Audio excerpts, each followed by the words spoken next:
Avid Audiobooks presents Kickback by Val McDermid, narrated by Chloe Massey. Chapter 1. The Case of the Missing Conservatories. Sounds like the Sherlock Holmes story Conan Doyle didn't get round to writing because it was too boring. Let me tell you, I was with Conan Doyle on this one. If it hadn't been for the fact that our secretary's love life was in desperate need of ECT, there's no way I'd have got involved. Which, as it turned out, might have been no bad thing. I was crouched behind the heavy bulk of the elevator machinery, holding my breath, desperately praying I'd pick the right moment to make my move. I knew I wouldn't get a second chance with a nasty bag of works like Vauxhall's hitman. I caught sight of him as he emerged from the stairwell. I leaped to my feet and threw myself at one of the pair of heavy pulley attachments suspended from the ceiling. It shot across the room towards my relentless opponent. At the last minute, he turned, spotted it, and ducked, letting it whistle over his head. My mouth dried with fear as he caught sight of me and headed menacingly in my direction. I dodged round the elevator machinery, trying to keep it between us so I could make a dash for the stairs. As he rushed after me, I desperately swung the other pulley towards him. It caught him on the side of the head, the momentum plunging him over the lip of the lift shaft into the blackness below. I'd done it. I'd managed to stay alive. I let my breath out in a slow sigh of relief and leaned back in the chair, hitting the key that offered me the save game option. A glance at my watch told me it was time to leave Space Quest 3 for the day. I'd had the half-hour lunch break that was all I could spare in my partner Bill's absence. Besides, I knew that our secretary Shelley would be returning from her own lunch break any minute now, and I didn't want her wandering in and catching me at it. While the cat's away, the mouse plays Space Quest and all that, which isn't very business-like behaviour for a partner in a security consultancy and private investigation agency, even if I'm only the junior partner. That particular week, I was the only show in town. Bill had abandoned ship for the flesh pots, or should that be lobster pots, of the Channel Islands to run a computer security course for a merchant bank, which meant that Kate Brannigan was the only functioning half of Mortensen and Brannigan, as far as the UK mainland was concerned. Say it fast like that, and we sound like major players, instead of a two-operative agency that handles a significant chunk of the white-collar crime in the northwest of England. I headed for the cupboard off my office that doubles as the ladies' loo and office darkroom. I had a couple of films that needed processing from my weekend surveillance outside a pharmaceutical company's lab. Pharmace Supplies had been having some problems with their stock control.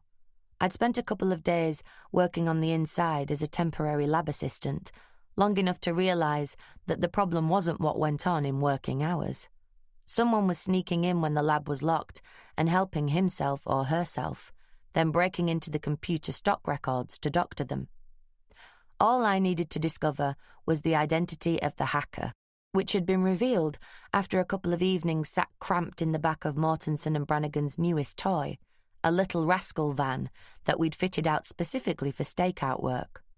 Hopefully, the proof that incriminated the senior lab technician was in my hand, captured forever on the fastest film that money could buy.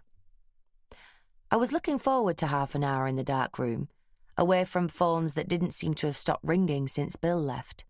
No such luck. I'd barely closed the blackout curtain when the intercom buzzed at me like that horrible drill dentists use to smooth off a filling. The buzzing stopped, and Shelley's distorted voice came at me like Donald Duck on helium. "Kate, I have a client for you," I deciphered. I sighed. The Tooth Fairy's revenge for playing games on the office computer.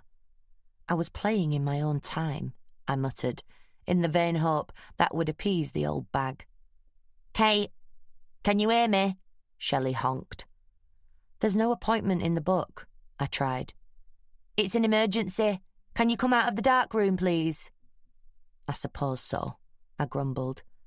I knew there was no point in refusing. Shelley is quite capable of letting a full minute pass, then hammering on the door, claiming an urgent case of Montezuma's revenge, from the Mexican taco bar downstairs where she treats herself to lunch once a week. She always varies the days so I can never catch her out in a lie. Still grumbling, I let myself back into my office. Before I'd taken the 3 steps back to my chair, Shelley was in the room, closing the door firmly behind her. She looked slightly agitated as she crossed to my desk, an expression about as familiar on her face as genuine compassion is on Baroness Thatcher's. She handed me a new client form with the name filled in. Ted Barlow. "Tell me about it," I said, resigning myself. "He owns a firm that builds and installs conservatories, and his bank are calling in his loans, demanding repayment of his overdraft and refusing him credit. He needs us to find out why and to persuade his bank to change their minds," Shelley explained, slightly breathlessly. Well out of character. I was beginning to wonder just what had happened to her over lunch. "Shelley," I groaned, "you know that's not our kind of thing. The guy's been up to some fiddle, the bank have cottoned on, and he wants someone to pull him out of the shit. Simple as that. There's no money in it, there's no point. Kate, just talk to him, please." Shelley as supplicant was a new role on me. She never pleads for anything. Even her demands for raises are detailed in precise, well-documented memos. The guy's desperate. He really needs some help. He's not on the fiddle. I'd put money on it. "If he's not on the fiddle, he's the only builder that hasn't been since Solomon built the temple," I said. Shelley tossed her head, the beads woven into her plaits jangling like wind chimes. "What's the matter with you, Kate?" she challenged me. "You getting too high and mighty for the little people? You only deal with rock stars and company chairmen these days. You're always busy, telling me how proud you are of your dad, working his way up to foreman from the production line at Cowley. If it was your dad out there with his little problem, would you be telling him to go away? This guy's not some big shot. He's just a working bloke who's got there the hard way, and now some faceless bank manager wants to take it all away from him. Come on, Kate, where's your heart?" Shelley stopped abruptly, looking shocked. So she should have done. She was bang out of order. But she'd caught my attention, though not for the reasons she'd thought. I decided I wanted to see Ted Barlow, not because I'd been guilt-tricked, but I was fascinated to see the man who had catapulted Shelley into the role of a lioness protecting her cubs. Since her divorce, I hadn't seen any man raise her enviable cool by so much as a degree. "Send him in, Shelley," I replied abruptly. "Let's hear what the man has to say for himself." Shelley stalked over to the door and pulled it open. "Mr. Barlow, Miss Brannigan will see you now," she simpered. I swear to God, this tough little woman who rules her 2 teenagers like Attila the Hun simpered. The man who appeared in the doorway made Shelley look as fragile as a Giacometti sculpture. He topped 6 foot easily, and he looked as if a suit were as foreign to him as a Peruvian nose flute. Not that he was bulky. His broad shoulders taped through a deep chest to a narrow waist without a single strain in the seams of his off-the-peg suit. But you could see that he was solid muscle. As if that wasn't enough, his legs were long and slim. It was a body to die for. Nice legs. Shame about the face, though. Ted Barlow was no hunk from the neck up. His nose was too big, his ears stuck out, his eyebrows met in the middle. But his eyes looked kind, with laughter lines radiating out from them. I put him in his mid-30s, and he didn't seem to have spent too many of those years in an office, if his body language was anything to go by. He stood awkwardly in the doorway, shifting his weight from one foot to the other, a nervous smile not making it as far as the gentle blue eyes. "Come in, sit down," I said, standing up and gesturing towards the 2 exquisitely comfortable leather and wood chairs I'd bought for the clients in a moment of uncharacteristic kindness. He moved uncertainly into the office and stared at the chairs as if not entirely certain he would fit into them. "Thank you, Shelley," I said pointedly as she continued to hang around by the door. She left, reluctantly for once. Ted lowered himself into the chair and, surprised by the comfort, relaxed slightly. They always work, those chairs. Look like hell, feel like heaven. I pulled a new client form towards me and said, I need to take a few details, Mr. Barlow, so we can see if we can give you the help you need. Shelley might be besotted, but I wasn't giving an inch without good cause. I got the phone numbers and the address, an industrial estate in Stockport, then asked how he'd come to hear of us. I prayed he'd picked us out of yellow pages so I could dump him without offending anyone except Shelley, but clearly, wiping out Vauxhall's hitman was to be my sole success of the day. Mark Buckland at Secure Shore said you'd sort me out, he said. You know Mark well, do you? Foolishly, I was still hanging on to hope. Maybe he only knew Mark because Secure Shore had fitted his burglar alarm. If so, I could still give him the kiss-off without upsetting the substantial discount that Mark gives us on all the hardware we order from him. This time, Ted's smile lit up his face, revealing the same brand of boyish charm I get quite enough of at home, thank you. We've been mates for years. We were at school together. We still play cricket together. Opening batsman for Stockport Viaduct, would you believe? I swallowed the sigh and got down to it. What exactly is the problem? Well, it's the bank. I got this from them this morning, he said, tentatively holding out a folded sheet of paper. I put him out of his misery and took it from him. He looked as if I'd taken the weight of the world off his broad shoulders. I opened it up and ploughed through the mangled verbiage. The bottom line was, he had £74,587.34 outstanding on a £100,000 loan and an overdraft of £6,325.67. The Royal Pennine Bank wanted their money back pronto, or they'd seize his home and his business, and their associate finance company would be writing to him separately, basically to tell him his punters wouldn't be stiffing them for any more loans either. And I thought my bank manager wrote stroppy letters. I could see why Ted was looking gutted. I see, I said. And do you have any idea why they wrote this letter? He looked confused. Well, I rang them up as soon as I got it, like you would, and they said they couldn't discuss it on the phone. Would I come in to see them? So I said I'd go in this morning. It wasn't my local branch, you see. All the little branches come under the big branch in Stockport now, so I didn't know the bloke who'd signed the letter or anything. He paused, waiting for something. I nodded and smiled encouragingly. That seemed to do the trick. Well, I went in, like I said, and I saw the chap that signed the letter, and I asked him what it was all about, and he said that if I checked my paperwork, I would see that he wasn't obliged to give me a reason. Right stuffed shirt he was. Then he said he wasn't at liberty to discuss the bank's confidential reasons for the decision. Well, I wasn't happy with that, no way, because I've not missed a single payment on that loan, not in the 4 months I've had it, and I've reduced the overdraft by £4,000 over the last 6 months. I told him, I said, you're not being fair to me. And he just shrugged and said he was sorry. Ted's voice rose in outrage.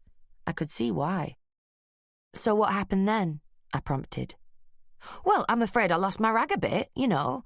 I told him he wasn't bloody sorry at all, and that I wasn't going to leave matters there. Then I walked out. I struggled to keep a straight face. If that was Ted's idea of losing his rag a bit, I could see that someone like Shelley was just what he needed. You must have some idea of what's behind this, Mr. Barlow, I prodded. He looked genuinely baffled as he shook his head. I haven't a clue. I've always given the bank what they were due when it were due. This loan, I took it out so I could expand the business. We've just moved into a new industrial unit at Cheadle Heath, but I knew business was going well enough to pay back the loan on time. Are you sure your orders haven't dropped back because of the recession, and the bank's not just taking safety precautions? I hazarded. He shook his head, his hand nervously heading for his jacket pocket. He stopped, guiltily. Is it all right if I smoke? He asked. Go right ahead, I responded. I got up to fetch him an ashtray. You were saying? About the effects of the recession? He dabbed his cigarette nervously at his lips. Well, to be honest, We've not seen it. I think what's happening is that people who've been trying to sell their homes have kind of given up on the idea and decided to go for some improvements to the places they're in already. You know, loft conversions for extra bedrooms, that kind of thing. Well, a lot of them go for conservatories, to give them an extra reception room, especially if they've got teenage kids. I mean, if a conservatory's double glazed and you stick a radiator in, it's as warm as a room in the house in the winter. Our business is actually up on this time last year. I dragged out of him that he specialised in attaching conservatories to newish properties on the kind of estates where double glazing salesmen used to graze like cattle. That way, he only ever had to produce a handful of designs in a few standard sizes, thus cutting his overheads to a minimum. He also concentrated on a relatively compact area, the southwest side of Manchester, and over to Warrington Newtown, the little box's capital of the northwest. The 2 salesmen he employed brought him more than enough orders to keep the factory busy, Ted insisted. And you're absolutely positive that the bank gave you no idea why they are foreclosing? I demanded again, reluctant to believe they had been quite so bloody-minded. He nodded, uncertainly, then said, "Well, he said something I didn't understand." "Can you remember exactly what that was?" I asked, in the tone of voice one uses with a particularly slow child. He frowned as he struggled to remember. It was like watching an elephant crochet. "Well, he did say there was an unusual and unacceptably high default rate on the remortgages, but he wouldn't say any more than that." "The remortgages?" "People who can't sell their houses often remortgage to get their hands on the capital. They use the conservatory as the excuse for the remortgage. But I don't understand what that's got to do with me," he said plaintively. I wasn't altogether sure that I did, but I knew a man who would.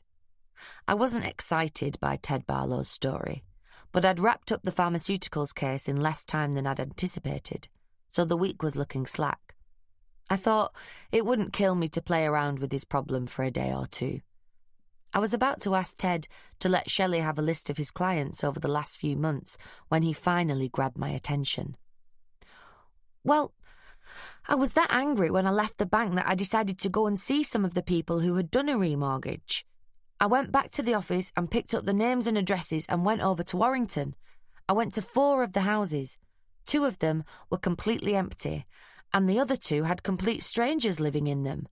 But, and this is the really weird bit, Miss Brannigan, there were no conservatories there. They'd vanished. The conservatories had just disappeared." Chapter 2. I took a deep breath. I have noticed that there are some people in this world who are congenitally incapable of telling a story that runs in a straight line from the beginning through the middle to the end, incorporating all the relevant points. Some of them win the Booker Prize, and that's fine by me. I just wish they didn't end up in my office. "Disappeared?" I finally echoed, when it became clear Ted had shot his bolt. He nodded. "That's right. They're just not there anymore, and the people that are living in 2 of the houses swear blind there's never been a conservatory there, not since they moved in a few months ago. The whole thing's a complete mystery to me. That's why I thought you might be able to help." If Shelley had been in the room, she'd have rolled over on her back at the look of trusting supplication on Ted Barlow's face. As it was, I was hooked. It's not often I get a client with a genuine mystery to solve, and this gave me the added bonus of getting my own back on Ms. Supercool. Watching Shelley jumping through hoops for Ted Barlow was going to be the best cabaret in town. I leaned back in my chair. "Okay, Ted, we'll take a look at it. On one condition. I'm afraid that since the bank stopped your line of credit, I'm going to have to ask you for a cash retainer." He'd been one step ahead of me. "Will $1,000 do?"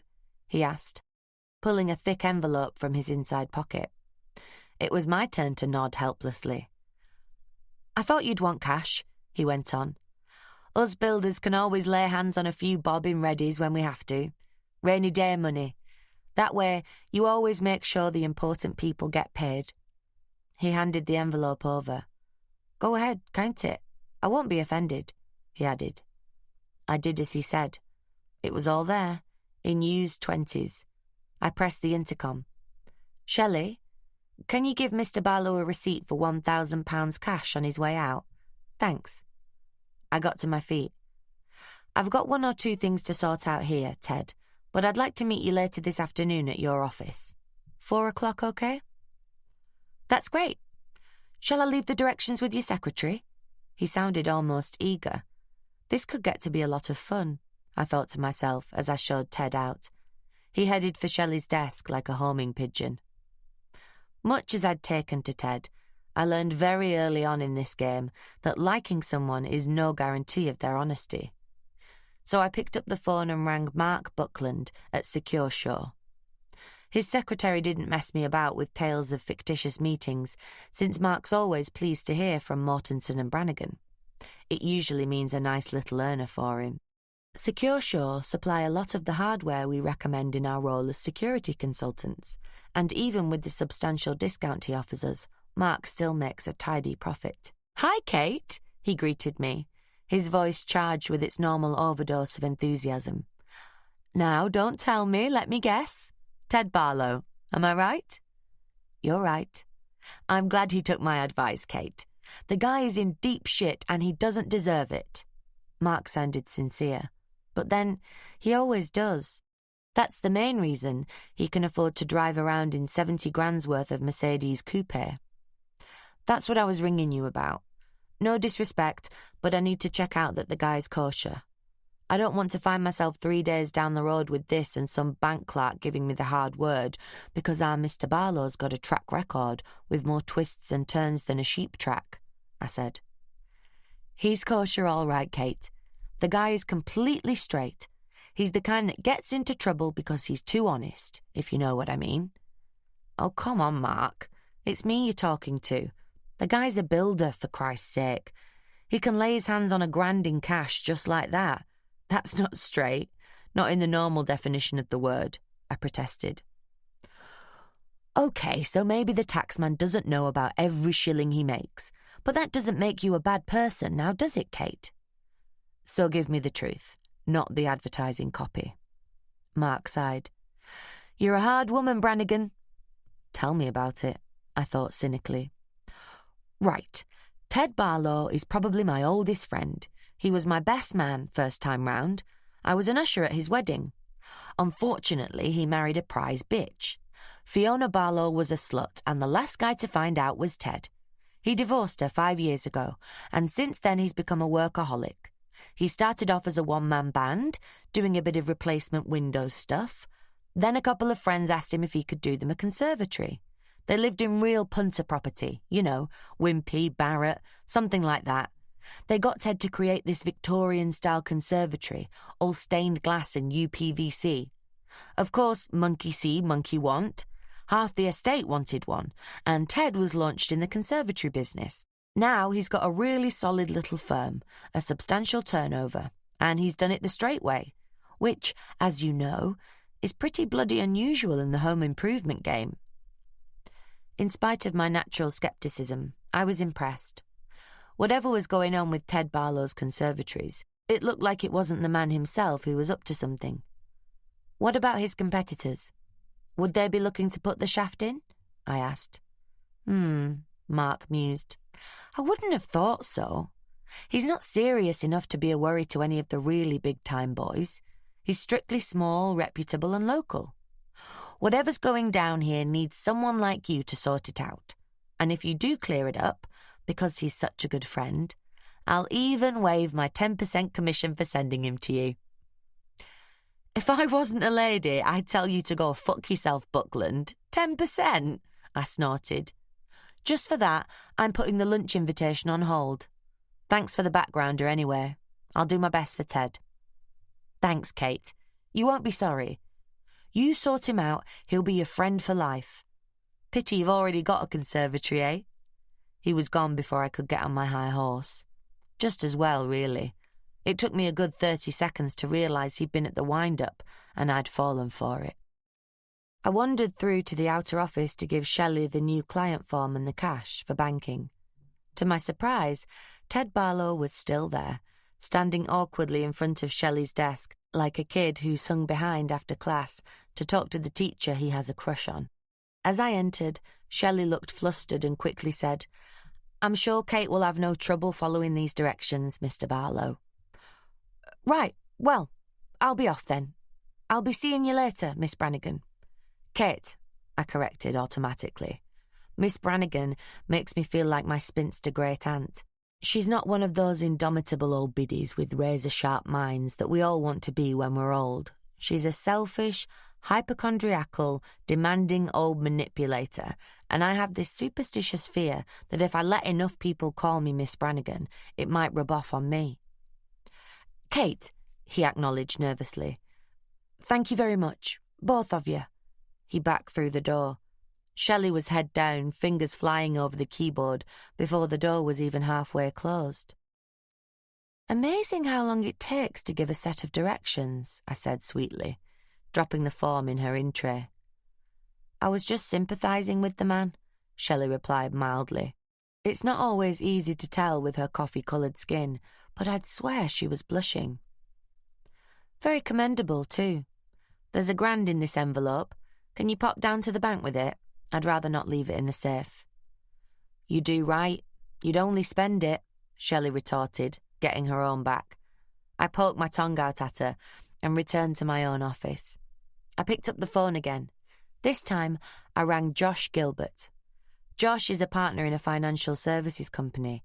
They specialise in providing advice and information to the kind of people who are so paranoid about ending up as impoverished senior citizens that they cheerfully do without while they're young enough to enjoy it, just so they can sit back in comfort in their old age, muttering, "If I had my youth again, I could be water skiing now."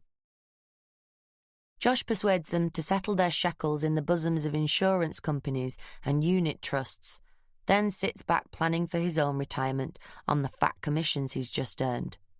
Only difference is, Josh expects his retirement to begin at 40.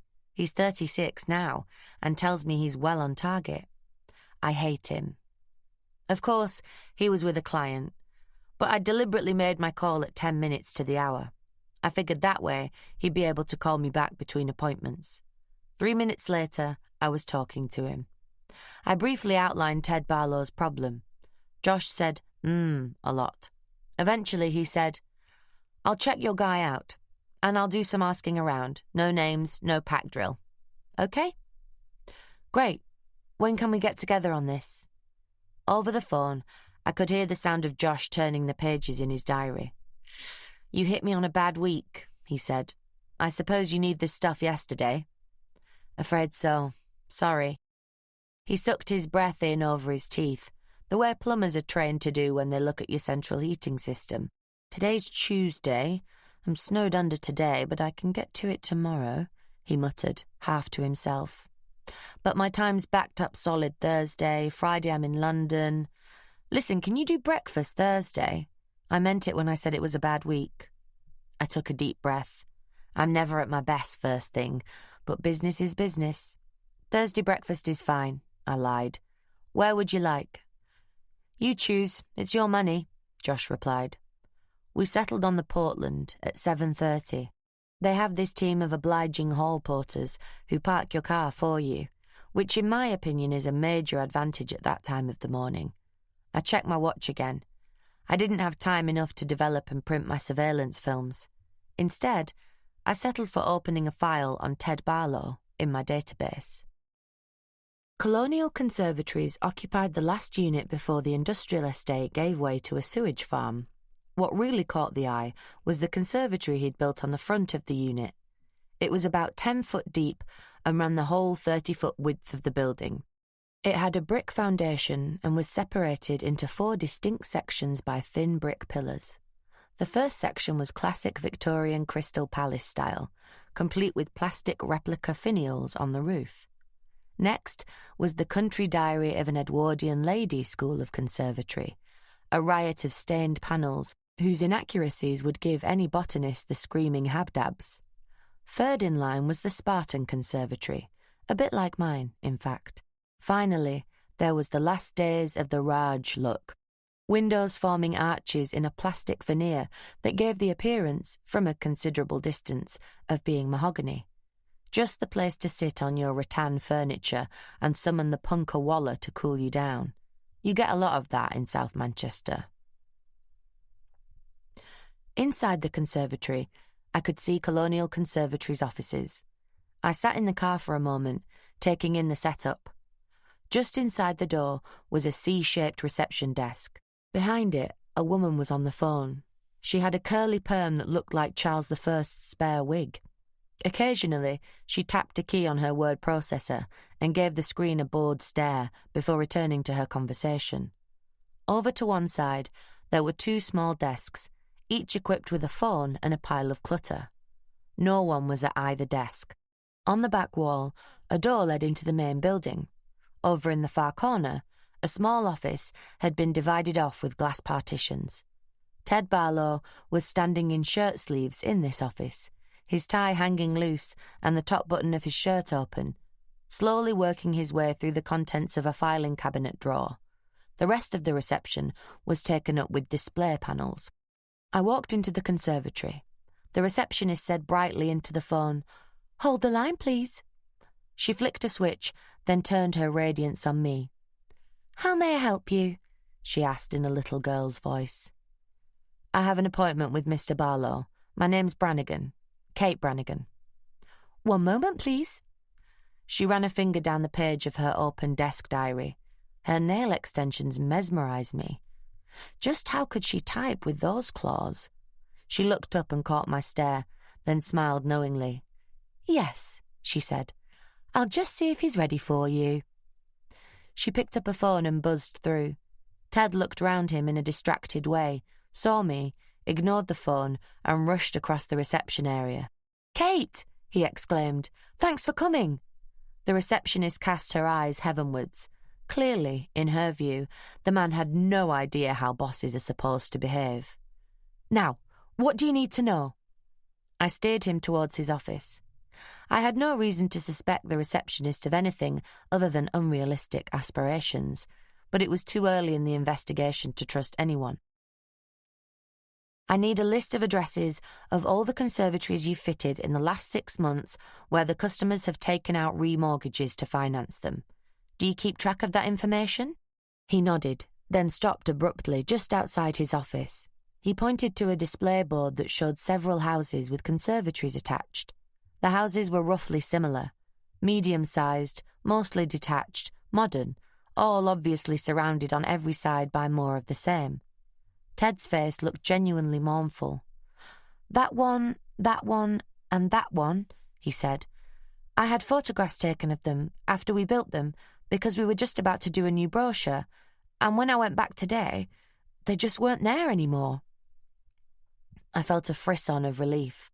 The one nagging doubt I had had about Ted's honesty was resolved.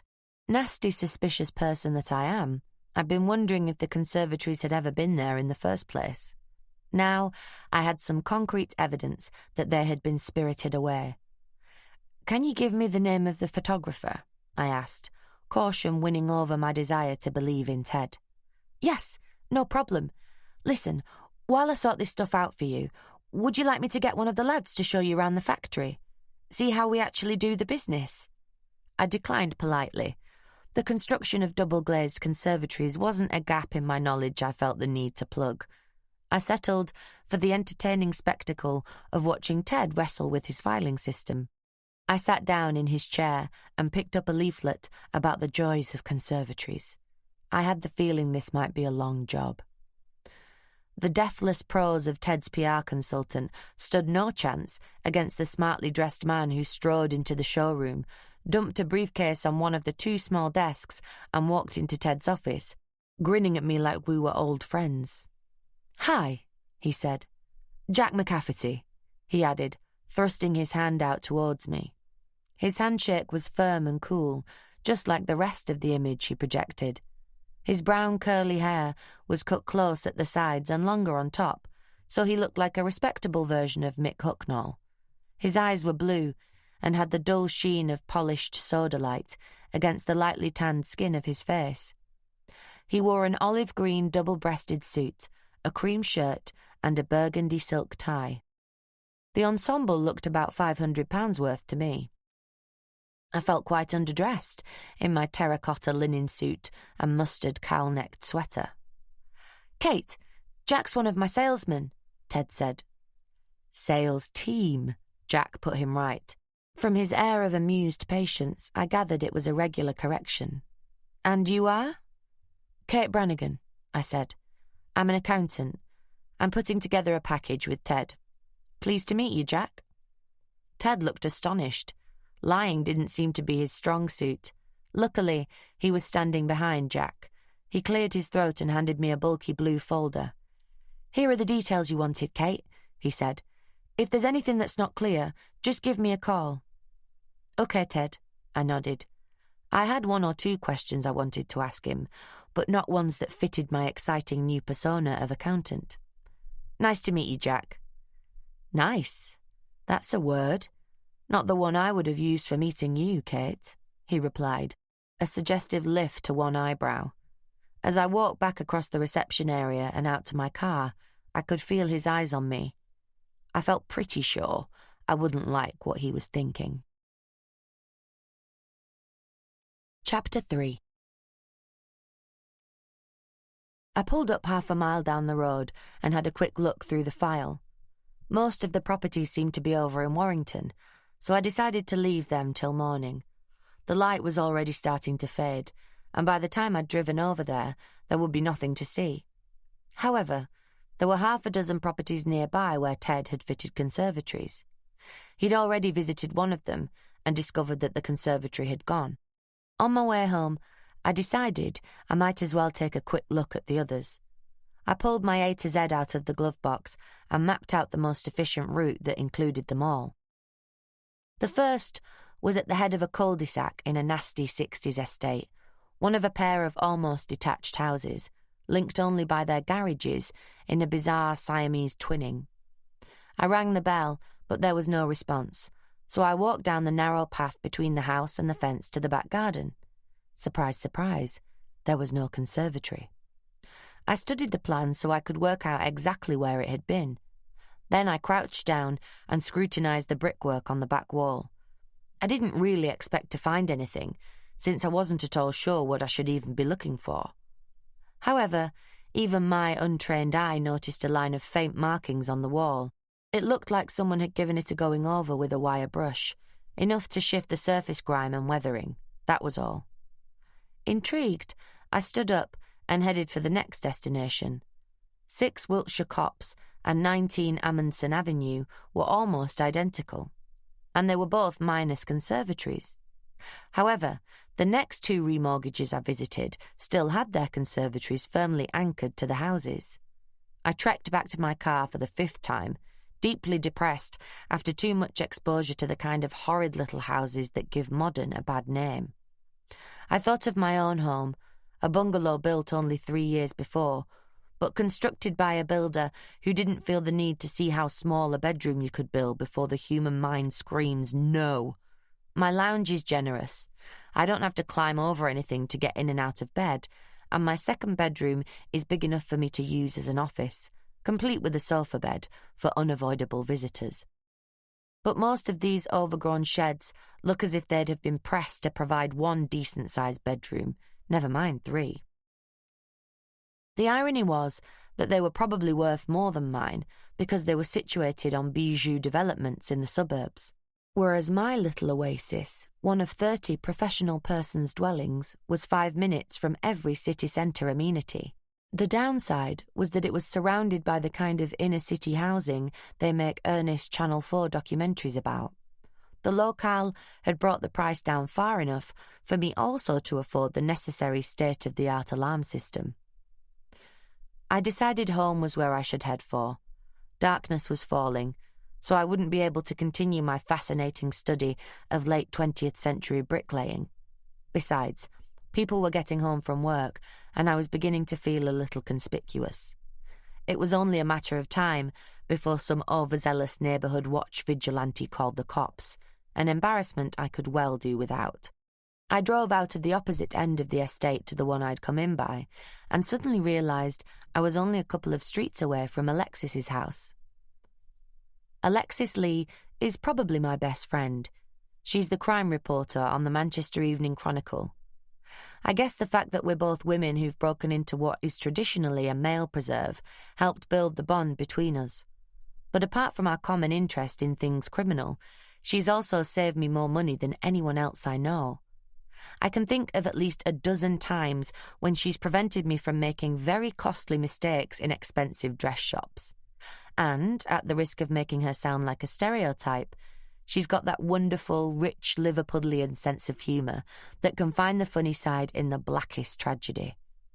I couldn't think of anything that would cheer me up faster than a half-hour pit stop. The earlier rain had turned the fallen leaves into a slick mush. As I braked gently to pull up outside Alexis's, I swear my Vauxhall Nova went sideways. Cursing the highways department, I slithered round the car and onto the safer ground of the driveway. I grabbed at a post to steady myself, then realised with a shock that this particular post wasn't a permanent fixture. It was supporting a for sale sign. I was outraged. How dare they put the house on the market without consulting me? Time I found out what was going on here. I walked round to the back door, knocked, and entered the kitchen. Alexis's girlfriend Chris is a partner in a firm of community architects, which is why their kitchen looks like a Gothic cathedral, complete with flagged floor and vaulted ceiling with beams like whale's ribs. The plasterwork is stencilled with flower and fruit motifs, and there are plaster bas-relief bosses at regular intervals along the roof truss. It's an amazing sight. Instead of the Quasimodo I always half expect, Alexis was sitting at the pitch pine table, a mug of tea at her elbow, some kind of catalogue open in front of her. As I came in, she looked up and grinned. "Kate! Hey, good to see you, kid. Grab yourself a cuppa, the pot's fresh," she said, waving at the multicoloured knitted tea cosy by the kettle. I poured myself a mug of strong tea as Alexis asked, "What brings you round here? You been doing a job? Anything in it for me?" "Never mind that," I said firmly, dropping into a chair. "You trying to avoid me? What's with the for sale sign?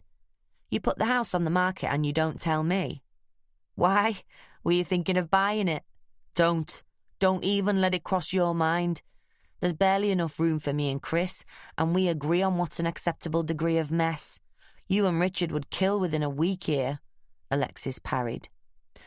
"Don't try to divert me," I said. "Richard and I are fine as we are. Next-door neighbours is as close as I'm ever going to let it get."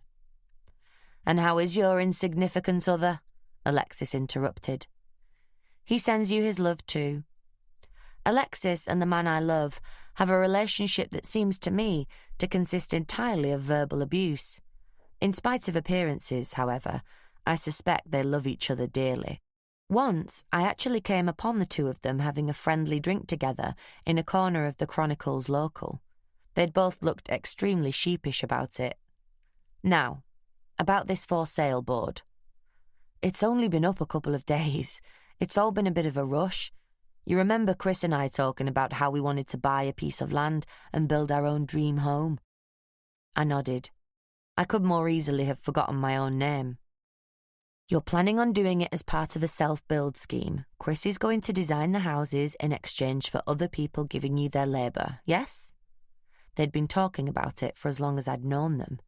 With a lot of people, I'd have written it off as dreaming, but Alexis and Chris were serious. They'd spent hundreds of hours poring over books, plans, and their own drawings, till they'd come up with their ideal home. All they'd been waiting for was the right plot of land at the right price in the right location. "The land?" I asked. Alexis reached along the side of the table and pulled a drawer open. She tossed a packet of photographs at me. "Look at that, Kate. Isn't it stunning? Isn't it just brilliant?" She pushed her unruly black hair out of her eyes and gazed expectantly at me. I studied the pictures. The first half dozen showed a selection of views of an area of rough moorland grass that had sheep grazing all over it. "That's the land," Alexis enthused, unable to stay silent. I continued. The rest of the pictures were views of distant hills, woods and valleys. Not a Chinese takeaway in sight. And those are the views. Amazing, isn't it? That's why I'm going through this. She waved the catalogue at me. I could see now it was a building supplies price list. Personally, I'd have preferred a night in with the phone book. Where on earth is it? I asked. It looks so rural. That was the first word I could come up with that was truthful as well as sounding like I approved. It's really wild, isn't it? It's only 3 minutes away from the M66. It's just above Ramsbottom. I can be in the office in 20 minutes outside rush hour, but it's completely isolated from the hassle of city life. If that had been me, I'd have ended the sentence 6 words sooner. If you're more than 10 minutes away from a Marks & Spencer food hall, 15 including legal parking, as far as I'm concerned, you're outside the civilized world. Right, I said. That's just what you wanted, isn't it? Yeah, it's the business. As soon as we saw it advertised, we called a meeting of the other people we'll be building with, and we all went off to see it. We've agreed a price with the builder, but he wants a quick completion because someone else is interested, or so he says. But if you ask me, he's just on the make. Anyway, we've put down a deposit of £5,000 on each plot, and it's looking good. So it's time to sell this place and get our hands on the readies we'll need to build the new house. But where are you going to live while you're building? I asked. Well, Kate, it's funny you should mention that. We were wondering. I nearly panicked. Then I saw the smile twitching at the corner of her mouth. We're going to buy a caravan now, at the end of the season, when it's cheap, live in it over the winter, and sell it in the spring. The house should be just about habitable by then, Alexis told me cheerfully. I couldn't control the shiver that ran through me. Well, any time you need a bath, you're more than welcome, I said. Thanks. I might just take you up on that, you being so handy for the office, she said. I drained my mug and got to my feet. I've got to run. Don't tell me. You're off on some deep-throat surveillance, Alexis teased. Wrong again? I can see why you just write about crime rather than detecting it. No, Richard and I are going 10-pin bowling. I said it quickly, but it didn't get past her. 10-pin bowling? Alexis spluttered. 10-pin bowling. Ship Brannigan. It'll be snogging in the back row of the pictures next. I left her giggling to herself. All through history, the pioneers have been mocked by lesser minds. All you can do is rise above it. There are probably worse ways to spend a wet Wednesday in Warrington than wandering round modern housing developments talking to the local inhabitants. If so, I haven't discovered them. I got to the first address soon after 9, which wasn't bad considering it had taken me twice as long as usual to get ready that morning because of the painful stiffness in my right shoulder. I'd forgotten you shouldn't go 10-pin bowling unless you've got the upper body fitness levels of an Olympic shot putter. The first house was at the head of a cul-de-sac that spiralled round like a nautilus shell. I tried the doorbell of the neat semi, but got no response. I peered through the picture window into the lounge, which was furnished in Spartan style, with no signs of current occupation. The clincher was the fact that there was no TV or video in sight. It looked as if my conservatory buyers had moved and were renting out their house. Most people who let their homes furnished took their expensive but highly portable electrical goods away into storage in case the letting agency don't do their homework properly and let the house to people of less than sterling honesty. Strangely, a couple of the houses I'd visited the previous evening had had a similar air of absence. Round the back, there was more evidence of the missing conservatory than in the others I'd seen, where the concrete bases they'd been built on had simply looked like unfinished patios. Here, there was a square of red-glazed quarry tiles extending out beyond the patio doors. Round the edge of the square was a little wall, 2 bricks deep, except for a door-sized gap, and the walls showed the now familiar traces of the mortar that had attached the extension to the house. I'd noticed a car parked in the drive of the other half of the semi, so I made my way back round to the front and rang the doorbell, which serenaded me with an electronic yellow rose of Texas. The woman who opened the door looked more like the dandelion clock of Cheshire. She had a halo of fluffy white hair that looked like it had been defying hairdressers for more than half a century. Grey-blue eyes loomed hazily through the thick lenses of gold-rimmed glasses as she sized me up. "Yes?" she demanded. "I'm sorry to bother you," I lied, "but I was wondering if you could help me. I represent the company who sold next door their conservatory." Before I could complete my sentence, the woman cut in. "We don't want a conservatory, and we've already got double glazing and a burglar alarm." The door started to close.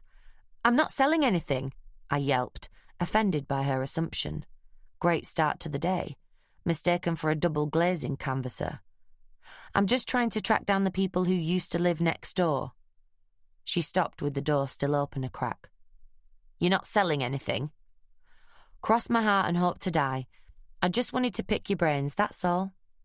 I used the reassuring voice, the same one that usually works on guard dogs. The door slowly opened again. I made a great show of consulting the file I was carrying in my bag. "It says here the conservatory was installed back in March." "That would be about right," she interrupted. "It went up the week before Easter, and it was gone a week later. It just disappeared overnight." History had just been made. I'd dropped lucky at the first attempt. "Overnight?" "That was the really peculiar thing. One day it was there, the next day it wasn't. They must have taken it down during the night. We never heard or saw a thing. We just assumed there must have been some dispute about it.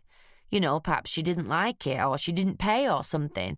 But then, you'd know all about that, if you represent the firm," she added with a belated note of caution. "You know how it is. I'm not allowed to discuss things like that," I said. "But I am trying to track them down. Robinson, my file says." She leaned against the door jamb, settling herself in for a good gossip. It was all right for her. I was between the cold north wind and the door. I jerked up the collar of my jacket and hated her quietly. "She wasn't what you'd call sociable. Not one for joining in, you might say. I invited her in for coffee or drinks several times and she never came once. And I wasn't the only one. We're very friendly here in the Grove, but she kept herself to herself." I was slightly puzzled by the constant reference to the woman alone. The form in the file was in two names, Maureen and William Robinson. "What about her husband?" I asked. The woman raised her eyebrows. "Husband? I'd have said he was somebody else's husband myself." I sighed mentally. "How long had you known Mrs. Robinson?" I asked. "Well, she only moved in December," the woman said. "She was hardly here at all that first month, what with Christmas and everything. Most weeks she was away 3 or 4 nights, and she was always out during the day. She often didn't get home till gone 8. Then she moved out a couple of days after the conservatory went. My husband said she probably had to move suddenly on account of her work, and maybe took the conservatory with her to a new house." "Her work?" "She told my Harry that she was a freelance computer expert. It takes her all over the world, you know. She said that's why she always rented the house out. There's been a string of tenants in there ever since we moved in 5 years ago. She told Harry this was the first time she'd actually had the chance to live in the house herself." There was a note of pride in her voice that her Harry had managed to get so much out of their mysterious neighbour. "Can you describe her to me, Mrs.?" She considered. "Green. Carol Green, with an E. On the Carol, not the Green. Well, she was taller than you." "Not hard. 5'3" isn't exactly Amazonian." "Not much, though. Late 20s, I'd say. She had dark brown hair, in a full page boy. Really thick and glossy her hair was, always nicely made up. And she was a nice dresser, you never saw her scruffy." "And the man you mentioned?" "There was more than one, you know. Most nights when she was here, a car would pull up in the garage later on, about 11. A couple of times I saw them drive off the next morning. The first one had a blue Sierra, but he only lasted a couple of weeks. The next one had a silver Vauxhall Cavalier." She seemed very positive about the cars, and I commented on it. "My Harry's in the motor trade," she informed me. "I might not have noticed the men, but I noticed the cars." "And you haven't seen her since she moved out?" The woman shook her head. "Not hiding her hair. Then the house was rented out again a fortnight after she moved. A young couple, just moved up from Kent. They left a month ago, bought a place of their own over towards Widnes. Lovely couple they were. Don and Diane. Beautiful baby girl, Danny. I almost pitied them. I bet they'd not thought fast enough to get out of the little social events of the Grove. I couldn't think of anything else to ask, so I made my excuses and left. I considered trying the other neighbours, but I didn't see how anyone could have succeeded where Carol with an E had failed. Scarborough Walk was only a mile away as the crow flies. Clearly the crow had never inspired a town planner. Only a minotaur fresh from the Cretan labyrinth would feel at home in the newer parts of Warrington. I negotiated yet another roundabout with my street map on my knees and entered yet another new development. Whitby Way encircled a dozen walks, closes and groves like the covered wagons pulled up to repel the Indians. It was about as hard to breach.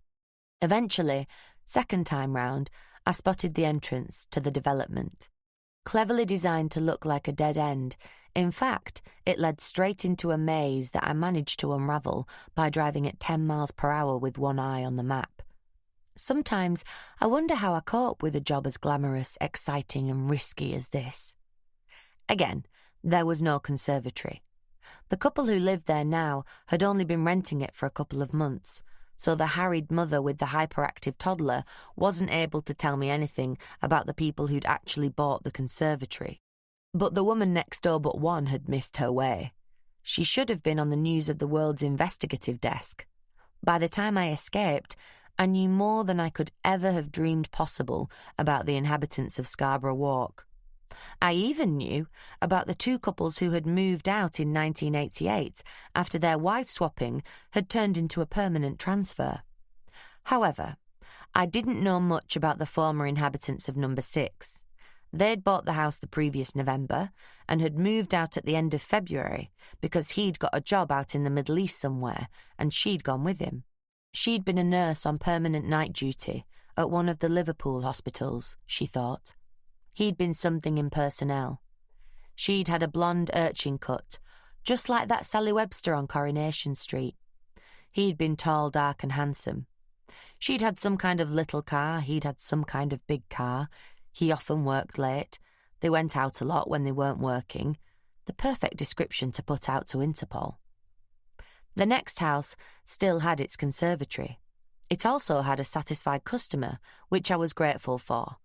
I really didn't need to be mistaken for the customer services department of Colonial Conservatories. I ploughed on through the list, and when I reached the end, I reckoned I was entitled to a treat for having spent so task-orientated a day. 4 o'clock, and I was back in Manchester, sitting in my favourite curry shop in Strangeways, tucking into a bowl of Karahi lamb. As I scoffed, I popped the earpiece of my miniature tape recorder in place and played back the verbal notes I'd made after each of my visits. 5 out of the 8 were victims of MCS, missing conservatory syndrome, I'd christened it. The only common factor I could isolate was that, in each case, the couple concerned had only lived in the house for a few months after buying it, then they'd moved out and let the place via an agency. I couldn't make sense of it at all. Who were all these people? 2 brunettes, 1 auburn, 2 blondes, 2 with glasses, 3 without, all working women. 2 drove red Fiestas, 1 went everywhere by taxi, 1 drove a white Metro, 1 drove something small. All the men were on the tall side and dark, ranging from handsome to nowt special, a description that would cover about half the male population. Again, 2 wore glasses, 3 didn't. They all drove standard businessmen's cars. A couple had metallic Cavaliers, 1 had a red Sierra, 1 had a blue Sierra, 1 changed his car from a big red one to a big white one. Not a single lead as to the whereabouts of any of them. I had to admit I was completely baffled. I dictated my virtually non-existent conclusions, then checked in with Shelley. I answered half a dozen queries, discovered there was nothing urgent waiting for me, so I hit the supermarket. I fancied some treats to reward me for the ironing pile that faced me at home. I had no intention of including myself in Richard's plans for the evening.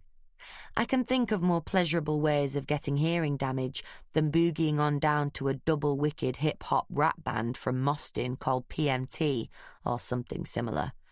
There's nothing like a quiet night in. Chapter 4. And that's exactly what I got. Nothing like a quiet night in. I'd gone back to the office after a quick hit on Sainsbury's and dropped off my cassette for Shelley to input in the morning. I was sure the thought that it was for Ted Barlow would make her fingers fly. Then I'd finally managed to find the peace and quiet to develop my surveillance films from Farm Ace Supplies. As I stared at the film, I wished I hadn't. On the other hand, if you're going to have a major downer, I suppose it's as well to have it at the end of a day that's already been less than wonderful, rather than spoil a perfectly good one.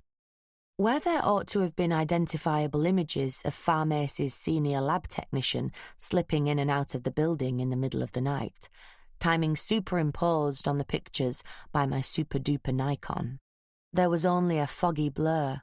Something had gone badly wrong. Since the commonest cause of fogged film is a camera problem, what I then had to do was to run a film through the camera I'd been using that night and develop it to see if I could pinpoint the problem. That took another hour, and all it demonstrated was that there was nothing wrong with the camera, which left either a faulty film or human error.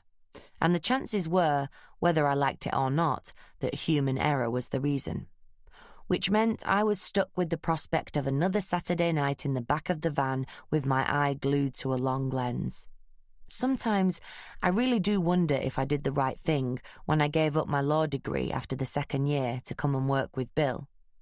Then I look at what my former fellow students are doing now, and I begin to be grateful I made the jump. I binned the useless film, locked up, and drove home in time to listen to The Archers on the waterproof radio in the shower. It was a birthday present from Richard. I can't help feeling there was a bit of Indian giving involved, considering how often I have to tune it back to Radio 4 from Key 103. I don't know why he can't just use his own bathroom for his ablutions.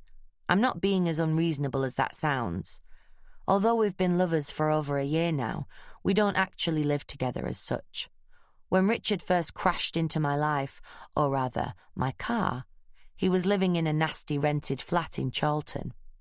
He claimed he liked a neighbourhood where he was surrounded by students, feminists and Green Party supporters, but when I pointed out that for much the same outlay, he could have a spacious 2-bedroomed bungalow 3 minutes' drive from his favourite Chinese restaurant, he instantly saw the advantages.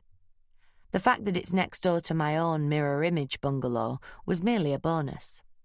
Of course, he wanted to knock the walls down and turn the pair into a kind of open-plan ranch house. So I persuaded Chris to come round and deliver herself of the professional architect's opinion that if you removed the walls Richard wanted rid of, both houses would fall down. Instead, she designed a beautiful conservatory that runs the length of both properties, linking them along the back. That way, we have the best of both worlds. It removes most of the causes of friction, with the result that we spend our time together having fun rather than rows. I preserve my personal space, while Richard can be as rowdy as he likes with his rock band friends and his visiting son. It's not that I don't like Davy, the 6-year-old who seems to be the only good thing that came out of Richard's disastrous marriage. It's just that, having reached the age of 27 unencumbered, or enriched, according to some, by a child, I don't want to live with someone else's. I was almost sorry that Richard was out working, since I could have done with a bit of cheering up. I got out of the shower, toweling my auburn hair as dry as I could get it. I couldn't be bothered blow-drying it. I pulled on an old jogging suit, which was when I remembered my shopping was still in the car. I was dragging the carriers out of the hatchback of my Nova when a hand on my back made my heart bump wildly in my chest. I whirled round, going straight into the ready-to-attack Thai boxing position. In inner-city neighbourhoods like ours, you don't take chances. "Hang about, Bruce Lee, it's only me," Richard said, backing off, raising his palms in a placatory gesture. "Jesus, Brannigan, hold your fire," he added, as I moved menacingly towards him. I bared my teeth and growled deep in my throat, just the way my coach Karen trains us to do. Richard looked momentarily terrified. Then he gave that cute smile of his, the one that got me into this in the first place. The smile that still, I'm ashamed to admit, turns me into a slushy Mills and Boone heroine. I stopped growling and straightened up, slightly sheepishly.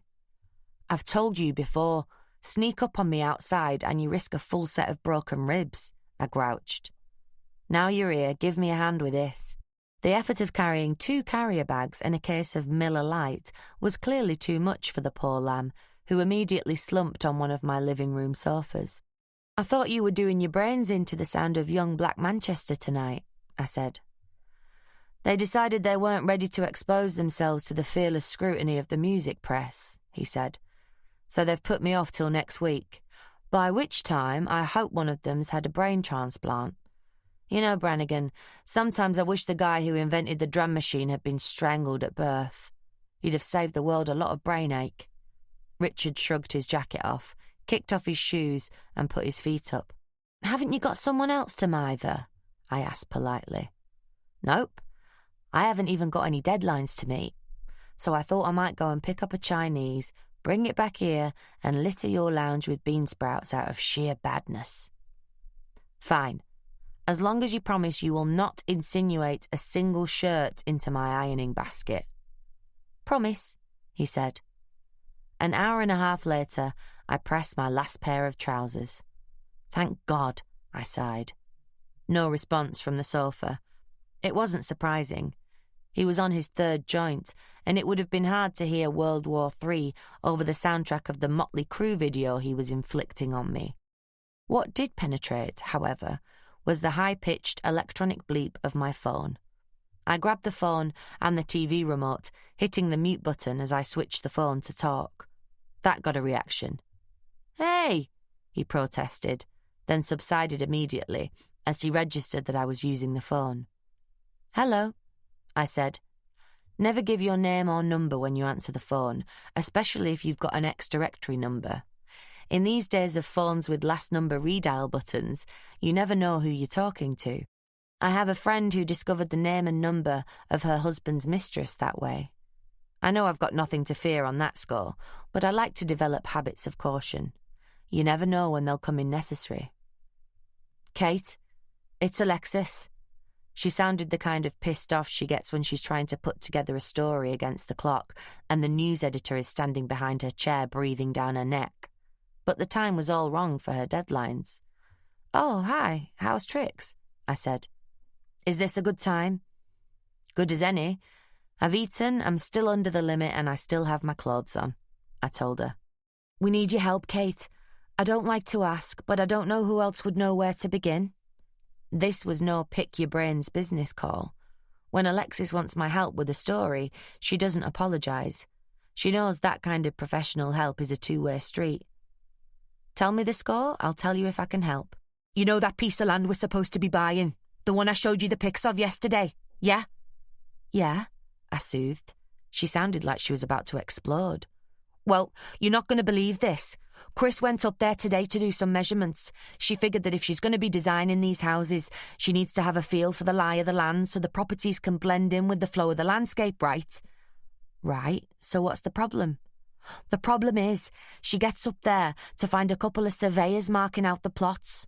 Well, she's a bit confused, you know, because as far as we know, none of the other self-builders we're working with have asked anyone to start work yet, on account of we haven't completed on it yet. So she parks up in the Land Rover and watches them for half an hour or so. Then it dawns on her that the plots they're marking out are different altogether from the plots we've been sold. So she goes over to them and gets into conversation. You know, Chris, she's not like me.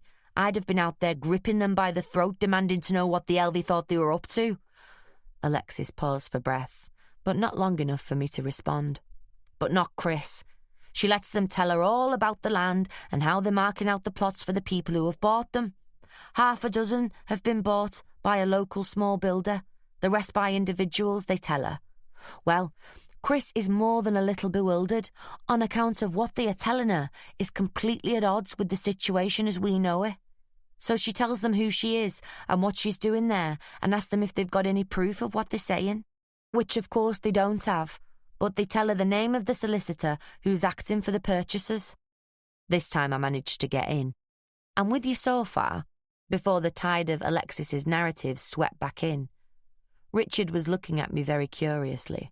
He's not accustomed to hearing me take such a minor role in a telephone conversation. So Chris drives down to this solicitor's in Ramsbottom. She manages to convince their conveyancing partner that this is urgent, so he gives her 5 minutes. When she explains the situation, he says the land was sold by a builder and that the sales were all completed 2 days ago. Alexis stopped short, as if what she'd said should make everything clear. I'm sorry, Alexis. I suspect I'm being really stupid here, but what exactly do you mean? I mean the land's already been sold, she howled. We handed over $5,000 for a piece of land that had already been sold. I just don't understand how it could have happened, and I don't even know where to start trying to find out. The anguish in her voice was heartbreaking. I knew how much she and Chris wanted this project to work, for all sorts of reasons. Now, it looked as if the money they'd saved to get their feet on the first rung of the ladder had been thrown away. Okay, I'll look into it, I soothed. But I'm going to need some more info from you. What was the name of the solicitor in Ramsbottom that Chris saw? Just a minute, I'll pass you over to Chris. She's got all the details. Thanks, Kate. I knew I could count on you. There was a brief pause, then a very subdued Chris came on the line. Her voice sounded like she'd been crying. Kate? Oh, God, I can't believe this is happening to us. I just don't understand it, any of it. Then she proceeded to repeat everything Alexis had already told me. I listened patiently, then said, What was the name of the solicitors you went to see in Ramsbottom? Chapman and Gardner. I spoke to the conveyancing partner, Tim Pascoe. I asked him the name of the person who had sold the land, but he wouldn't tell me. So I said, was it T.R. Harris? And he gave me one of those lawyer's looks and said he couldn't comment, only he said it in that kind of way that means, yes, you're right. I looked at the names I'd scribbled on my pad. So who exactly is T.R. Harris? T.R. Harris is the builder who was supposedly selling the land to us. There was a note of exasperation in her voice, which I couldn't help feeling was a bit unfair. After all, I'm not a fully paid-up member of the Psychic Society. And your solicitor is? Martin Cheetham. She rattled off the address and phone number. He your usual solicitor? I asked. No, he specialises in conveyancing. One of the hacks on the Chronicle was interviewing him about how the new conveyancing protocol is working out, and they got talking, and they got onto the topic of builders catching a cold because they bought land speculatively, and the bottom had fallen out of the market. And this hack said how one of his colleagues, i.e. Alexis, was looking for a chunk big enough for 10 people to do a self-build scheme. And Cheetham said he knew of a colleague who had a client who was a builder who had just the thing. So we went to see Cheetham, and he said this T.R. Harris had bought this land and couldn't afford to develop it himself, so he was selling it off. Chris talks in sentences longer than the law lords. And did you ever meet this builder? Of course. T.R. Harris, call me Tom, Mr. Nice Guy. He met us all out there, walked the land out with us, divided it up into plots and gave us this sob story about how desperate he was to keep his business afloat, how he had half a dozen sites where the workers were depending on him to pay their wages. So could we please see our way to coughing up $5,000 apiece as a deposit to secure the land? Otherwise he was going to have to keep on trying to find other buyers, which would be a real pity, since it obviously suited our needs so well, and he liked the idea of the land being used for a self-build, if only because he wouldn't have the heartache of watching some other builder make a nice little earner out of such a prime site that he'd been really sick to have to let go. He was so convincing, Kate. It never crossed our minds that he was lying, and he obviously fooled Cheetham as well. Can you do something? I couldn't ignore the pleading note in her voice, even supposing I'd wanted to. I don't really understand what's happened, but of course I'll do what I can to help. At the very least, we should be able to get your money back. Though I think you'll have to kiss goodbye to that particular piece of land. Chris groaned. Don't, Kate. I know you're right, but I really don't want to think about it. We'd set our hearts on that site. It was just perfect. And I'd already got this really clear picture in my mind's eye of what the houses were going to look like. I could imagine. Eat your heart out, Port Merion. I'll take a look at it tomorrow, promise. But I need something from you. You'll have to give me a couple of letters of authority so that your solicitor and anybody else official will talk to me. Could Alexis drop them off on her way to work tomorrow morning? We sorted out the details of what the letters should say, and I only had to listen to the tale once more before I managed to get off the phone. Then, of course, I had to go through it all for Richard. Somebody's been bang out of order here, he said, outraged. He summed up my feelings exactly. It was the next bit I wasn't so happy about. You're going to have to get this one sorted out double urgent, aren't you? Sometimes it's hard to escape the feeling that the whole world's ganging up on you. Chapter 5. I gave Alexis her second shock of the week next morning when she dropped off the letters of authority. It was just before 7 when I heard her key in my front door. Her feet literally left the floor when she walked through the kitchen doorway and saw me sitting on a high stool with a glass of orange juice. "Shit!" she yelled. I thought her black hair was standing on end with fright, till I realised I was just unfamiliar with how untamed it looks first thing. She runs a hand through it approximately twice a minute. By late afternoon, it usually manages to look less like it's been dragged through a hedge backwards than sideways. "Shh," I admonished her. "You'll wake Sleeping Beauty." "You're up," she exclaimed. "Not only are you up, your mouth's moving. Hold the front page." "Very funny. I can do mornings when I have to," I said defensively. "I happen to have a breakfast meeting." "Excuse me while I vomit," Alexis muttered. "I can't take yuppies without a caffeine inoculation. And I see that being conscious hasn't stretched to making a pot of coffee." "I'm saving myself for the Portland," I said. "Help yourself to an instant. It's still better than that muck they serve in your canteen." I plucked the letters from her hand, tucked them in my bag, and left her deliberating between the Blend 37 and the Alta Rica. Josh was already deep in the Financial Times when I got to the Portland, even though I was 4 minutes early. Eyeing him up across the restaurant in his immaculate dark blue suit, gleaming white shirt and strident silk tie, I was glad I'd taken the trouble to get suited up myself in my Marks & Spencer olive green with a cream high-necked blouse. Very businesslike. He was too engrossed to notice till I was standing between the light and his paper. He tore himself away from the mating habits of multinational companies and gave me the 100-watt smile, all twinkles, dimples, and sincerity. It makes Robert Redford, whom he resembles slightly, look like an amateur. I'm convinced Josh developed it in front of the mirror for susceptible female clients, and now it's become a habit whenever a woman comes within 3 feet of him. The charm comes without patronage, however. He's one of those men who doesn't have a problem with the notion that women are equals, except the ones he has relationships with. Them he treats like brainless bimbos. This makes for a quick turnover, since the ones who have a brain can't take it for more than a couple of months, and the ones who haven't bore him rigid after 6 weeks. In spite of keeping his emotions in his underpants, when it comes to business, he's one of the best financial consultants in Manchester. He's a walking database on anything relating to insurance, investments, trust funds, tax shelters, and the Financial Services Act. Anything he doesn't know, he knows where to find out. We met when I was still a law student, eking out my grant by doing odd jobs for Bill.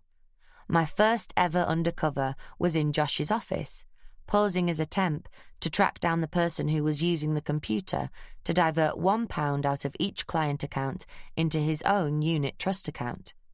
Because our relationship started on a professional footing, Josh never came on to me, and it stayed that way. Now, I take him out for a slap-up dinner every couple of months as a thank you for running credit checks for me. The rest of the work and advice, like this, he bills us for at his usual extortionate hourly rate, so I got straight to the point. I outlined the problem facing Ted Barlow while we scoffed our bowls of fruit and cereal. Josh asked a couple of questions, then the scrambled eggs and bacon arrived. He frowned in concentration as he ate. I wasn't sure if that was because he was thinking about Ted's problem or appreciating the subtle pleasures of the scrambled eggs, but I decided not to interrupt anyway. Besides, I was enjoying the rare pleasure of hot food so early in the day. Then he sat back, mopped his lips with the napkin, and poured a fresh cup of coffee. "There's obviously some kind of fraud going on here," he said. With anyone else, I'd have made some sarcastic crack about stating the obvious, but Josh did his degree at Cambridge, and he likes to establish the ground under his feet before he builds up the speculation, so I managed to keep my mouth zipped. I said. "I would say that the chances are the bank has a pretty shrewd idea of what that fraud is. They obviously think, however, that your Mr. Barlow is the villain of the piece, and that is why they have taken the steps they've taken, and why they are refusing to discuss their detailed reasons with him. They don't want to alert him to the fact that they have worked out for themselves what he's up to, so they have shrouded it in generalizations." He paused and spread a cold triangle of toast thickly with butter. The way he was chugging the cholesterol, I didn't feel at all confident he'd live long enough to retire at 40. I don't know how he stays so trim. I suspect there's a portrait of an elephant in his attic. "I'm not sure I follow you," I admitted. "Sorry. I'll give you an example I came across a little time ago. I have a client who owns a double glazing firm. They had a similar experience to that of your Mr. Barlow. The bank closed down their credit, and a few days later the police were all over them. It turns out that there had been a spate of burglaries around the northwest that all followed the same pattern. They were all houses that had a drive at the side with access to the rear of the house. The neighbours would see a double glazing firm's van turn up. The workmen would start removing the ground floor windows, while one of them was removing the household valuables through the back or side of the house and loading them into the van. The neighbours, of course, thought the family was simply having replacement windows installed. They might wonder why the workmen disappeared at lunchtime and failed to return, leaving plastic sheeting over the window holes and the old windows sitting in the drive, but no one wondered enough to do anything about it. The common factor that all those houses shared, it eventually transpired, was that they had all been canvassed by the same double glazing firm in the weeks previous to the burglary. And, of course, the canvassers had established whether both husband and wife were working, thus uncovering which houses were empty during the day. The police suspected my client and paid a visit to his bankers. They, of course, were only too aware that after a grim spell, my client's account had started to look very healthy again, and that much of his recent incomings had been in cash. After the police visit, they put two and two together and regrettably made a pig's ear of it. Partly the fault of my client, who had omitted to mention his recent investment in a couple of amusement arcades. Josh's sardonic tone told me all I needed to know about his opinion of slot machines as investments. It was, of course, all sorted out in the fullness of time. The burglaries were the brainchild of a couple of former employees who paid backhanders to unemployed youths of their acquaintance to go and get jobs as canvassers with this double glazing firm and report back to them. However, my client had an extremely sticky time in the interim. That experience leads me to suspect the bank think your Mr. Barlow is the brains behind whatever is going on here. You said they mentioned a high default rate on remortgages. That's about all they did say, I replied. More toast? Josh nodded. I waved the toast rack plaintively at a passing waitress and waited for Josh's next pearl of wisdom. If I were you, that's where I'd start looking. He sat back with the air of a conjurer who has just completed some amazing feat. I wasn't impressed, and I guess it showed. He sighed. Kate, if I were you, I'd ask my friendly financial wizard to run a credit check on all those good people who have taken out remortgages and whose conservatories have now vanished.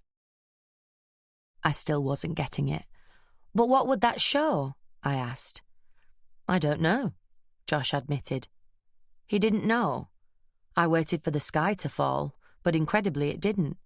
But whatever happens, you'll know a lot more about them than you do now, and I have that curious tingling in my stomach that tells me that's the right place to look. I trust Josh's tingle. The last time I had personal experience of it, I quadrupled my savings by buying shares in a company he had a good feeling about. The truly convincing thing was that he told me to offload them a week before they crashed spectacularly, following the arrest of their chairman for fraud.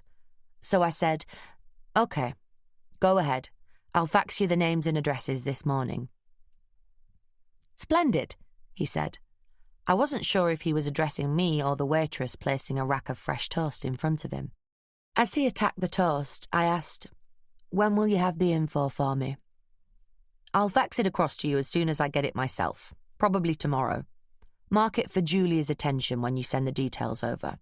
I'm hopelessly tied up today, but it's just routine. She can do it standing on her head. What I will also do is have a quiet word with a guy I know in Royal Pennine Bank's fraud section. No names, no pack drill, but he might be able to shed some light as to the general principle of the thing." "Thanks, Josh. That'll be a big help." I gave my watch a surreptitious glance. 7 minutes till we got into the next billable hour. "So how's your love life?" I hazarded. Martin Cheatham's office was in the old Corn Exchange, a beautiful golden sandstone building that, in aerial photographs, looks like a wedge of cheese, the windows pocking the surface like dozens of crumbly holes. The old exchange floor is now a sort of indoor flea market in bric-a-brac, antiques, books and records, while the rest of the building has been turned into offices. There are still a few of the traditional occupants, watchmenders, electric razor repairers, but because of the unusual layout, the rest range from pressure groups who rent a cubbyhole to small legal firms who can rent a suite of offices that fit their needs exactly. The office I was looking for was round the back. The reception room was small to the point of pokey, but at least the receptionist had a fabulous view of Manchester Cathedral. I hoped she was into bullshit Gothic. She was in her late 40s, the motherly type. Within 3 minutes, I was clutching a cup of tea and a promise that Mr. Cheatham would be able to squeeze me in within the half hour. She had waved away my apologies for not having an appointment. I couldn't understand how she kept her job, with all this being polite to the punters. One of the reasons I wasn't sorry to quit my law degree was that after 2 years, I began to realise I'd stand all the way from Manchester to London rather than sit next to a lawyer on a train. There are, of course, notable exceptions, lovely people, upon whose competence and honesty I'd stake my life. Unfortunately, Martin Cheatham wasn't one of them. For a start, I couldn't see how anyone could run an efficient practice when their paperwork was stacked chaotically everywhere. On the floor, on the desk, on the filing cabinets, even on top of the computer monitor. For all I could tell, there could be clients lurking underneath there somewhere. He waved me to one of the 2 surfaces in the room that wasn't stacked with bump. I sat on the uncomfortable office chair, while he headed for the other, a luxurious black leather, all-singing, all-dancing swivel recliner. I suppose that since most conveyancing specialists see very little of their clients, he didn't place a high priority on their comfort. He obviously wasn't a fan of the cathedral either, since his chair faced into the room. While he took his time with Alexis's letter, I took the chance to study him. He was around 5'8", slim without being skinny. He was in shirt sleeves, the jacket of a chain store suit on a hanger suspended from the side of a filing cabinet. He had dark, almost black hair, cut short but stylish, and soulful, liquid dark eyes. He had that skin that looks sallow and unhealthy if it goes without sun for more than a month or so, though right now he looked in the peak of health. He obviously lived on his nerves, for his neat small feet and hands were twitching and tapping as he read the letter of authority. Eventually, he steepled his fingers and gave me a cautious smile. "I'm not exactly sure how you think I can help, Miss Brannigan," he said. "I am," I told him. "What I have to do in the first instance is to track down T.R. Harris, the builder. Now, it was through you that Miss Lee and Miss Appleby heard this land was available, So I think you must know something about Mr. T.R. Harris. Also, I figure you must have an address for him, since you handled the matter for Miss Lee and Miss Appleby, and presumably had some correspondence with him." Cheatham's smile flickered again. "I'm sorry to disappoint you, but I know very little about Mr. Harris. I knew about the land because I saw it advertised in one of the local papers. And before you ask, I'm sorry, I can't remember which one. I see several every week, and I don't keep back numbers. It looked like they were the only bits of pulped tree he didn't keep." "I have a client who is looking for something similar," he continued, "but when I made further inquiries, I realised this particular area was too large for him. I happened to mention it to Miss Lee's colleague, and matters proceeded from there." "So you'd never met Harris before?" "I've never met Mr. Harris at all," he corrected me. "I communicated with his solicitor, a Mr. Graves." He got up and chose a pile of papers, seemingly at random. He riffled through them and extracted a bundle fastened with a paperclip. He dumped them in front of me, covering the body text of the letter with a blank sheet. "That's Mr. Graves' address and phone number." I took out my pad and noted the details on the letterhead. "Had you actually exchanged contracts then?" Cheatham's eyes shifted away from mine. "Yes, that's when the deposits were handed over, of course." "And you were quite convinced that everything was above board?" He grabbed the papers back and headed for the haven behind his desk. "Of course. I mean, I wouldn't have proceeded unless I had been. What are you getting at, exactly, Miss Brannigan?" His left leg was jittering like a jelly on a spin dryer. I wasn't entirely sure, but the feeling that Martin Cheatham wasn't to be trusted was growing stronger by the minute. Maybe he was up to something, maybe he was just terrified I was going to make him look negligent, or maybe he just had the misfortune to be born looking shifty. "And you've no idea where I can find Mr. Harris?" I asked. He shook his head and said, "Absolutely not. No idea whatsoever." "I'm a bit surprised," I said. "I'd have thought that his address would have appeared on the contracts." Cheatham's fingers drummed that neat little riff from the 1812 overture on the bundle of papers. Of course. How stupid of me. I didn't even think of that," he gabbled. Again he flicked through his papers. I waited patiently, saying nothing. "I'm sorry, this shocking business has really unsettled me. Here we are. How foolish of me. T.R. Harris, 134 Bolton High Road, Ramsbottom." I wrote it down, then got to my feet. I didn't feel like someone who's had a full and frank exchange of views, but I could see I wasn't going to get any further with Cheatham unless I had specific questions, and at least I could go for Harris and his solicitor now.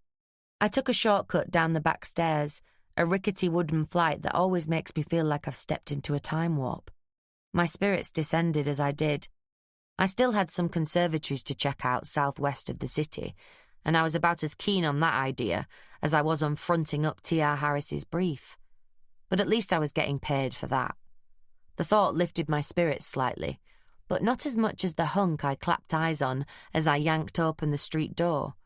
He was jumping out of a transit van that he'd abandoned on the double yellows, and he was gorgeous. He wore tight jeans and a white T-shirt, on a freezing October day, for God's sake, stained with plaster and brick dust. He had that solid, muscular build that gives me ideas that nice feminists aren't supposed to even know about, never mind entertain. His hair was light brown and wavy, like Richard Gere's used to be before he found Buddha. His eyes were dark and glittery, his nose straight, his mouth firm. He looked slightly dangerous, as if he didn't give a shit. He sure as hell didn't give a shit about me, for he looked straight through me as he slammed the van door shut and headed past me into the corn exchange. Probably going to terrify someone daft enough not to have paid his bill.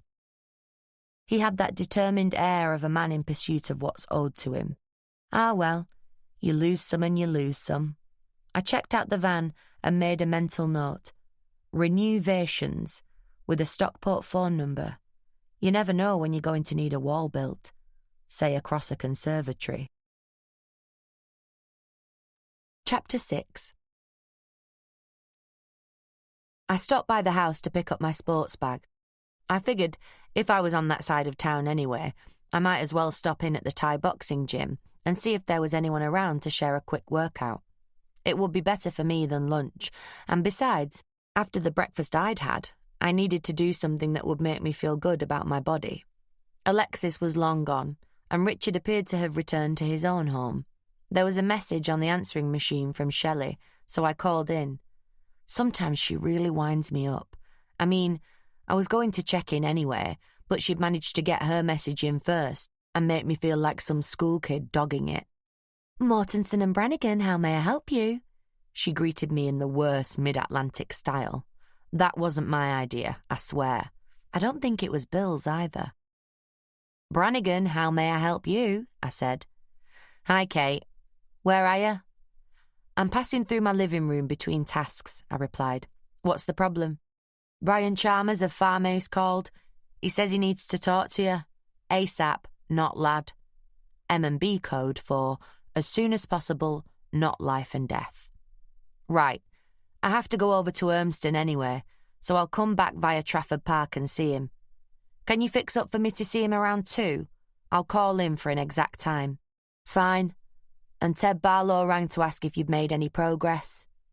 Tell him I'm pursuing preliminary inquiries, and I'll get back to him when I have something solid to report. And are you?" "Am I what?" Shelley sounded genuinely baffled. That must have been a novel experience for her. "Making any progress?" "As I'm always having to remind my 2 children," heavy emphasis on the children, "there's nothing clever about rudeness." "I'll consider my legs well and truly smacked." "But are you?" "That's for me to know and for you to find out. Goodbye, Kate." I didn't even have time for the goodbye before the line went dead. It was just before 12 when I managed to find someone who could give me any useful information about my missing conservatories. But when I did, it was worth the wait. Diane Shipley was every private investigator's dream.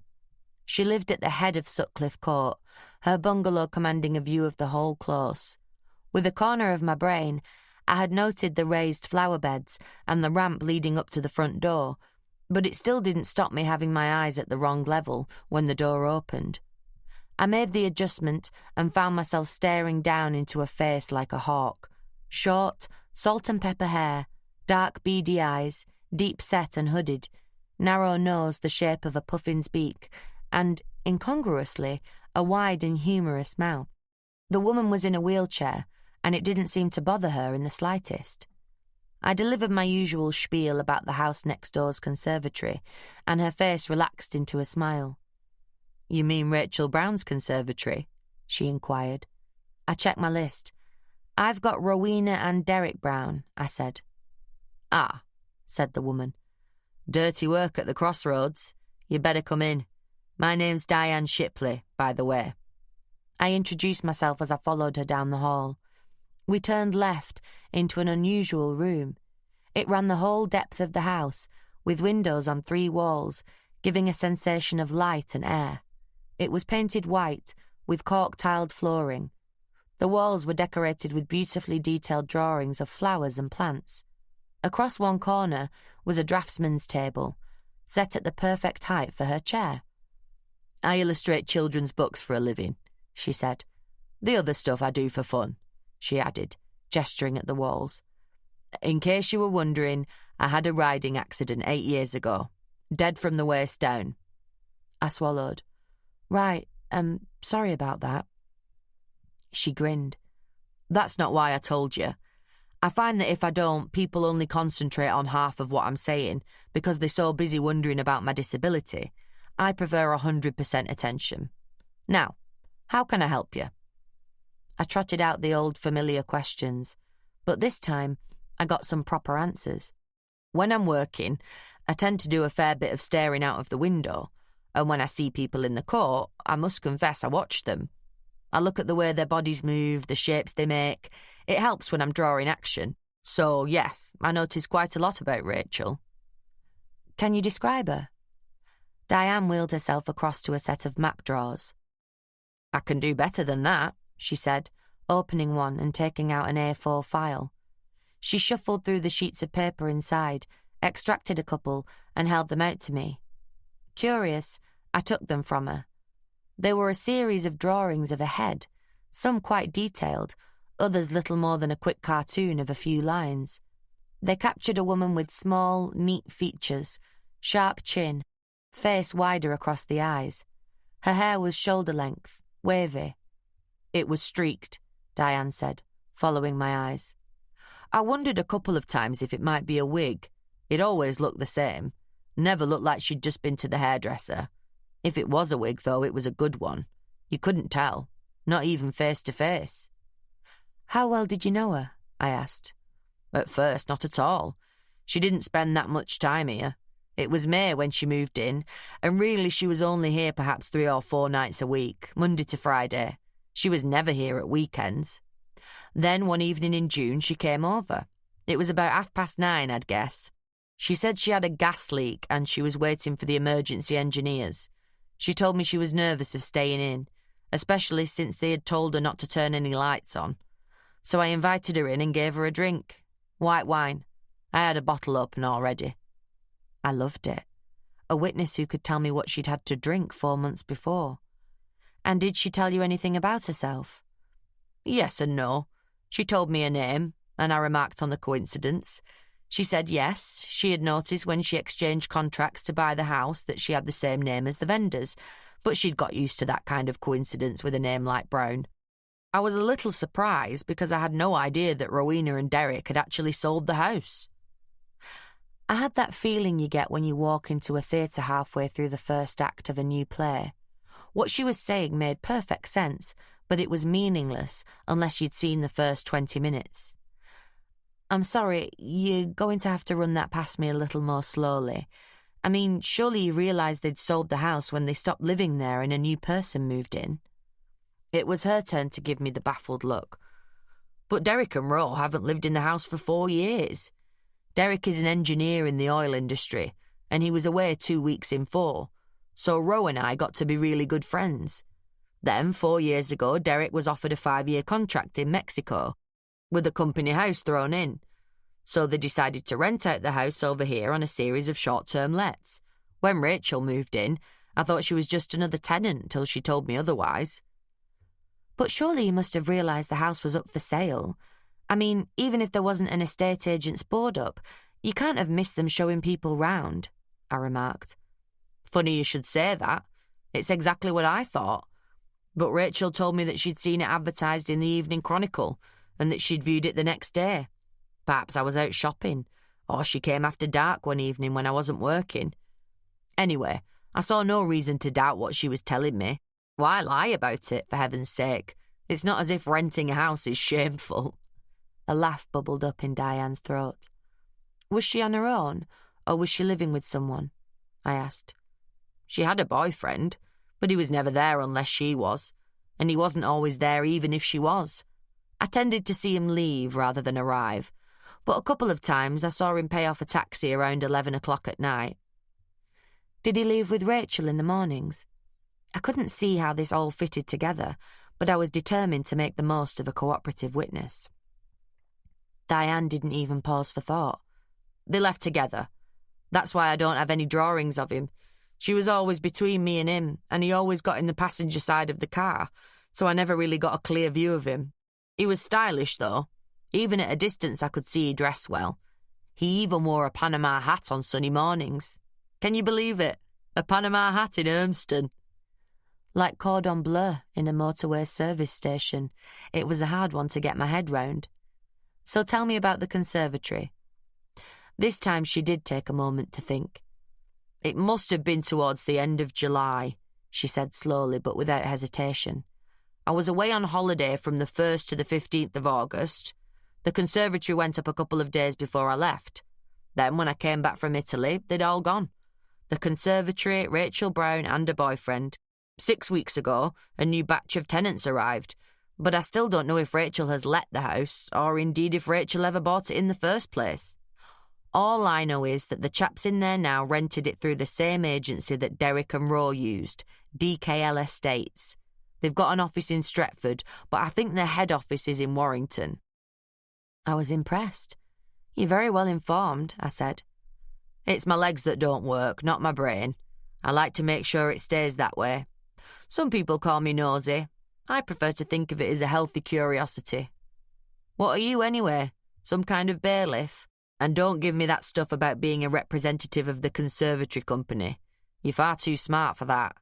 Besides, there's obviously been something very odd going on there. You're not just following up who you've sold conservatories to. I could have carried on bluffing, but I couldn't see the point. Diane deserved some kind of quid pro quo. I'm a private investigator, I said. My partner and I investigate white-collar crime. And this is the case of the missing conservatories, eh? Wonderful. You have made my week, Kate Brannigan. As I drove off towards Trafford Park, I began to suspect that Diane Shipley might just have made mine. Brian Chalmers of Farm Ace was less than thrilled when I told him the results of my work both inside and outside his factory and warehouse. He was furious with himself for employing a senior lab technician whose loyalty lay to his bank account rather than his boss. Unfortunately, because of my cock-up with the surveillance film, he didn't have any evidence other than my word, which wasn't enough for him to drag the guy into his office and fire him on the spot. So, since he had to take his anger out on someone, I got the lab technicians kicking. And because the client is always right, at least while he's actually in the room, I had to bite the bullet and stand on for the bollocking. I let him rant for a good 10 minutes, then offered to repeat the surveillance exercise over the weekend at a reduced rate. That took the wind out of his sails, as it was meant to. Unfortunately, as I left Chalmers' office, I passed one of the technicians I had dealt with during my short spell working undercover at Farm Ace, but, although he looked at me as if he ought to know me, he passed by without greeting me. Looked like I'd been lucky. The phenomenon of not recognising people out of context had worked in my favour. After all, what would a temporary stock clerk be doing in the managing director's office, all suited up? It was just before 3 when I pulled up outside the Thai boxing gym. My head felt like it was full of cogs and wheels all spinning out of sync, trying to assimilate everything that Diane Shipley had told me and make it fit what I'd been told at the other houses. None of it really made any sense so far. I know from bitter experience that when my mind is churning and fizzing, there's nothing better than some hard physical exercise, which for me, these days, means Thai kickboxing. It started off as purely utilitarian. My friend Dennis the burglar pointed out to me that I needed self-defense skills. He wasn't so much thinking about the job I do as the neighbourhood where I live. He persuaded me to come along to the club where his adored teenage daughter is the junior champion. When I saw the outside of the building, a horrible breeze-block construction like an overgrown scout hut, I was deeply unimpressed. But inside, it's clean, warm and well lit. And the women's coach, Karen, is a former world champion who gave up serious competition to have a family. One of the wildest sights in our club is watching her 3-year-old toddling round the ring throwing kicks at people twice his size and causing them a lot of grief.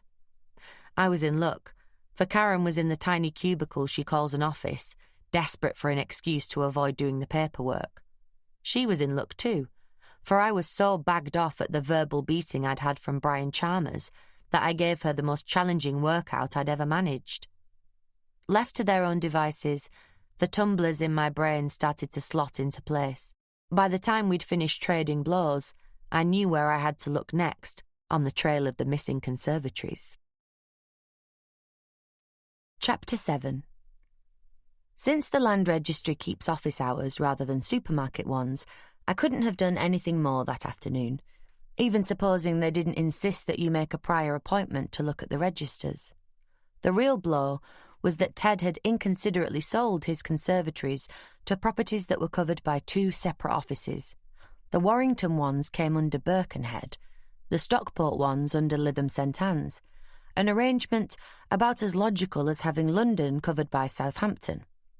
Just to confuse things even more, the Lytham registry is in Birkenhead House. Ever get the impression they really don't want you to exercise your rights to examine their dusty tomes? However, I did manage to get an appointment in Birkenhead for the Monday morning. When I read over the list of addresses, the woman I spoke to sounded positively gleeful. It's a joy to deal with people who love their work. After sorting that out, I felt I could pursue Alexis's dodgy builder with a clear conscience. I went home to change into something a little less threatening than a business suit. While I was there, I tried to ring T.R. Harris's solicitor, Mr. Graves.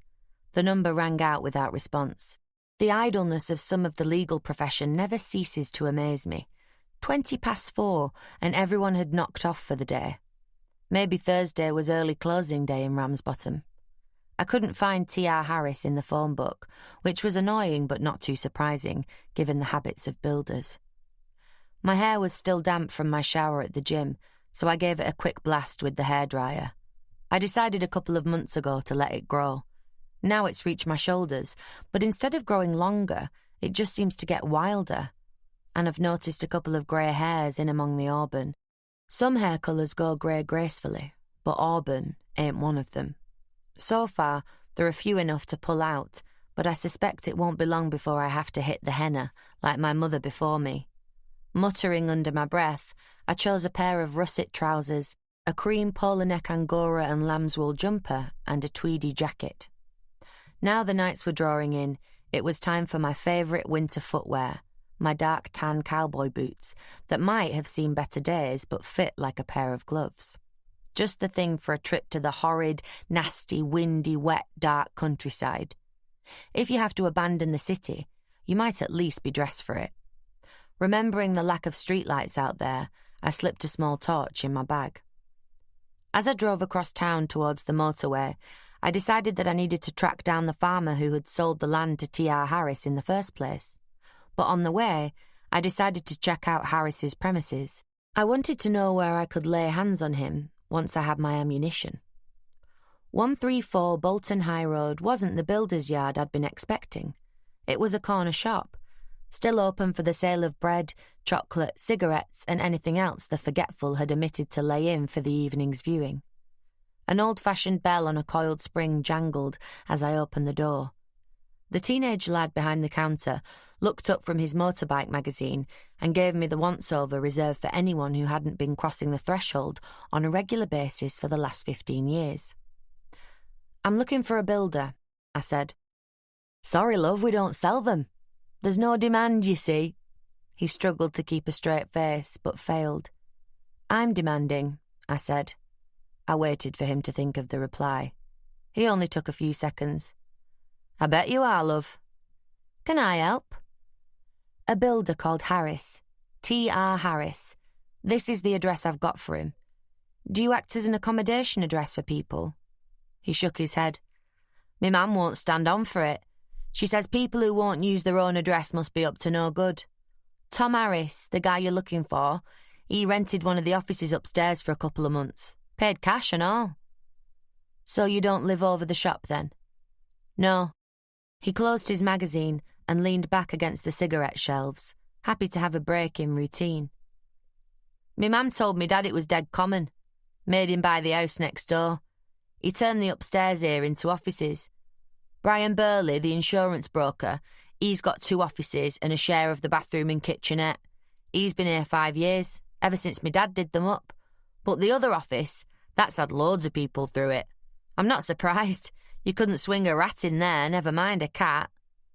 "So, Tom Harris isn't here any longer?" I asked. "Nah, he was paid up to the end of last week, and we ain't seen him since. He said he just needed an office while he sorted out a couple of deals over here. He said he was from down south, but he didn't sound it. Didn't sound local neither. Anyway, what you after him for? He stood you up or something?" He couldn't help himself, and he was cute enough to get away with it. Give him a few years and he'd be lethal. God help the women of Ramsbottom. "I need to talk to him, that's all. Any chance of a look round upstairs? See if he left anything that might give me an idea where he moved on to?" I gave him my sultriest smile. "You'll not find so much as a fingerprint up there," the lad told me, disappointed. "Me mam bottomed it on Sunday, and when she cleans, she cleans." I could imagine. There didn't seem a lot of point in pushing it, and if Harris had paid in cash, there wasn't likely to be any other clue as to his whereabouts. "Did you know him at all?" I asked. "I saw him going in and out, but he didn't have no time for the likes of me. Fancied himself, know what I mean? Thought he was hard." "What did he look like?" I asked. "A builder. Note special. Brown hair, big muscles, quite tall. He drove a white Transit. It said T.R. Harris Builders along the side. Here, you're not the cops, are you? He asked, a sudden note of apprehension mixing with excitement. I shook my head. Just trying to track him down for a friend he promised to do some work for. Do you know if he hung out in any of the local pubs? The lad shrugged. Dunno. Sorry. He looked as if he meant it, too. I bought a pound of Cox's orange pippins to stave off the hunger pains and hit the road. Some days things get clearer as time wears on. Other days, it just gets more and more murky.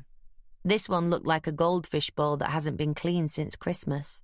The address I'd carefully copied down from Graves' letterhead that Martin Cheetham had showed me wasn't the office of a solicitor. It wasn't any kind of office at all, to be precise. It was the Farmer's Arms. The pub was about 1/4 of a mile from the nearest house, the last building on a narrow road up to the moors, where Alexis and Chris had hoped to build their dream home. In spite of its relative isolation, the pub seemed to be doing good business. The car park was more than half full, and the stonework had been recently cleaned. Inside, it had been refurbished in the country pub style of the big breweries. Exposed stone and beams, stained glass panels in the interior doors, wooden chairs with floral chintz cushions, quarry-tiled floor, and an unrivalled choice of fizzy keg beers that all taste the same. There must have been getting on for 60 people in, but the room was big enough for there still to be a sense of space. 2 middle-aged women and a man in his late 20s were working the bar efficiently. I perched on a stool at the bar and didn't have long to wait for my St. Clement's.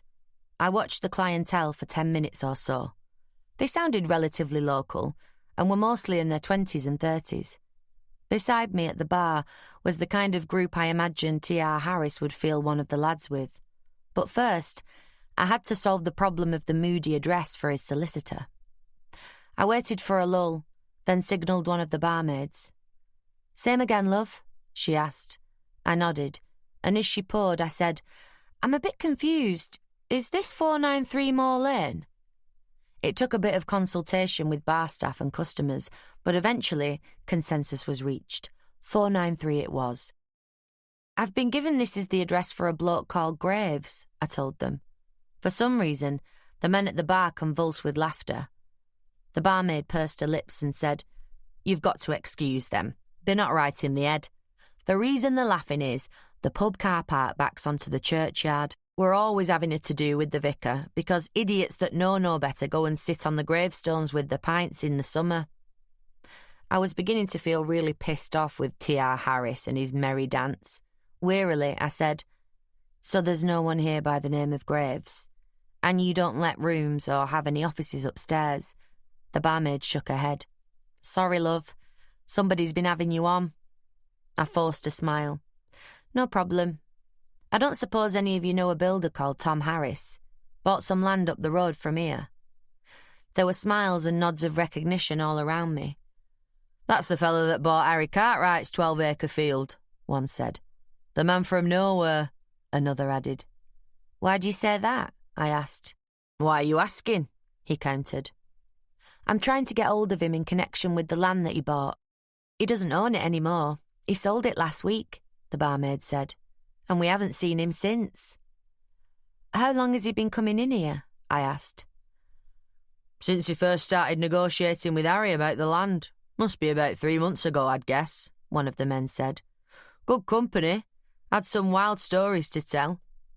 "What kind of wild stories?" I asked. They all laughed uproariously again. Maybe I should audition for the Comedy Store.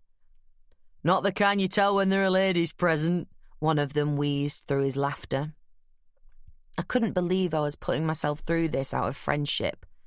Alexis was going to owe me a lifetime of favours after this. I took a deep breath and said, "I don't suppose any of you knows where his yard is, or where he lives." They muttered among themselves and shook their heads dubiously. "He never said," one of them told me. "He rented an office above the corner shop on Bolton High Road. Maybe they'd know." "I've tried there. No joy, I'm afraid. You lads are my last hope." I batted my eyelashes. God help me. The appeal to chivalry often works with the kind of assholes who sit around in pubs, telling each other mucky stories to compensate for the lack of anything remotely exciting in their own squalid little lives. Depressingly, it worked. Again, they went into a muttering huddle. "You want to talk to Gary?" the spokesman eventually announced confidently. Not if he's anything like you lot, I thought. I smiled sweetly and said, "Gary?" "Gary Adams," he said in that irritated tone that men reserve for women they think are slow or stupid. "Gary cleared the land for Tom Harris. When he bought it, half of it was copse, all overgrown with brambles and gorse between the trees. Gary's got all the equipment, see? He does all that kind of work round here." I kept the smile nailed on. "And where will I find Gary?" I said, almost without moving my lips. Watches were studied, frowns were exchanged. Exasperated, the barmaid said, "He lives at 31 Montrose Bank. That's through the centre of the village, up the hill and third left. You'll probably find him in his garage rebuilding that daft big American car of his." I thanked her and left, managing to keep the smile in place for as long as the lads could see me. My face muscles felt like they'd just done a Jane Fonda workout. As predicted, Gary was in the garage tacked onto a neat stone cottage. The up-and-over door was open, revealing a drop-head vintage Cadillac. The bonnet was up, and the man I took to be Gary Adams was leaning into the engine. As I approached, I could see him doing something terribly brutal-looking with a wrench the size of a wrestler's forearm. I cleared my throat and instructed the muscles to do the smile again. Reluctantly, they obeyed.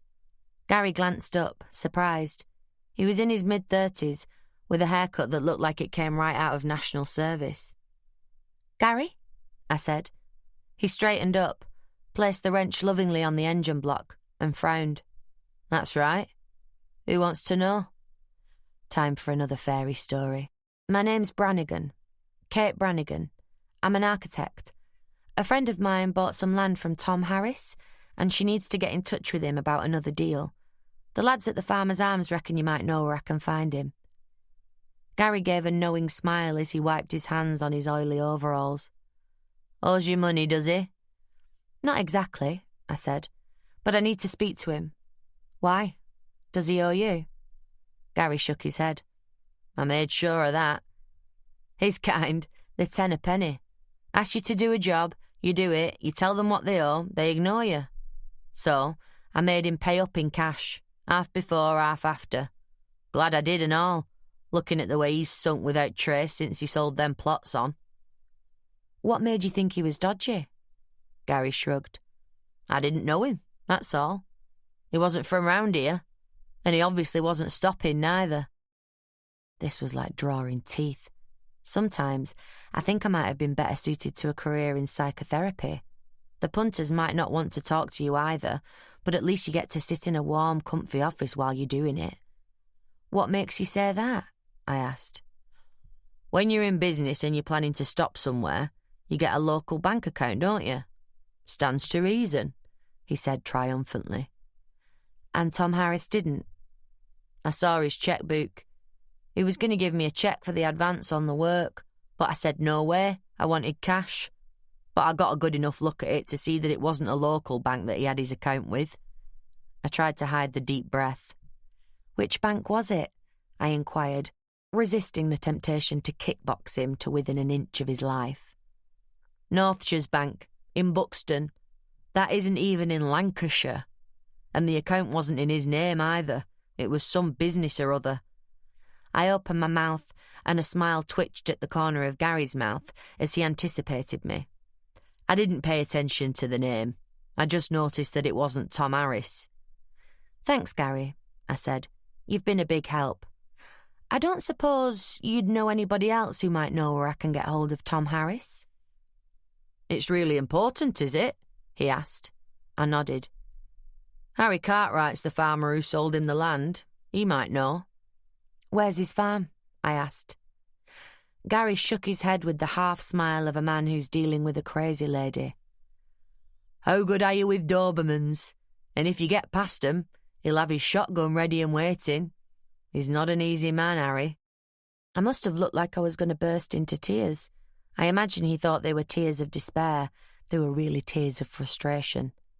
"Tell you what," he said, "I'll come with you.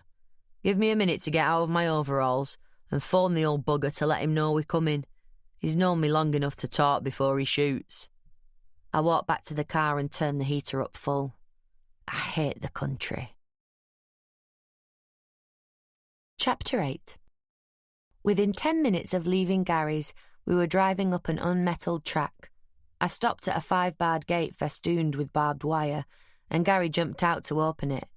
When he closed it behind me, he sprinted for the car. He'd barely slammed the door behind him when a pair of huge Dobermans hurled themselves at the passenger side of the car, barking and slavering hysterically. Gary grinned, which convinced me he wasn't the full shilling. "Bet you're glad you brought me along," he said. I slammed the car into gear and continued up the track. Half a mile on, my headlights picked out a low stone building in the gathering rural gloom. The roof appeared to sag in the middle, and the window frames looked so rotten that I couldn't help thinking the first winter gales would have the glass halfway across the farmyard. I could tell it was a farmyard by the smell of manure.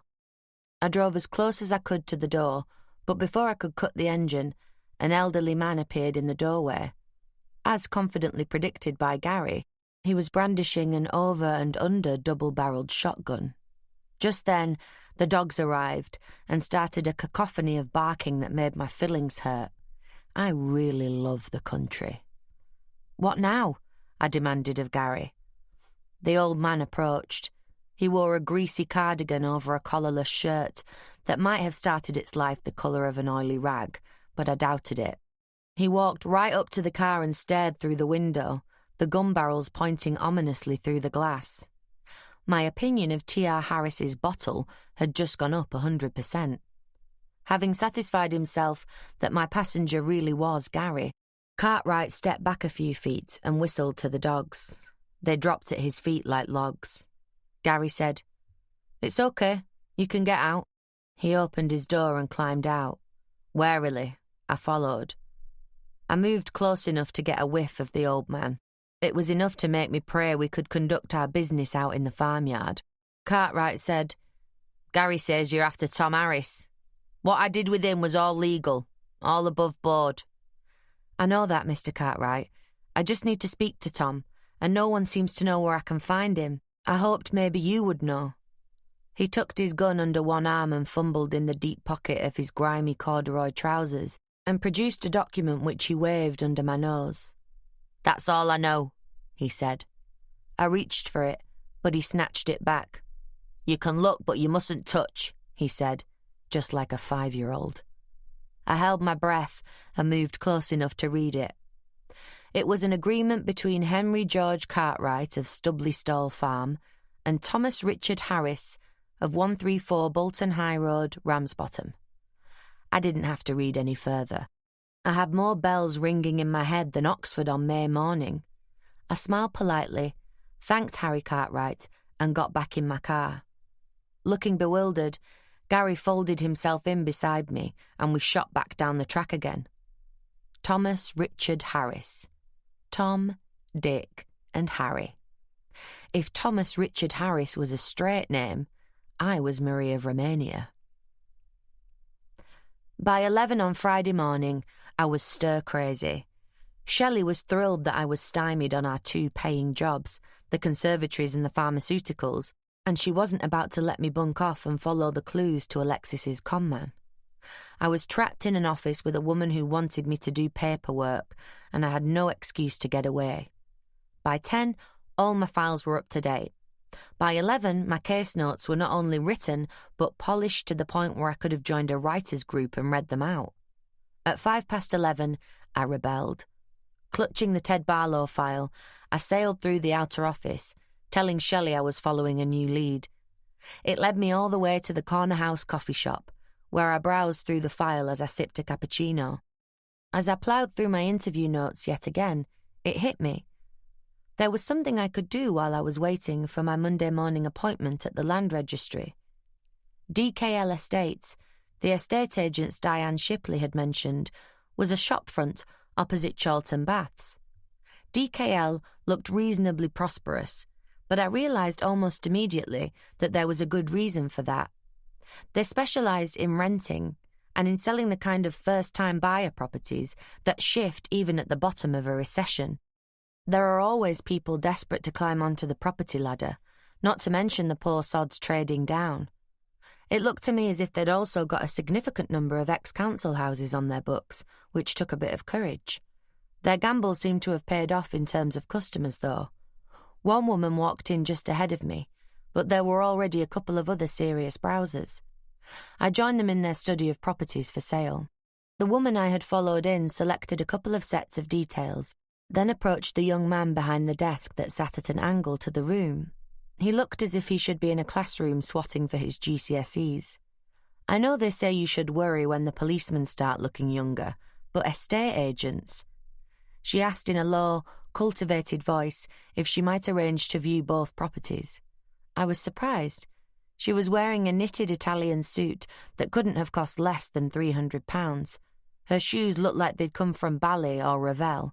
The handbag was a Tula, and I'd have put money on the Mac being a £400 aquascutum. Put it another way, she didn't look like a terraced house in Whalley Range was her idea of a desres. Maybe she was looking for a nice little investment. As I studied her, the lad behind the desk was phoning to fix her up with viewing appointments. I took in the grooming, the polished nails, the immaculately styled dark brown hair, the expert makeup that accentuated her dark eyes. I had to admire her style, even though it's one I've no desire to aspire to. I'd stared too long, however. The woman must have felt my eyes on her, for she turned her head sharply and caught my gaze. Her eyes seemed to open wider, and her eyebrows climbed. Abruptly, she turned on her heel and walked quickly out of the agency. I was gobsmacked. I didn't know her from a hole in the ground, but she clearly knew me. Or maybe I should say, she clearly knew who I was. The lad looked up from his pad and realised his customer was halfway out of the door. "Madam," he wailed. "Madam, if you'll just give me a minute." She ignored him and kept walking without a backward glance. "How bizarre," I said, approaching the desk. "Do you always have that effect on women?" "It takes all sorts," he said, with a cynical resignation that would have been depressing in a man 10 years his senior. "At least she took the details with her. If she wants to view, she can always phone. Maybe she remembered an appointment." I agreed. Privately, I was dredging my memory of recent cases, trying to see if I could place the elegant brunette. I gave up after a few seconds when the lad asked if he could help me. "I'd like to talk to whoever's in charge," I said. He smiled. "Can you tell me what it's in connection with? I might be able to help." I took a business card out of my wallet, the one that says Mortensen and Brannigan, security consultants. "I don't mean to appear rude, but it's a confidential matter," I told him. He looked slightly disconcerted, which made me wonder what little scam DKL were up to. He pushed his chair back and said, "If you'd care to wait a moment," as he reversed across the room and through a door in the far corner. He emerged less than a minute later, looking slightly shaken. "If you'd care to go through, Mrs. Lieberman will see you now." I flashed him a quick, reassuring smile, then opened the door. As I entered the back office, a woman I put in her late 40s rose from a typist chair behind an L-shaped desk. On one leg of the desk, an Apple Mac stood, its monitor showing a full-page mock-up of some house details. Mrs. Lieberman extended a well-manicured hand, displaying a few grand's worth of gold, sapphires and diamonds. "Miss Brannigan? I'm Rachel Lieberman. Do sit down. How may I help you?" I instantly realised who had taught the young man in the front office his style. I gave her the quick once-over as I settled into a comfortable chair. Linen suit over a soft sueded silk blouse. Her brown hair, with the odd thread of silver, was swept up into a cottage loaf above a sharp-featured face that was just beginning to blur around the jawline. Her brown eyes looked shrewd, emphasised by the slight wrinkles that appeared as she studied me right back. "It's to do with a matter I'm looking into on behalf of a client. I'm sorry to arrive without an appointment, but I was in the area, so I thought I'd drop by on the off chance of catching you." I started. She looked as if she didn't believe a word of it, a smile twitching at one corner of her mouth. "I wonder if you can clear something up for me. I realise that your main office is in Warrington, but are you actually the owner of DKL, or do you manage this branch?" "I own the company, Miss Brannigan." Her voice had had most of the northern accent polished off. "I have done since my husband died 3 years ago. Daniel Cohn Lieberman, hence the name of the company. What, if anything, does that have to do with your client?" "Nothing, Mrs. Lieberman, except that I shouldn't imagine a manager would have the authority to release the information I'm after. Mind you, a mere employee probably wouldn't grasp the importance of it either." I tried that on for size. I hoped she was a woman who'd respond to flattery. If not, that left me with nothing but threats, and I hate to threaten anyone in daylight hours. It takes so much more energy. "And what exactly is this information?" she asked, leaning forward in her chair and fiddling with a gold pen. "I'd like to level with you, if I may. My company specialises in white-collar crime, and I'm investigating a serious fraud. We're looking at a 6-figure rip-off here, probably more like $1 million. I suspect that the perpetrators may be using properties on a short-term lease for their particular scheme." Mrs. Lieberman was listening, her head cocked on one side. So far, no reaction was making it through to the surface. I soldiered on. "One of the addresses I'm looking at was rented through your agency. What I'm trying to do here is to find a common factor. The thing is, I'm beginning to think the renting of the houses is a key factor in the way the fraud is organised, and I hoped that if I gave you the addresses of the other houses I suspect have been involved, then you could check for me and see if they're on your books." I paused. I wanted some feedback. I'd never have made a politician. Mrs. Lieberman straightened up in her chair and drew her lower lip under her teeth. "And that's all you want to know? Whether or not they're on my books?" "Not quite all, I'm afraid. Whether they are now or have ever been on your books is the first step. Once we've established that, I want to ask you the names of the owners." She shook her head. "Out of the question. I'm sure you'll appreciate that. We're looking at very confidential matters here. There are only a few agencies that specialise in rental properties in this area, and we are by far the biggest. I act as agent for almost 300 rental properties, the bulk of them on short-term leases. So you can imagine how important it is that my clients know they can trust me. I can't possibly start giving you their names, and I can't believe you really expected me to. I'm sure you don't release information like that about your clients." "Touché. But surely you can tell me if a particular property is on your books. Then when you call up the details on your screen, you might notice a pattern emerging." "What sort of a pattern did you have in mind, Miss Brannigan?" I sighed. "That's what I don't know, Mrs. Lieberman. So far, all I have to go on is that I think most of the addresses involved in this scam have been rented. In one case that I'm sure about, I know that the couple who rented the house shared the surname of the couple who actually owned it." Rachel Lieberman leaned back in her chair and gave me the once-over again. I felt like a newly discovered species of plant, strange, exotic, and possibly poisonous. After what seemed to me to be a very long time, she nodded to herself, as if satisfied. "I'll tell you what I'll do, Miss Brannigan. If you give me the addresses you're interested in, I'll look through my records and see what I can come up with. Frankly, I have to say, I think it'll be a waste of time, but then I wasn't doing anything this evening anyway. I'll call you and let you know. Will Monday morning do? Or would you prefer me to ring you at home over the weekend?" I grinned. Deep down, Mrs. Lieberman was a woman after my own heart. I spent the afternoon with Ted Barlow, doing the boring stuff of checking back through all his records, making notes of ex-salesmen who'd been sacked, and learning exactly how a conservatory is installed. I glanced at the dashboard clock as I got back behind the wheel of my Nova. Just after 7. I figured I'd be quicker picking up the motorway than going home by the more direct crosstown route. A few minutes later, I was doing 80 in the middle lane, the Pet Shop Boys blasting out of all 4 speakers. The huge arc of Barton Bridge glittered against the sky, sweeping the motorway over the dark ribbon of the Manchester Ship Canal. As the bridge approached, I moved over to the inside lane, positioning myself to change motorways at the exit on the far side. I was singing "Where the Streets Have No Name" at full belt when I automatically registered a white Ford Transit coming up outside me in the middle lane. I paid no attention to the van as it drew level, then slightly ahead. Then, suddenly, his nose was turning in front of me. My brain tripped into slow motion. Everything seemed to last forever. All I could see out of the side of my car was the white side of the van, closing in on me fast. I could see the bottom edge of some logo or sign, but not enough to identify any of the letters. I could hear screaming. Then I realized it was my own voice. The nightmare was happening. The van swiped into me, crushing the door of my car against my right side. At the same time, the car skidded sideways into the crash barrier. I could hear the scream of metal on metal.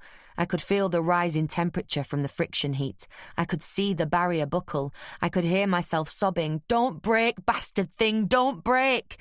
The front of my car seemed to be sandwiched between the struts of the crash barrier. I was tilted forward at a crazy angle. Below me, I could see the lights twinkling on the black water of the ship canal. The cassette player was silent. So was the engine. All I could hear was the creaking of the stressed metal of the crash barrier. I tried to open the driver's door, but my right arm was clamped in place by the crushed door. I tried to wriggle round to open it with my left arm, but it was no use. I was trapped.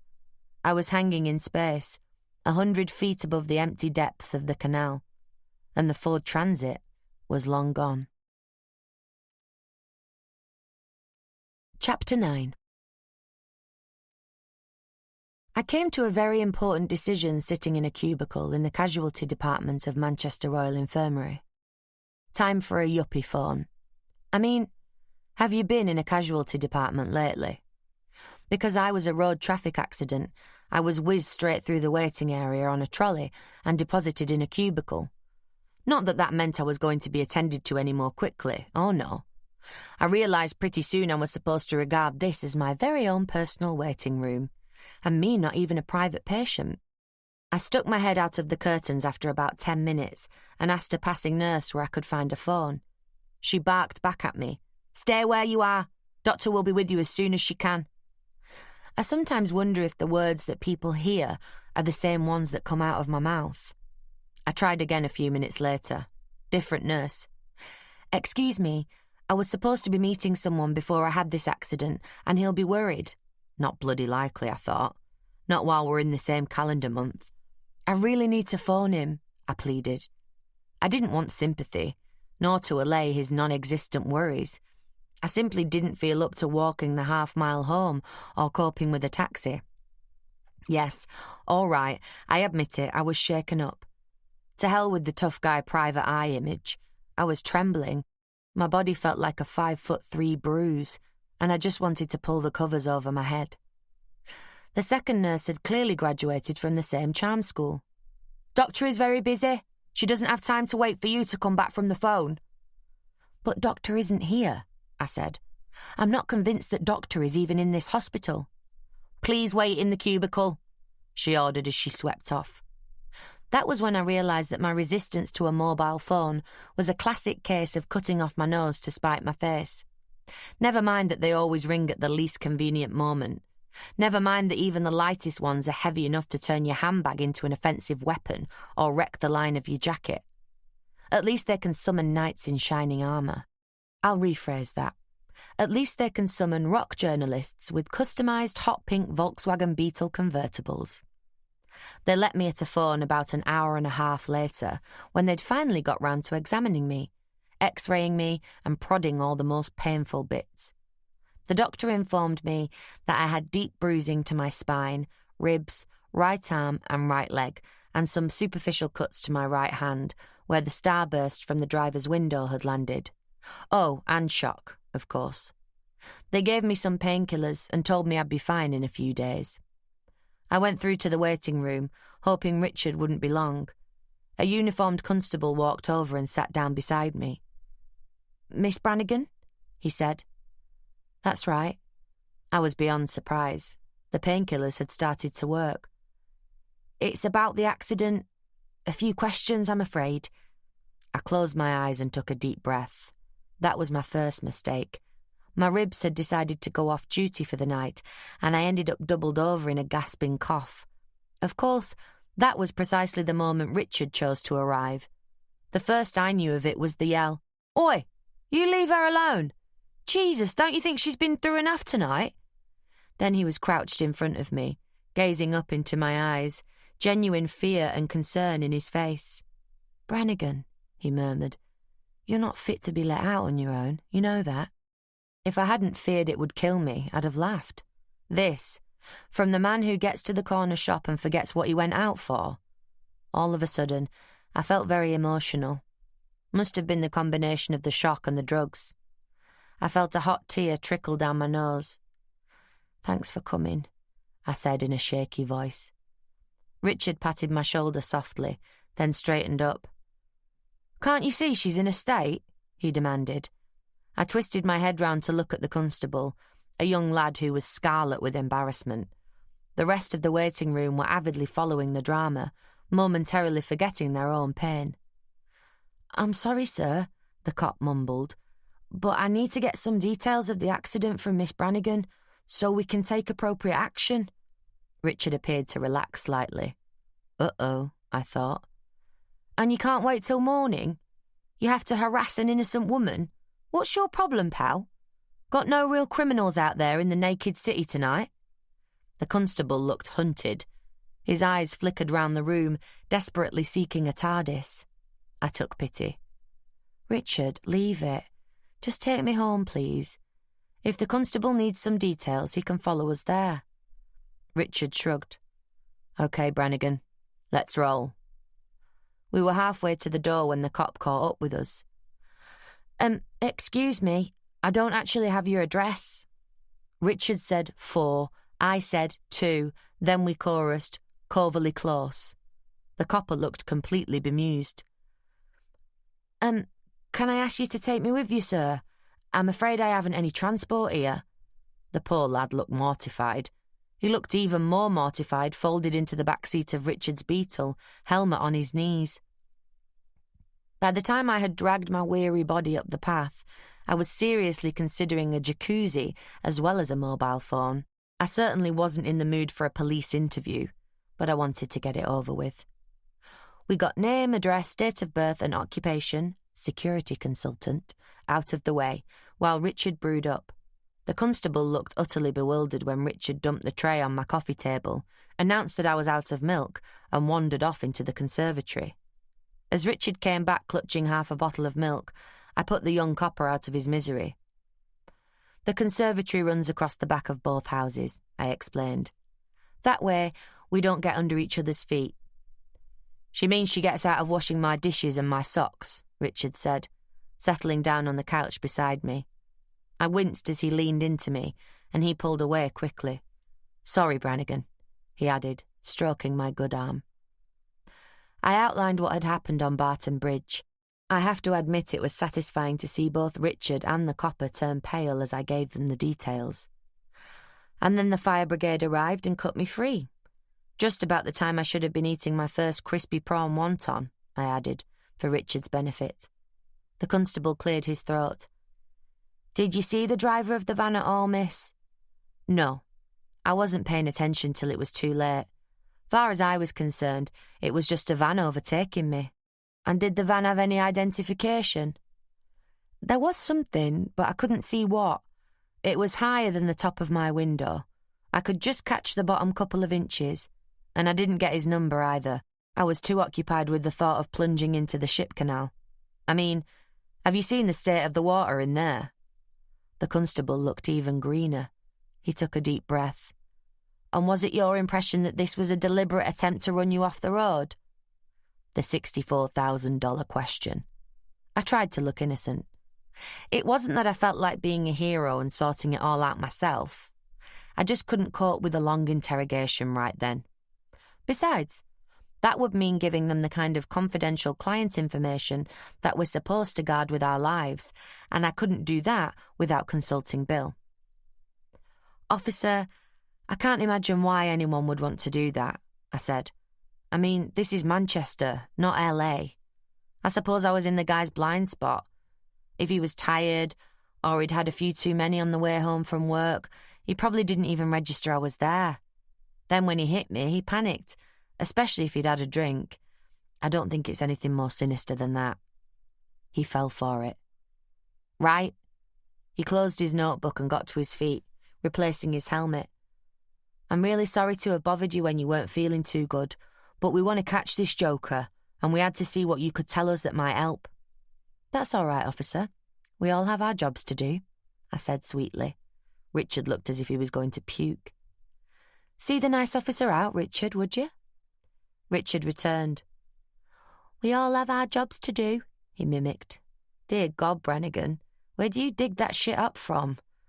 Okay, you fooled the sheriff, but you can't fool the Lone Ranger. What really went down there tonight? Wonderful, I muttered. The feds aren't allowed to interrogate Tonto. Oh, God, no. But you get to ask all the questions you want, huh? He smiled and shrugged. I love you. I'm entitled. If you really loved me, you'd run me a bath, I told him. Then I'll tell you all about it. 10 minutes later, I was soaking in the luxuriant bubbles of Van Cleef & Arpels First. When I say luxuriant, I mean it. Richard has a heavy hand with the bubble bath. I reckon there was at least a $5's worth of foam bath surrounding me. I was decent enough to have starred in a 40s Hollywood extravaganza. Richard sat on the closed toilet lid, smoking a joint that smelled heavily loaded to me. His glasses had steamed up, so he'd shoved them up on his head like flying goggles. His hazel eyes peered short-sightedly at me. So, Brannigan, what really happened out there tonight? He asked the mirror above my head. Somebody was either trying to frighten me off or see me off. There wasn't any point in dressing it up. Shit, Richard breathed. Do you know who? I couldn't swear it in a court of law, but I've got a good idea. I've just turned over a fraud at a pharmaceutical company running into $100,000 or so. They use white Ford Transits with a logo quite high up on the side. I think that probably covers it, don't you? I stretched gingerly, then wished I hadn't. The next few days were not going to be fun. So what are you going to do about it? Richard asked. I'll say this for him. He doesn't come on like Macho Man where my work is concerned. He doesn't like the fact that I have to take risks, but he generally keeps his mouth shut on the subject. Tomorrow I'm going to get one of our legmen to go over there and take a look at their rolling stock. And I'm going to get him to keep the place under surveillance until we get the pics we need. And you, my sweet darling, are going to take me for a day out in Buxton. Buxton? What's in Buxton? Lots of lovely things. You'll like it. But right now, what I'm going to do is lie in this bath till the hot water runs out, then I'm going to crawl into bed. Fair enough. Do you want supper in bed? If you do, I'll nip out for a Chinese. The words were poetry to my ears. I wasn't convinced that I could handle anything as complicated as chopsticks, but there was only Richard to see. And if he ever threatened to tell, I was sure I could find something to blackmail him into silence with. After all, I know he's got a Barry Manilow CD. I woke in the same position I'd gone to sleep in. When I tried to move, I understood why. Inch by agonising inch, I got myself out of bed and onto my feet. Making it to the bathroom was hell on legs. I'd just made it back to the hall when Richard appeared at the other end, hair awry, duvet trailing behind him. He rubbed the sleep out of his eyes, muttered, "You okay?" and reached for his glasses. When he'd put them on and looked at me, he couldn't stifle a snort of laughter. "I'm sorry," he gasped. "I really am. But you look like half man, half biscuit. One side's flesh-coloured, the other side's all brown and purple. Wild." I looked down. He was right. At least he'd found it funny rather than repulsive. "You really know how to make a woman feel special," I muttered. It was kind of him to have slept on my sofa rather than going back to his own house. I was about to thank him when I saw the havoc he'd managed to wreak in my kitchen with one Chinese takeaway. It looked like the entire People's Army had marched through on their stomachs. I didn't have the energy or the mobility to do anything about it, so I tried to blank it while I poured a cup of coffee from yesterday's jug and waited for the microwave to do its magic. By the time I got my first cup down, Richard was back, showered and shaved, I was just beginning to realise how much my accident had frightened and upset him. He knows how much I hate fuss, so he was trying desperately to disguise the fact that he was running round like a mother hen. I know it's disaster for the image, but I was touched, I have to admit it. "What's the plan for today, then?" he asked. "You still want to go to Buxton?" "How are you fixed?" I asked. "I can be free. Couple of calls to make is all. Can you drive me around to the Turkish and pick me up an hour later?" The Turkish is bliss. It's part of the Hathersage Road Public Baths, a magnificent Victorian edifice about 10 minutes' walk from my flat, if walking's your thing. Because it's owned by the City Council, there's never been any money to gut it and refurbish it, so it's still filled with the glories of its Victorian heyday. The original green, yellow and blue tiles adorn the walls. They still have the old-fashioned wrap-round showers, as well as water coming at you from above. Hot water hits you from the pipes that surround you on 3 sides as well. The only concession to the last decade of the 20th century is the plastic lounges that complement the original marble benches in the steam room. Like I say, it's always bliss. But that particular Saturday morning was more blissful than most. I came out an hour later feeling almost human. Richard was only 5 minutes late in collecting me, which approaches an all-time record. Back home, I called the garage who had towed the remains of my Nova away, and my insurance company. Next, I left a message on the office answering machine asking Shelley to sort out the best possible deal on a mobile phone for me, first thing Monday morning. Finally, I rang Brian Chalmers of Farmace. "Sorry to bother you at home, Brian, but have any of your vans been in an accident over the last 24 hours? "I don't think so. Why do you ask?" "I thought I saw one in a crash on the motorway last night. I reckoned you might need a witness. Can you check for me?" He obviously wondered why on earth I was so interested, but I'd just plugged a leak that was costing him a fortune, so he decided to humour me. He got back to me 10 minutes later. "None of our vans has reported any accidents last night," he said. "However, one of our transits was stolen from the depot on Thursday night, so I suppose it's possible that was the van you saw." Thursday night. Just after I'd talked to Chalmers at Farmace's office. The only thing I needed now was proof. Perhaps after we'd fronted up the errant lab technician, we could persuade him to confess.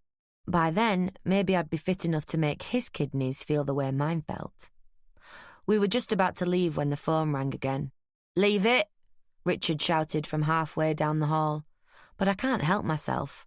I waited till the answering machine clicked in. "This is Rachel Lieberman calling Kate Brannigan on Saturday," was broadcast before I got to the phone. "Mrs. Lieberman?" I gasped.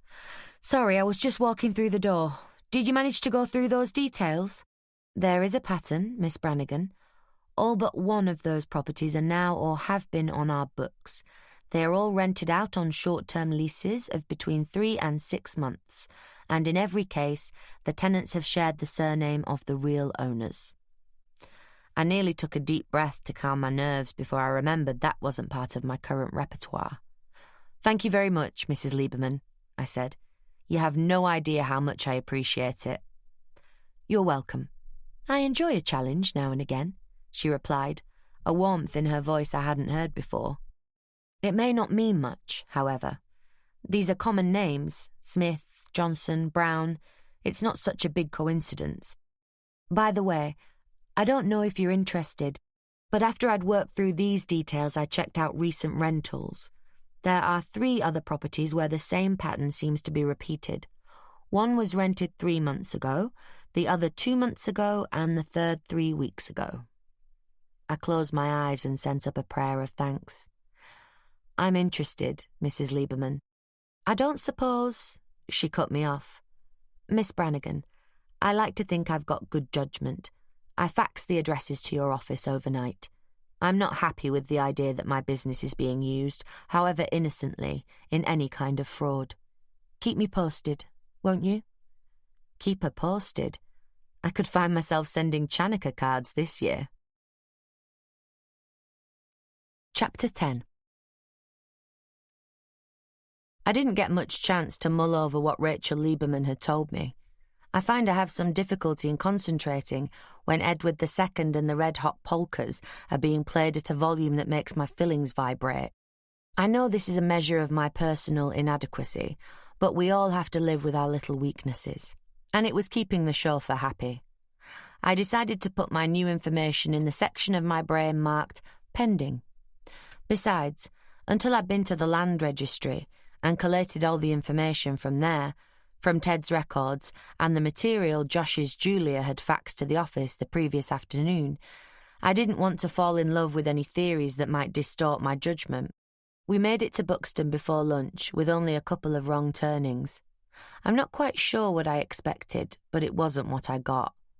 There's a grandiose little opera house with a conservatory that some spiritual ancestor of Ted Barlow's had installed. I'd have loved to have heard the salesman's pitch. Now, Mr. and Mrs. Counsellor, if I could show you a way to enhance the touristic value of your opera house for less than the product of a penny rate, I take it that would be something you would be pleased to go along with? There's also a magnificent Georgian crescent that ought to blow your socks off, but it's been allowed to run to seed, rather like an alcoholic duchess who's been at the cooking sherry. Frankly, I couldn't see what all the fuss was about.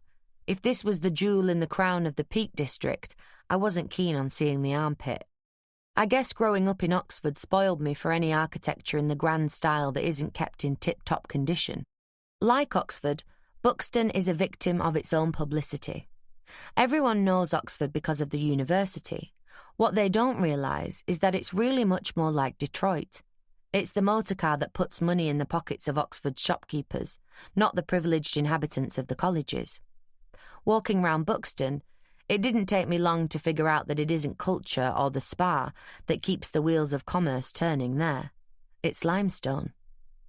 Richard was as enamoured of the place as I was. Before we'd walked the length of the rather dismal main street, he'd already started grumbling. "I don't know why the hell you had to drag me here," he muttered. "I mean, look at it. What a dump. And it's raining." "I think you'll find the rain isn't just falling on Buxton," I said.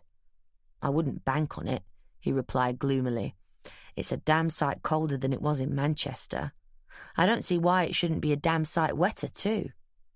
He stopped and stared with hostility at the steamed-up window of a chip shop. "What the hell are we doing here, Brannigan?" "I'm just doing what you told me," I said sweetly. "What I told you? How'd you figure that one out?" "I never said let's go and find the most horrible tourist attraction in the northwest and spend the day wandering round it in the rain." He does a good line in outrage, does Richard. Before he got into his stride and started ranting for England, I relented. I slipped my arm through his, more for support than to show solidarity. "The guy who ripped off Alexis and Chris has some connection with Buxton," I explained. "He used a hooky name to pull off the scam, and the only clue I've got on him is that his bank account is in Buxton." Richard's mouth opened, but I carried on relentlessly. "And before you remind me that your bank account is still in Fulham, let me point out that this guy is supposedly a builder, and the account in question appears to be a business account." "So what do we do? Wander round Buxton asking people if they know any iffy builders who might have ripped off our friends? Oh, and here's the big clue. We know which bank he keeps his overdraft in. I mean, do we even know what this guy looks like?" Alexis says he's in his late 20s, early 30s. Wavy brown hair, medium height, regular features. According to another witness, brown hair, big muscles, fancies himself, drives a white Transit, I said. "A white Transit?" Richard interrupted. "Jesus, you don't think it was him that tried to run you off the road last night?" "Behave," I told him. "Half the tradesmen in the world drive Transits, and half of them are white. You can't go round suspecting every plumber, joiner or glazier in Greater Manchester. Whoever this guy is, he hasn't got the remotest notion that I'm even interested in him. Never mind that I'm after him for fraud." "Sorry," Richard said. "So what do we do then?" "The first thing we do is we buy a local paper, and then we find a nice place to have lunch. And while you're stuffing your greedy little face, I will study the paper and see who the local builders are. Then, after lunch, we will behave like tourists and do a tour of Buxton. Only instead of taking in the sights, we'll be taking in the builders' yards." But there won't be anyone there on a Saturday afternoon, Richard objected. I know that, I said through tight lips, but there will be neighbours. You know, the sort of net twitchers who can tell you what people drive, what they look like, and whether vans marked T.R. Harris Builders ever find their way into the yard. Richard groaned, and I'm missing Man United and Arsenal for this. I'll buy lunch, I promised. He pulled a doubtful face. And dinner. He brightened up. We ended up in a pub near the Opera House that looked like it had been single-handedly responsible for Laura Ashley's profits last year. The chairs were upholstered in a fabric that matched the wallpaper, and the mahogany-stained wood of the furniture was a perfect match for the big freestanding oval bar in the centre of the big room. In spite of the decor, however, they were still clearly not catering for anything other than a local clientele. Richard complained bitterly because their idea of designer beer was a bottle of brown ale. He ended up nursing a pint of lager, then insisted on sitting in a sidebar with a view of the door, so if anyone he knew came in, he could swap his drink for my vodka and grapefruit juice. Humouring him, I settled for a view of the rest of the room. Luckily, the food was good. Wonderful sandwiches, stunning chips, proper chips, big fat brown ones like my Granny Brannigan used to make in a chip pan, so old and well used that it was black. And the campaign to keep Richard happy got a boost when he discovered sticky toffee pudding on the sweet menu. After his second helping, we were ready to make a move. I staggered upstairs to the ladies while Richard attempted to scrape the pattern off the plate. Coming back down the wide staircase, I got the kind of surprise that makes people miss their footing and end up looking like human pretzels in hallways. It also has the unfortunate side effect of attracting an enormous amount of attention. Luckily, because of my brush with permanent disability the night before, I was clutching the banister tightly. I moved gingerly down the last few stairs and slipped round the back of the oval bar, where I could study my prey rather less obviously. Halfway down the stairs may well be a nice place to sit, but it sure as hell is an appalling place to do a stakeout. I edged round the bar, getting a couple of strange looks from the barman, till I could see them in the mirror without them being able to get a clear view of me. Over at a small table in the bay window, Martin Cheetham was deep in earnest conversation with someone I'd seen before. The hunk with the van who'd looked straight through me outside the Corn Exchange after I'd interviewed Cheetham. Today, they were both out of their working clothes. Cheetham wore a pair of cords and an Aran sweater, while his companion looked even hunkier than before in a blue rugby shirt tucked into a pair of Levi's. There was a black leather blouson slung over the arm of his chair. Whatever they were talking about, Cheetham wasn't happy. He kept leaning forward, clutching his glass of beer tightly.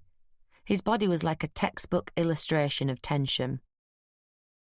By contrast, his companion looked as relaxed as a man on his holidays. He leaned back in his seat, casually smoking a slim cigar.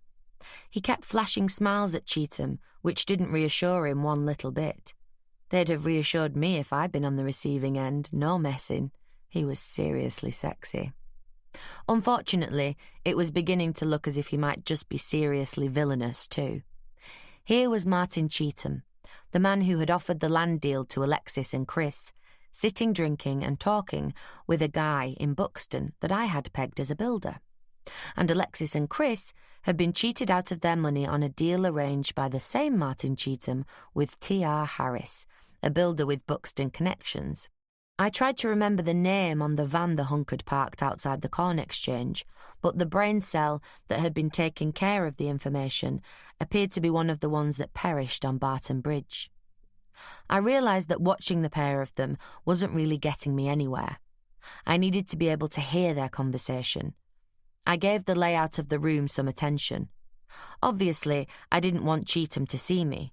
Of course, if he was innocent of any shady dealing, he'd have no problem with my presence.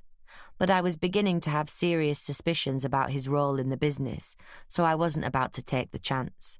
I figured that if I cut across the room behind Cheetham, I could slide along an empty banquette till I was just behind him. From there, I should be able to hear something of their conversation. It wouldn't require much in the way of stealth, which was just as well, given the condition of my body. I made it across the room, but as I was edging towards the end of the banquette, the hunk caught sight of me. He was instantly alert, sitting up and leaning forward to say something to Cheetham. The solicitor immediately swivelled round in his chair. I was well and truly blown. Bowing to the inevitable, not a position that comes naturally to me, I got up and walked towards them. Cheetham's face registered momentary panic, and he cast a look over his shoulder to his companion, who flicked an alert look at me and said something inaudible to Cheetham. Cheetham ran a nervous hand through his dark hair, then took a step towards me. "Miss Brannigan, what a surprise. Let me buy you a drink," he said without drawing breath. He stepped to his left, blocking the way past him. In total frustration, I watched his companion turn on his heel and practically run out of the bar. I gave Cheetham the hard stare. There was a sheen of sweat on his forehead, and the colour had vanished from under his tan, leaving him looking like he'd suddenly developed cirrhosis. "I was hoping you'd introduce me to your friend," I said, making the best of a bad job. His smile barely made it to his lips. Never mind his dark eyes. No, sorry, he had to rush." He picked up his glass and took a swift sip. "Do let me buy you a drink, Miss Brannigan," he pleaded. "No, thanks. I was just leaving myself. Do you have a lot of friends in the building trade, Mr. Cheetham?" He looked as if he wanted to burst into tears. "The building trade? I'm sorry, I'm not at all sure that I understand you." "Your friend, the one who just left, he's a builder, isn't he?" He gave a nervous laugh. It sounded like a spaniel choking on a duck feather. From the look on his face, he realised it hadn't really worked either.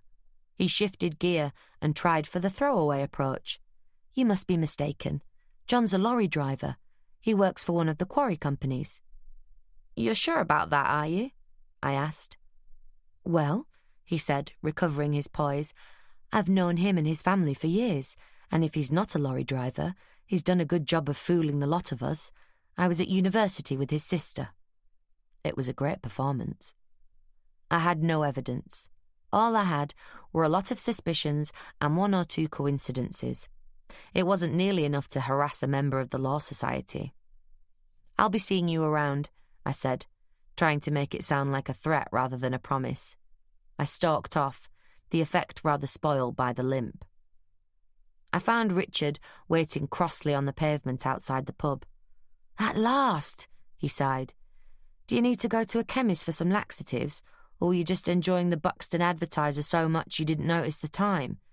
I've been standing here like patience on a flaming monument. Did you happen to notice a guy tearing out of the pub a few minutes ago? Black leather jacket, brown hair, moody looking," I asked, ignoring his complaints. "Hasn't realised he's too old for the James Dean impersonation. That the one?" "That's right. I don't suppose you noticed where he went?" "He took off across the park," Richard said, waving a hand in the vague direction of the Pavilion Gardens. "Why? Did he do a runner without paying for his butty or something?" "I think that was our man T.R. Harris himself. Shit. If I could only remember the name on his van," I snarled. Richard looked blank. "But he wasn't driving a van." "He was the last time I saw him. It was some dreadful pun of a name," I muttered, opening the paper again and scanning the ads. "Bricks and Motor? Mean and Ruthless?" Richard wittered on as I continued my fruitless scrutiny. Then an advert caught my eye. "Doing up your house? Don't touch a thing till you've called us. Cliff Scott and Sons." Then, in bold capitals, "Renovations our speciality." I let out a sigh of satisfaction. "Renewations," I announced triumphantly. "Yeah, right," Richard said, giving me the kind of uneasy look we normally reserve for those in the later stages of dementia. The look didn't go away as I marched back into the pub and asked for their phone book. While I was waiting, I noticed Cheetham had been joined by a stylish and attractive brunette with a clutch of carrier bags. Judging by the logos, she hadn't been to Safeway for a frozen chicken. She was stroking Cheetham's thigh proprietorially, while he appeared to be conducting an inquisition about the carrier bags. Then the phone book arrived, and I had to drag my attention away from them. Surprise, surprise, Renovations didn't have a listing. Back to Plan A. Amazingly enough, Richard was still standing on the pavement when I emerged from the pub for a second time. He had the look of a man who has decided that happiness lies along the line of least resistance. "What now, my love?" he sang in a bad imitation of Shirley Bassey as he attempted to sweep me into his arms. I dodged, wincing, and he instantly stopped. "Sorry, Brannigan. I keep forgetting you're one of the walking wounded." I didn't need reminding. I was beginning to feel tired and a bit shaky.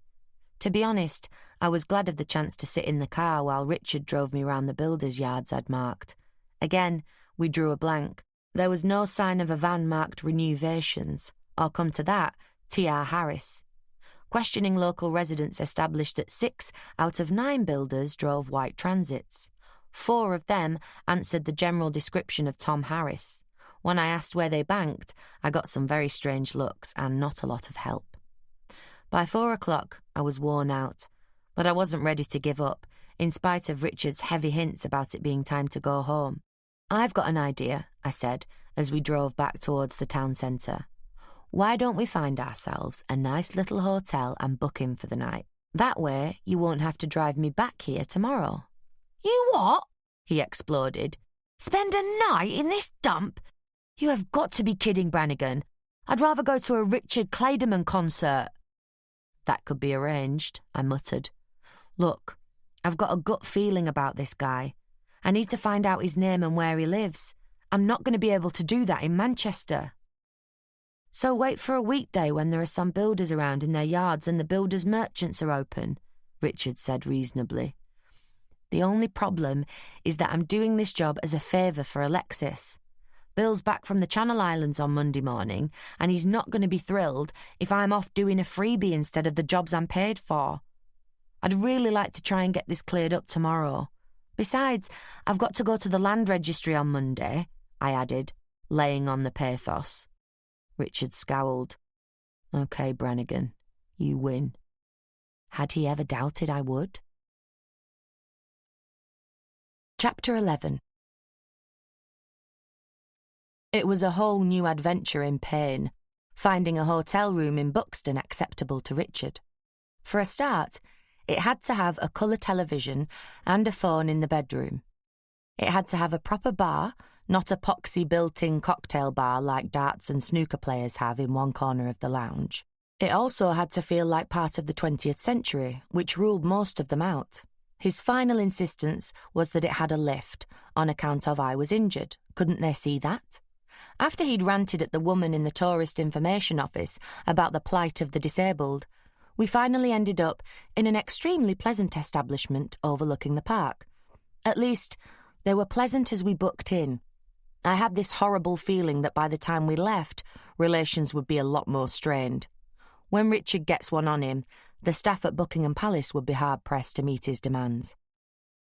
I headed straight for the bath to ease my aching limbs, while Richard turned on the TV and collapsed on the bed, complaining about the lack of A, a remote control, and B, satellite television. I have to confess I wasn't sorry. My head was splitting, and I didn't think I could put up with his usual channel hopping or MTV at full volume without giving way to the urge to commit GBH. I closed the bathroom door so I didn't have to listen to his comments on the football match reports, and subsided, thankfully, into the hot water while I attempted to order my thoughts. First, the conservatories. Thanks to Rachel Lieberman, I now knew that the houses where the conservatories had disappeared had all been rented. It seemed that the people who had rented them shared their surname with the real owners. Was there any significance in the fact that they'd all been rented through DKL? Or was it simply that DKL was one of the few agencies around who specialised in rental property? What I didn't understand was where the conservatories had gone, or how the con with the second mortgages had been worked. After all, these days, financial institutions are a little bit fussier than they used to be about who they lend money to. The other problem was that I didn't have the first idea of who was pulling the scam.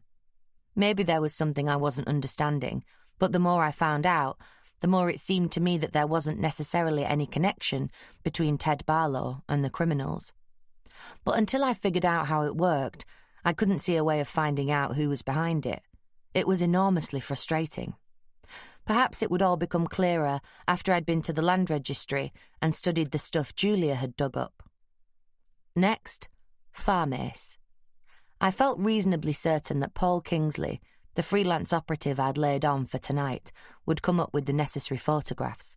But after the previous night's run-in on the bridge, I felt a more personal interest in the case. If it had been a farm ace van that had tried to cut short my promising career, then I wanted to know who had done it, so someone could make him feel as shaky, if not as sore, as I was feeling. And finally, the case of the bent builder. I had a gut feeling about John. There were too many coincidences piling up. Besides, there was a matter of professional pride at stake here. I reckoned I'd always managed to impress Alexis with my skills, largely because she only ever saw the end result. I didn't want her to start seeing the feat of clay. However, I still didn't have any bright ideas about how to find the elusive John, alias T.R. Harris, and the bath was starting to cool off. Gingerly, I pushed myself up till I was perched on the end of the bath. Then I swung my legs over the edge and onto the floor. I wrapped myself in a generous bath sheet and joined my beloved, who was now pouring scorn on a mindless game show. I snuggled up to him, and he paused in his stream of invective long enough to say, "Have they got a Chinese in Buxton? Try looking in the paper, or the phone book, or ring reception." The last suggestion obviously required the least effort. While he made the receptionist stay, I staggered back to the bathroom and struggled into my clothes, wishing I'd thought to bring an overnight bag. Luckily, my handbag always contains a tiny bottle of foundation and a functional compact with eyeshadows, blusher, mascara and lipstick, so I managed to hide the black shadows under my eyes and the bruise on my jaw. By the time I'd finished, Richard was raring to go. I couldn't help feeling it was a little early for dinner and said so. "I'm hungry," Richard said. I raised my eyebrows. He smiled sheepishly. "The receptionist said there's a pub that does live music on a Saturday night. Local bands, that sort of thing. I thought you'd probably want an early night, and I thought I might drop by later and see if there was anything worth listening to." Which translated as, "This trip looks like a washout. If one of us can get something out of it, it won't have been a complete waste of time." One of the ways rock journos like Richard get their stories is to maintain good relations with the record company A&R men. They're the ones who sign up new acts and build them into the next U2. So Richard's always on the lookout for U3 so he can tip the wink to one of his mates. "No problem," I sighed. "Let's go and eat." It was easier to give in, especially since I didn't think waiting till later would improve my appetite. The reaction to the accident seemed to have set in, and I was secretly grateful at the thought of an early night without having to worry about entertaining Richard. The Chinese restaurant was in the main street, above a travel agency. Considering it was 6:30 on a Saturday night, the place was surprisingly busy. At least a dozen tables were occupied. We both took that as an indication that the food must be reasonable. I should have known better. All the other signs said the opposite. The fish tank was filled with goldfish rather than koi carp. The tables were already set with spoon and fork. There wasn't a Chinese character in sight on the menu, which was heavy on the sweet and sour and the chop suey. I've never fancied chop suey, not since someone told me with malice afterthought that it's Chinese for mixed bits. Besides, it's not even a proper Chinese dish, just something they invented to keep the Yanks happy. Richard grunted in outrage as he read the menu. As the waiter returned with our 2 halves of lager, Richard opened his wallet and pulled out a heavily creased piece of paper, which he unfolded and waved under the waiter's nose. The waiter studied the Chinese characters gravely. At least he seemed to recognise Richard's favourite 6 dim sum dishes. A while ago, he persuaded the manager of his regular restaurant in town to write them down for him in case of emergency. This was clearly an emergency. The waiter cleared his throat, carefully folded up the paper, and handed it back to Richard. "No dim sum," he said. "Why not? I've shown you what I want," Richard protested. "No dim sum. Bamboo not hygienic," the waiter retorted. He walked off before Richard could find his voice. "Bamboo not hygienic?" Richard finally echoed, incredulity personified. "I have now heard everything. Dear God, Brannigan, what have you got me into this time?" I managed to pacify him long enough to order, which was my next mistake. They didn't do salt and pepper ribs, but barbecue ribs were on the menu. They were orange. I don't mean glossy reddish-brown. I mean orange, as in Jaffa. The taste defied description. Even Richard was stunned into silence. He took a swig of tea to get rid of it and nearly gagged. After a cautious sip, I understood why. Clearly unaccustomed to people wanting Chinese tea, they'd served as a pot of very weak yet stewed tea bag. I thought it couldn't get worse, but it did. When the main courses arrived, I thought Richard was going to burst a blood vessel. The sweet and sour pork consisted of a mound of perfectly spherical balls topped with a lurid red sauce that I'd bet contained enough E numbers to render half the population of Buxton hyperactive. The chicken in black bean sauce looked as if it had been knitted, and the fillet steak Cantonese appeared to have escaped from the Mr. Minute heel bar. The waiter refused to understand that we wanted chopsticks and bowls. The final indignity came when I took the lid off the fried rice. It was pink. I swear to God, it was pink. Richard just sat staring at it all, as if it was a bad joke and the real food would arrive in a minute. I took a deep breath and said, "Just try to think of it as one of those things we do for love."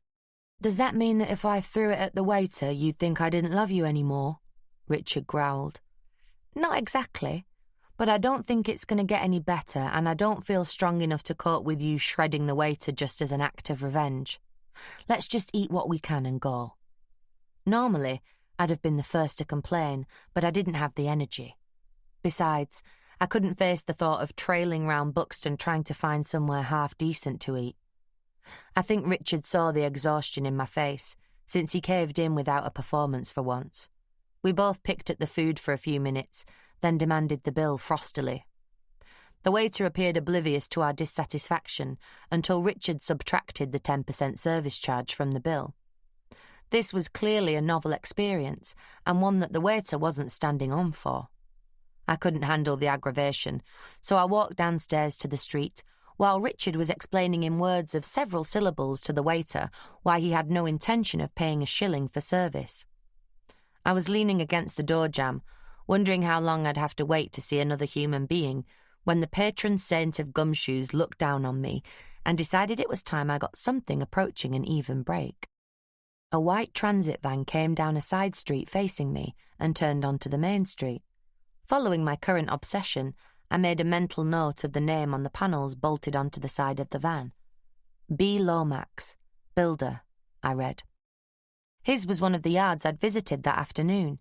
The van drew up, and I heard the driver's door open and close, though I couldn't see anything since the van was between us. I guessed that the driver was heading for the pizzeria I'd noticed, on the opposite side of the street. Just then, Richard emerged, a grim smile on his face. "Crack it?" I asked. I got him to knock a couple of quid off as well, on account of the ribs had triggered off an allergy and given you an asthma attack. I don't have asthma. As far as I am aware, I'm allergic to nothing except bullshit. I pointed this out to Richard as we walked back to the car. "So?" he replied. "They don't know that, do they? And besides—" "Shut up," I interrupted, guessing what was coming next. "I do not need to be told that I look shitty enough to be suffering from an asthma attack." "Please yourself," he said. I eased myself into the car, then screeched in excitement. "It's him! Richard, it's him!" I shouted, digging Richard in the ribs more savagely than I intended. "Who?" he yelped. "The guy I'm looking for!" I yelled, unable to take my eyes off the man who had come out carrying 3 pizzas, which he was carefully placing on the passenger seat of the white transit. It was the man I'd seen with Cheetham, the same man I'd seen in the Renovations van. The man I strongly suspected was also T.R. Harris. "That's the guy that came horsing out of the pub at lunchtime," Richard said, on the ball as ever. "I know. I think he's the guy who ripped off Alexis and Chris," I told him. "So let's see where he goes," Richard said. He waited till our man climbed back into the driver's seat before starting the distinctive Beetle engine. A hot pink VW convertible wasn't the car I'd have chosen to tail someone in, but then I didn't have a choice. "Keep as far back as you can," I cautioned him. We stayed where we were as the van pulled out and drove slowly towards a mini roundabout where the driver paused momentarily. As he turned right, Richard released the clutch and shot off in pursuit. When we turned, we could just see the tail lights of the van rounding the bend ahead. Moments later, we came round the bend to see the van turning at the traffic lights. "Go for it!" I shouted at Richard as the lights changed to amber. He stamped on the accelerator and hauled on the steering wheel, cornering with a shriek of rubber. Thank God for low-profile tyres and customised Beetles. The van was still in sight, and we followed it sedately through another set of lights and up a hill. Then it pulled into a drive. I let my breath out in a sigh of relief. It's harder than most people think to tail another vehicle. A good 30% of the time you lose them completely.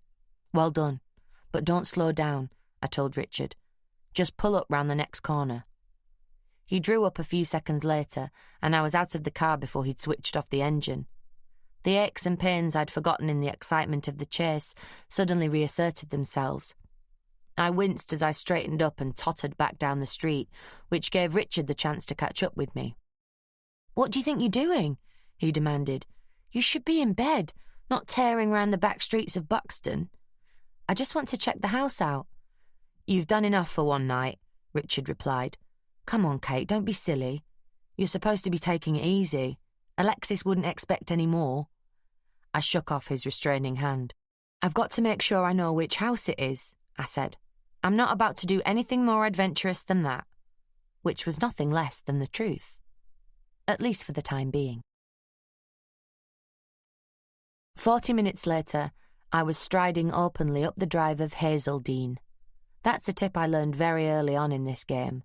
Never skulk, creep, or sidle when you can boldly go. There's nothing less suspicious than someone who looks as if they know where they're going and have a perfect right to be there. Luckily, the drive was tarmacked, so there was no chance of anyone in the house hearing me crunch gravel underfoot. Richard had delivered me back to the hotel after we'd strolled past the residence of B. Lomax Builder. I told him I was going to settle down with the TV, then have an early night. I hadn't specified when, or that was all on my agenda. However, he trotted off happily to check out the local bands, kindly leaving his car keys behind in anticipation of finding something he might enjoy drinking. I gave him 15 minutes to get clear, then I drove back to the side street near Lomax's. The house was solid, 4 square, and looked as if it would still be standing after the nuclear holocaust. I suppose it needed to be like that to survive Buxton winters. I'll say this for the Victorians, they really knew how to build things to last. I bet designers get down on their hands and knees every morning and give thanks for the death of that particular tradition. The drive was lined on one side with a solid privet hedge and tall trees that looked as if they'd been there as long as the grey stones of the house. As I neared the house, I moved closer to the hedge, letting myself be absorbed into its shadow. A black BMW 3 Series sat on the curve of drive that swept round the front of the house. The van was parked round the side, blocking the doors of a large detached wooden garage. There were no lights showing at the front of the house, except for a stained glass lantern above the sturdy front door. I moved as cautiously as my stiffness would allow, keeping the van between me and the house. When I reached the end of the van's cabin, I could see a couple of patches of light spilling out onto the lawn at the back of the house. It was almost spookily silent. The hum of traffic was so distant, I had to make a conscious effort to hear it. I slipped back to the side of the van and carefully took my mini flashlight out of my bag and shone it on the side of the van. It was impossible to tell what was behind the bolt-on plywood panel. However, I was a girl guide. I'd also taken the precaution of raiding the toolbox in Richard's boot. The small wrench I'd selected was perfect for the job. Unfortunately, I wasn't. The top set of bolts were just too high for me, and there was nothing immediately obvious to stand on. So I made the best of a bad job and undid the 4 bolts along the bottom edge of the panel. They came off smoothly. The fact that they weren't rusted on seemed suspicious to me. I pushed a screwdriver under the edge of the panel and levered it away an inch or so. By twisting my head round and angling the torch under the panel, I could just make out the Renovations logo along the side of the van. Bingo. I made a note of the phone number, then screwed the bolts back in place. Even that small effort was enough to have me breaking out in a sweat. I really felt like going back to the hotel and crawling into bed, but I didn't want to waste the opportunity of having a good nose around while my man was otherwise engaged with a pizza and a couple of guests. I slipped back down to the front of the van and studied the garage. The van was parked about 2 feet away from the double doors. They were held shut by a heavy bolt with a padlock. I've never been very good at picking locks, in spite of the expert tuition of my friend Dennis the burglar, and I didn't really feel up to it. Then I realised that if I stood on the bumper of the van, I might just be able to see through the grimy windows at the top of the doors. That would at least tell me whether or not it was worth going into my master cracksman routine. I eased myself up and leaned forward against the doors, which gave a creak that nearly gave me a coronary. I held my breath, but nothing stirred. I gritted my teeth and raised the torch above my head, so it was shining through the glass and into the garage. My hunch about the garage had been right, but I didn't have to indulge in any breaking and entering to see all the proof I needed. Chapter 12. I waited till Richard was halfway through his second cup of coffee before I gave him the good news. "You can go back to Manchester if you like," I said, nonchalantly buttering a slice of toast. "Do what?" he spluttered. "You can go back to Manchester if you like." I glanced at my watch. "In fact, if you shoot off in the next half hour, you'll probably be back in time for your football match," I added, smiling sweetly. I've never understood why Richard feels the need to run around a muddy field with a bunch of his fellow overgrown schoolboys every Sunday morning. I keep telling him he doesn't need an excuse to go to the pub at Sunday lunchtime, but he's adamant that this ritual is a vital part of his life. He'd been grumbling about missing his game ever since I'd pitched him into staying over in Buxton. "But what about this guy? Lomax or Harris or whatever he's called? I thought you had it all to do." "I decided that since it's Alexis's business, she can come over and help me with the legwork. And I didn't think spending a Sunday in Buxton with Alexis was your idea of a good time," I said solicitously. The waitress arrived with his full English breakfast and my scrambled eggs just then, so we had a pause while he scoffed one of his fried eggs before it congealed. "So what exactly is Alexis going to do that I can't?" he asked suspiciously. "I'm not sure I trust the pair of you let loose together. I mean, if this is the guy that ripped off Alexis, isn't she going to go apeshit when she sees him? And you're in no fit state to take anybody on right now." I was touched. It was worrying. A year before, I'd have bitten the head off any man who suggested I might not be up to looking after myself. Now, I was touched. Definitely worrying. "It'll be fine," I said. After we had that lucky break last night, I realised there wasn't anything more I could do till Alexis had positively ID'd the guy. I hadn't told Richard about my little excursion. Judging by his concern for my health, it was probably just as well. He looked doubtful. "I don't know," he said through a mouthful of sausage. "You drag me over to this godforsaken hole, you make me eat the worst Chinese I've ever had in my life, with the possible exception of the one in Saltcoats where there was a prawn in the banana fritter. You send me off to endure the most derivative and listless music I've heard since Billy Joel's last album. Then you tell me you're replacing me with an evening paper hackette. What's a man to think?" "Just be grateful I'm not making you stay here for Sunday lunch, pal," I replied with a grin. "Look, I'll be fine.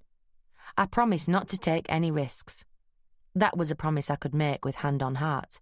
After all, I'd already taken all the risks I needed to take where T.R. Harris was concerned. "All right," he said.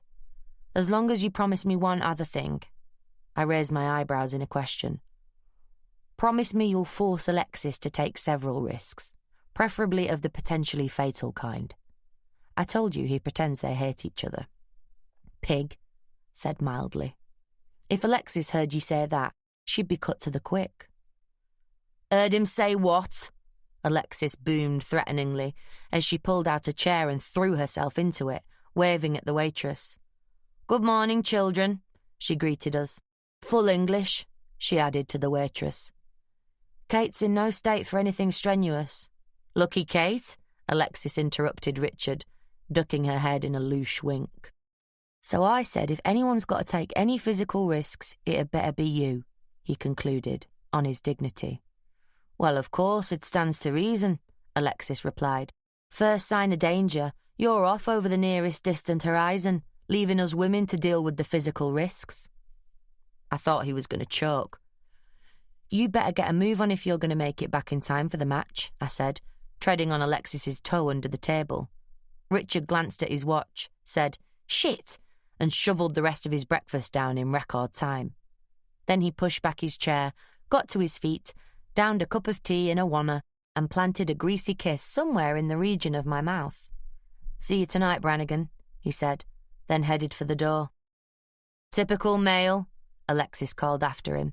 "When the going gets tough, the tough get going." "The only reason it's safe to leave things in your hands is that all the real work's been done already," Richard shouted back. By now, we had more viewers than B-Sky BTV. The rest of the breakfasters were agog. "Shut up," I muttered through clenched teeth at Alexis. I waved goodbye to Richard, and he left, giving me a smile and a wink. "Honestly," I complained, "what are you like? And don't tell me he started it, because you're each as bad as the other. Thank God we're not trying to do some quiet, unobtrusive undercover." "Sorry," Alexis said unrepentantly. "Anyway, now the Gary Lineker of the press corps has departed, tell me all about it.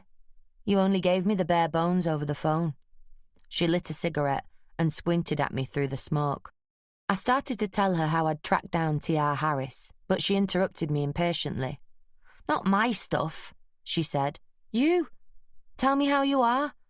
I mean, I don't want to make you feel even worse, but you don't look like a woman who should be chasing the guys in the black hats all over Derbyshire. God, Kate, you shouldn't have been running around after Harris yesterday. You should have been in bed recovering." I shook my head. "With Richard ministering to my every need? Have you any idea what my kitchen would look like after he'd had a free rein in there for 24 hours? I shuddered. "No thanks. Besides, I was quite glad to have something to take my mind off what happened.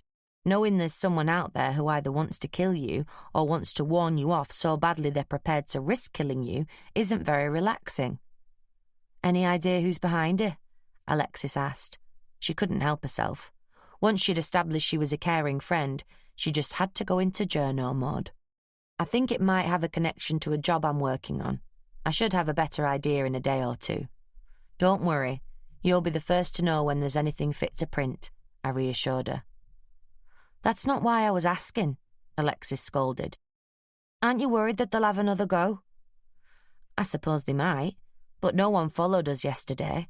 I've put a new face on the job in question, and I should be able to get it cleared up tomorrow. I feel like I've done everything I can to minimise the risk." The waitress arrived and dumped a steaming plateful in front of Alexis. It was the second time that morning I'd had to look at enough fried food to feed a Romanian orphanage for a week, and I began to feel faintly queasy. "So, tell me about T.R. Harris," Alexis prompted as she ground out her cigarette. I filled her in on my search for the missing builder. And when I shone my torch in the garage window, there it was. I ended up. "The other panel?" Alexis asked. "The same. The one that says T.R. Harris, Builder. Of course, I still need you to ID the guy, but I reckon that's just a formality." "So Cheatham set the whole thing up?" Alexis demanded. "I'll kill the little shit when I get my hands on him." "I'm still not sure exactly what his role in the whole thing was," I said. "He's obviously in it up to the eyeballs, but I'm not sure who's been pushing who." "Does it matter? The pair of them are crooks. Let me tell you, they're both going to regret the day they crossed me and Chris." Alexis fumed.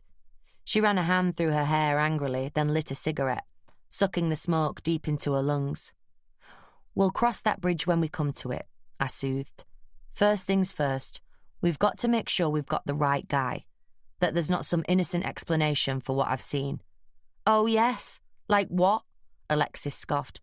Like Cheatham is secretly working undercover for the fraud squad. No, like B. Lomax Builder is renting out his garage to T.R. Harris Builder.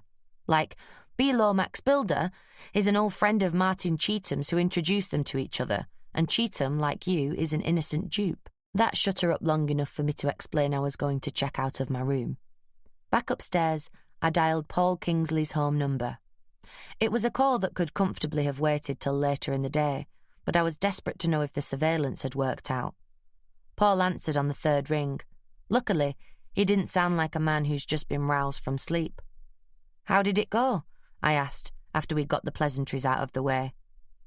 "Just as you predicted it would," he said, unable to keep the disappointment from showing. They can't help themselves, can they? "Our man turned up about 9 o'clock, loaded up his hatchback with boxes and took off into the night." "Did he seem at all suspicious?" I asked. "He drove all around the car park before he parked up by the loading bay. Then he did the circuit on foot," Paul said. "I take it he didn't spot you." It was a safe bet. Paul's a good operator. He's a commercial photographer who thinks it's great fun to do the odd job for us.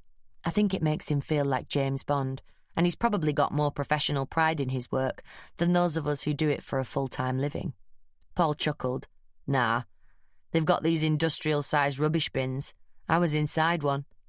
See what I mean? There's no way I'd have spent an evening communing with maggots in the line of duty. Apart, of course, from the occasional journalistic piss-up Richard drags me along to." "And you got pics?" "I did.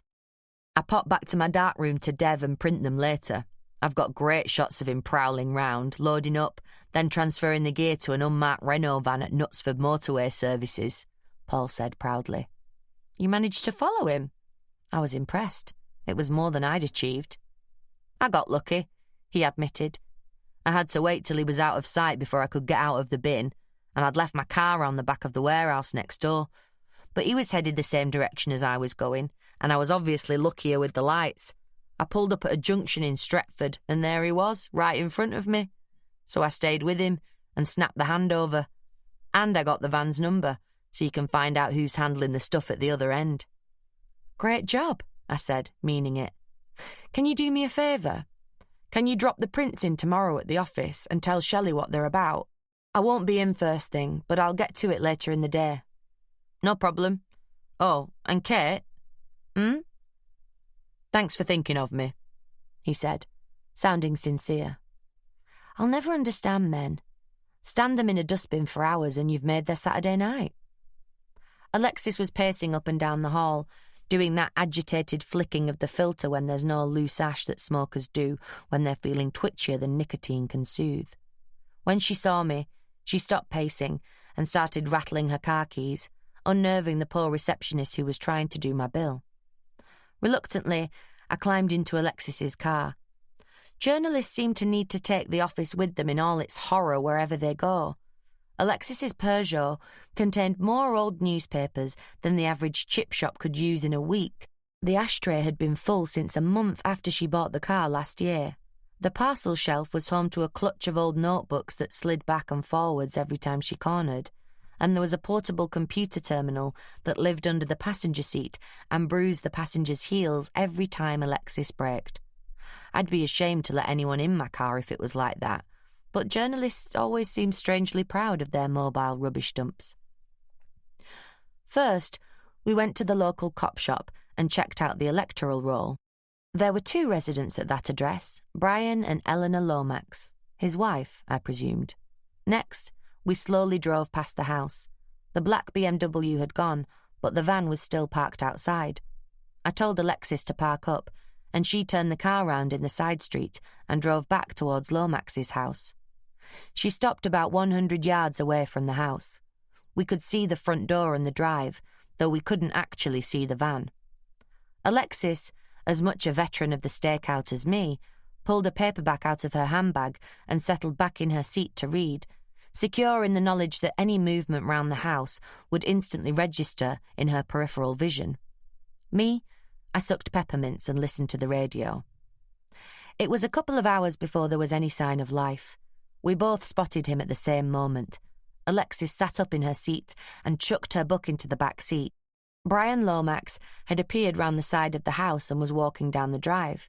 He wore the familiar black leather blouson and jeans, this time with a cream polo neck sweater. At the end of the drive, he turned right, down the hill and towards the traffic lights. "That him?" I asked. Nothing like the obvious question. Alexis nodded grimly. "T.R. Harris? I'd know the bastard anywhere." She turned the ignition key and the Peugeot coughed into life. "Wait a minute," I said sharply. "Where are you going?" "I'm going to follow him," Alexis said sharply. "And then I'm going to front him up." She shoved the car into gear. I pulled it out again. "No, you're not," I told her. "I bloody am," Alexis exploded. "That bastard is walking around with $5,000 of our money and I want it back. Look, cool it," I commanded. Alexis obviously recognised I meant it, for she subsided, showing her feelings by revving the engine at irregular intervals. "Now you know his name and where he lives, you can lay your hands on him any time you want to. And so can the cops." Alexis shook her head. "No cops. I want our money back, and if the guy's in custody, he's not earning. All I want is to front him up and get our money back." "Fronting him up isn't going to get your money back. He'll just laugh at you. And even if you go around with some of your less pleasant associates, I'm not convinced he's the kind of guy who'd be scared into handing the money over. So what do you suggest? I just lie down and die?" "No. I know it's a bit radical, but why don't you sue him? As long as you don't use Cheatham, that is," I added, trying to get her to lighten up a bit. "Because it'll take forever," Alexis wailed.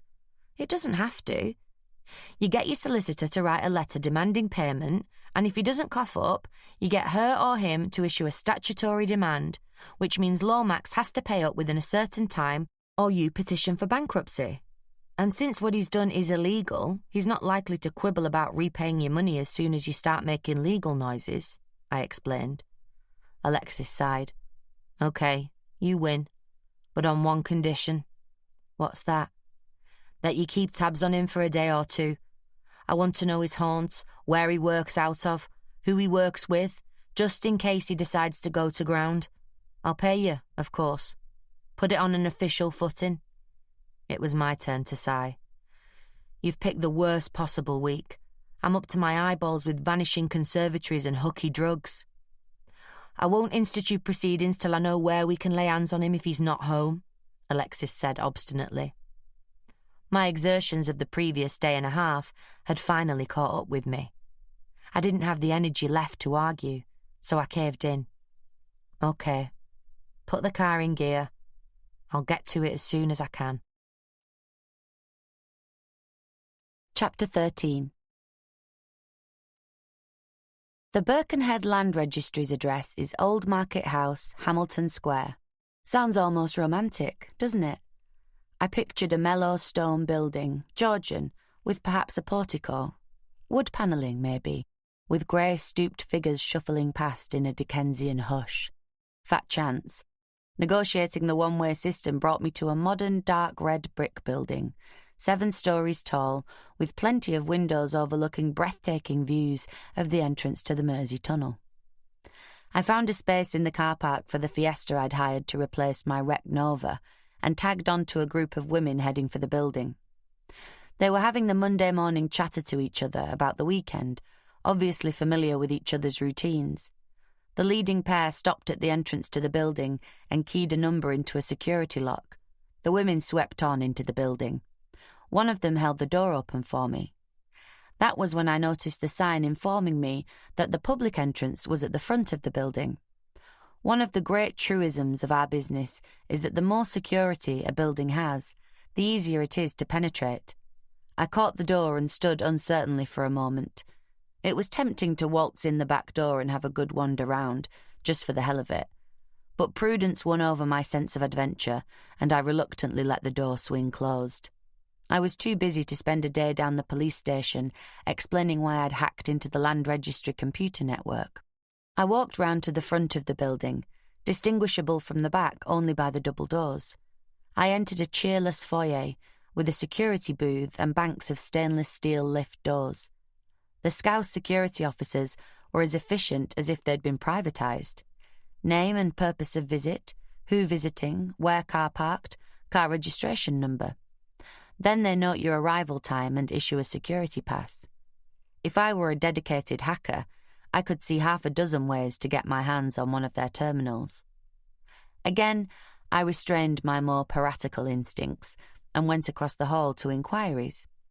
It was like a dentist's waiting room, complete with year-old magazines sitting on a low table. The chairs were the cloth-upholstered sort 2 grades up from those hideous orange plastic ones you get down the Social Security. Everything was a bit scuffed, as if it was last redecorated before Thatcher came to power. I walked over to a high counter in the corner of the room. It was empty, except for a cash register and a computer monitor and keyboard. I craned my neck round to read, "Welcome to the Land Registry Computer System," in amber letters on the black screen. The sign on the desk said, "Please ring for attention." They obviously brought the sign with them from the old building, since it's probably the only thing in the whole place made of wood. It's certainly the only thing made of wood with gilt lettering on it. I rang the bell and waited for a desiccated old man in a frock coat to shuffle through the door. That'll teach me to make my mind up in advance of facts. It took less than a minute for a young woman to appear who, frankly, wasn't my idea of a civil servant. For a start, she wouldn't have looked out of place at one of Richard's gigs in her fashionably baggy Aran sweater and jeans. For another, she looked like she enjoyed her work, and she didn't behave as if having to deal with members of the public was a major pain for her. All very novel. "I wonder if you can help me," I said. "My name's Brannigan, Kate Brannigan. I rang last week with a list of addresses that I needed copies of the register for." The woman smiled. "That's right. It was me you spoke to. I've got the copies ready, if you don't mind waiting a minute." "Fine," I said. As she disappeared back through the door, I allowed myself a grim smile of satisfaction. No doubt this was where the wait began. I helped myself to one of the elderly magazines and sat down. I was only 1 paragraph into the fascinating tale of a soap star's brush with death on the motorway when she returned with a thick bundle of documents. "Here you are," she announced. 7 sets of copies of the register. It's not often we get asked for so many, except by conveyancing experts. And in so many different locations," she added, obviously fishing. I dumped the magazine and went back to the counter. "I suppose it made life a lot more complicated for you when they changed the rules to allow anyone to examine any entry in the register," I parried. "I don't know about complicated," she said, "but it's made it a lot more interesting. I only ever used to talk to solicitors and their secretaries, and occasionally people who wanted copies of their own entries. Now we get all sorts coming in. Often they want to check the register on their neighbours' properties because they think they might be in breach of some covenant or other, like no caravans or no garden bonfires. A right lot of Percy Sugdens, some of them are," she added with a giggle. She turned to the cash register. I'd taken the precaution of hitting the hole in the wall with the company cash point card, so I wasn't flummoxed by her demand any more than she was by my request for a VAT receipt. I made a mental note to ask Shelley to keep a running total of Ted Barlow's account and to bill him as soon as it went £500 over the retainer he'd given us.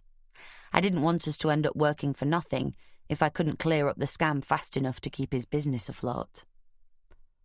I picked up my copies of the register entries and squeezed them into the back pocket of my handbag. Then a thought occurred to me. "I wonder if you could clear something up for me," I said. "If I can, I'd be happy to," the young woman said, giving me a bright smile that appeared to be completely natural. She obviously wasn't destined to last long in the civil service. "What's the actual process here? And how long does it take between details being sent to you and then being entered into the register? I was thinking particularly of land that's being registered for the first time and has then been split into parcels. If anyone could help me work out Martin Cheatham's role in the double sale scam, it had to be the land registry." "Right," she said, dragging the word out into 3 distinct Scouse syllables. "What happens is this. Every morning, a day listing gets put on the computer. That lists all the title numbers that are the subject of alteration, inquiry, registration, or anything else. Once a title number has appeared on the day listing, it stays listed until it has been entered into the full register. At any one time, there are about 140,000 properties on the listing, so it takes a little time to get round to them all. Suddenly, I began to understand how the land registry got its reputation for being as slow as a tortoise on Valium. Before they started their computerization, it must have been a nightmare. So what sort of timescale are we looking at? I asked. It depends, she said. We've got about 500,000 records on computer, which has speeded things up a bit, except when the system crashes. So, allowing for that, how long does it take for changes to make their way onto the register? For a change of ownership, we've got it down to about 4 weeks. A first registration takes about 11 weeks, and for a transfer of part, it's about 15 weeks, she said. Light was beginning to glimmer, very faintly. So if someone was registering a piece of land for the first time, then almost immediately registering the division of that land into plots and the sale of those plots, the whole thing could take 6 months.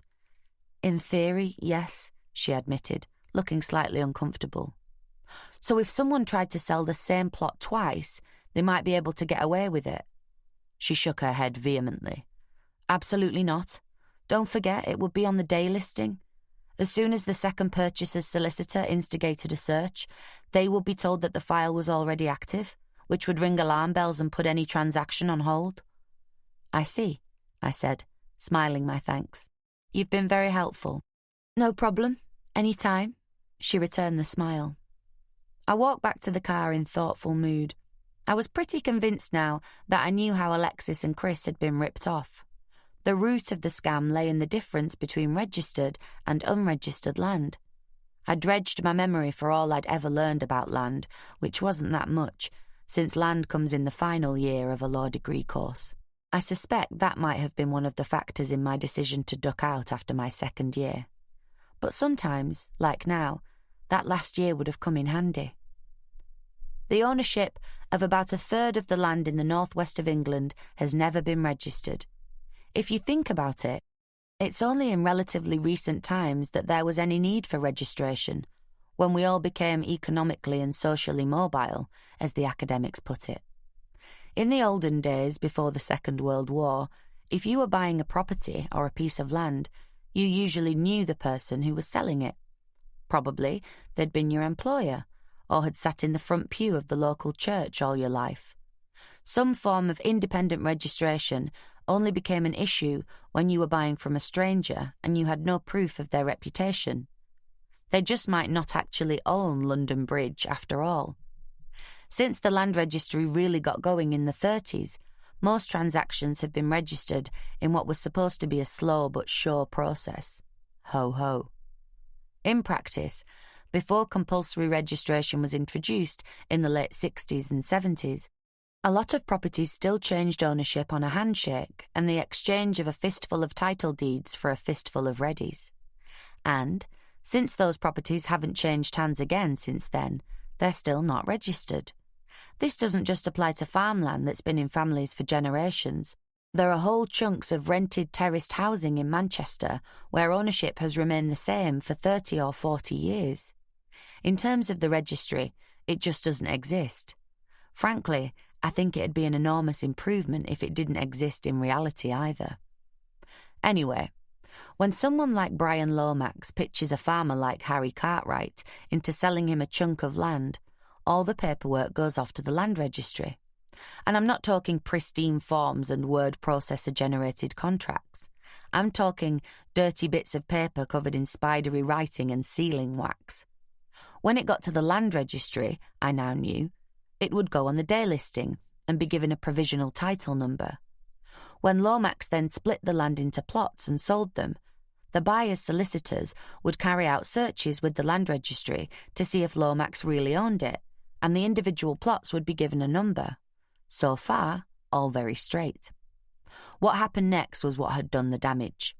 Lomax had obviously sold the land twice over in short order, but for the scheme to work, there had to be a crooked solicitor handling the second, moody purchase of the land, a solicitor who wouldn't consult the land registry's day listing, a solicitor who would lie to his clients about the title to the land, and that solicitor was Martin Cheetham.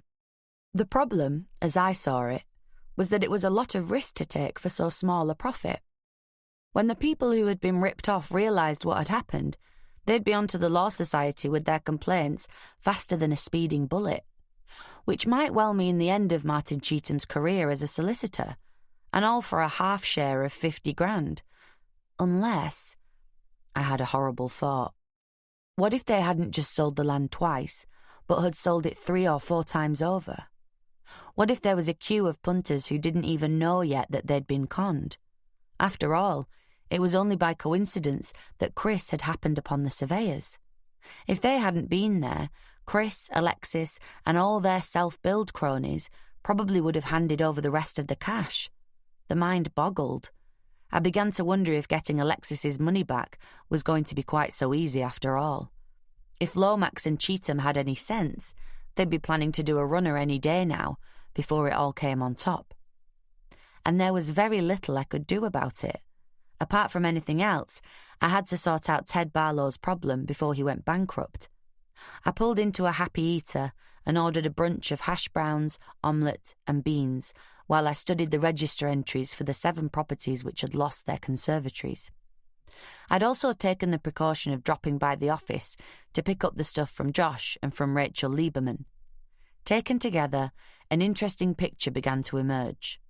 Unfortunately, it was more like a Jackson Pollock than a David Hockney. Firstly, all the houses in question had been rented from DKL. All the tenants in question shared their surname with the owners of the house.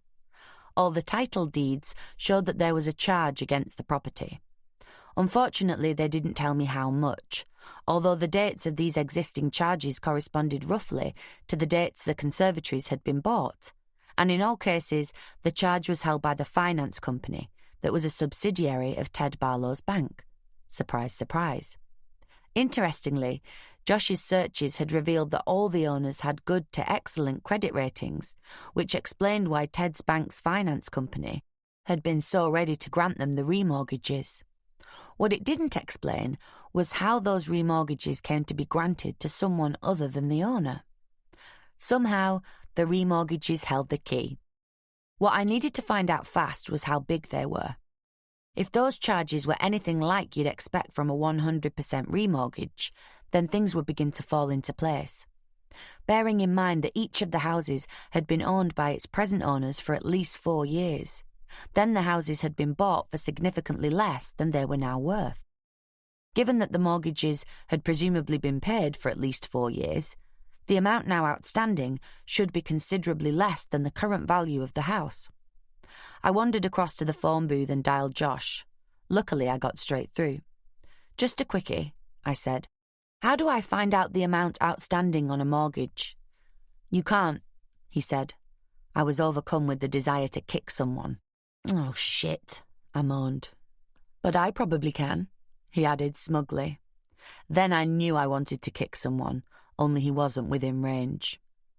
As a finance broker, I can ring up the charge holder and tell them I have a client who's looking to make a second loan against his property. Can they tell me how much their outstanding charge is so that I can check whether there's enough equity left in the property? "Is this to do with your conservatory scam?" "Yes, it's slowly beginning to make sense," I told him. "I'll ask Julia to do it this afternoon," he said. I decided not to kick him after all. She's already got the names and addresses, hasn't she? I arranged to call back in the afternoon. I was still cross and frustrated because I didn't fully understand how the con was working. But I did have one thing going for me.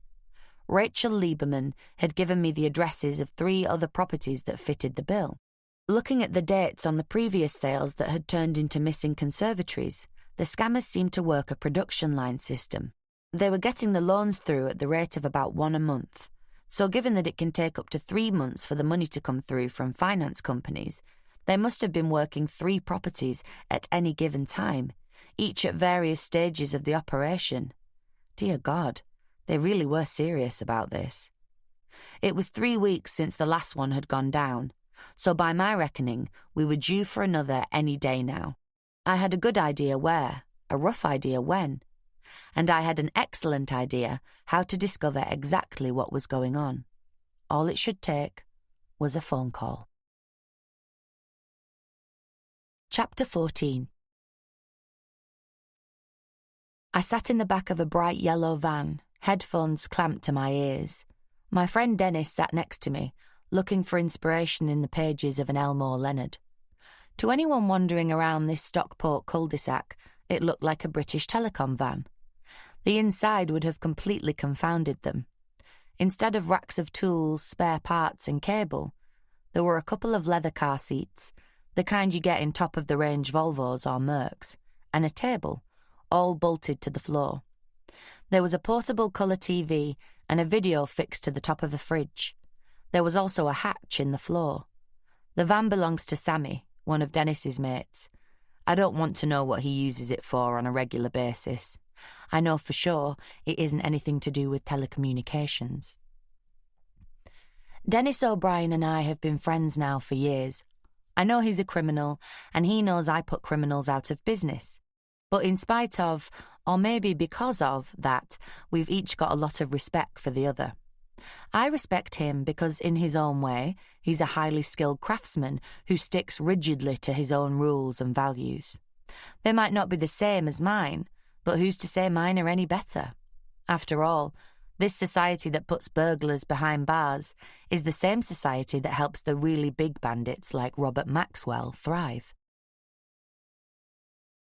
I owe Dennis a lot. My martial arts skills, my knowledge of lockpicking, and the part of Mortensen and Brannigan's income that depends on being able to think like a burglar so you can construct a security system that will defeat the real thing. He likes having me around because he thinks I'm a good role model for his teenage daughter.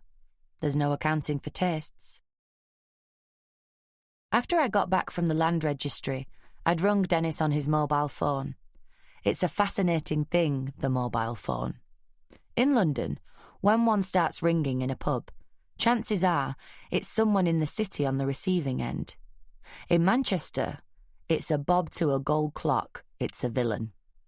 It's a mystery to me how they get past the creditworthiness checks that the airtime companies run.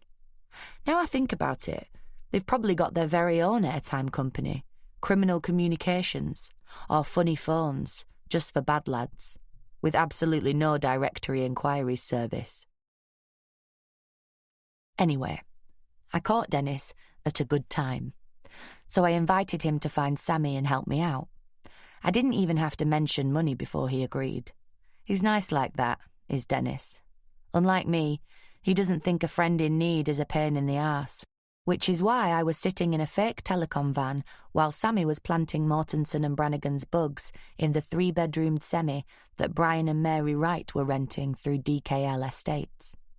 Normally, when we use surveillance equipment, we place it ourselves. It's seldom a problem, since more often than not we're being paid by the person who is in charge of the place we're bugging. It usually arises because a boss suspects one of their subordinates of A. flogging information to a competitor, B. embezzling money or goods from the firm, or C. just a bit of good, old-fashioned internecine warfare against the boss. In those cases, we just wander in after closing time and drape the place in all the electronic surveillance a body could want. Sometimes, however, we have to be a little more discreet. While Bill and I have an arrangement that we won't do things that are outrageously illegal, we occasionally find ourselves technically a little bit on the wrong side of the law when acquiring information.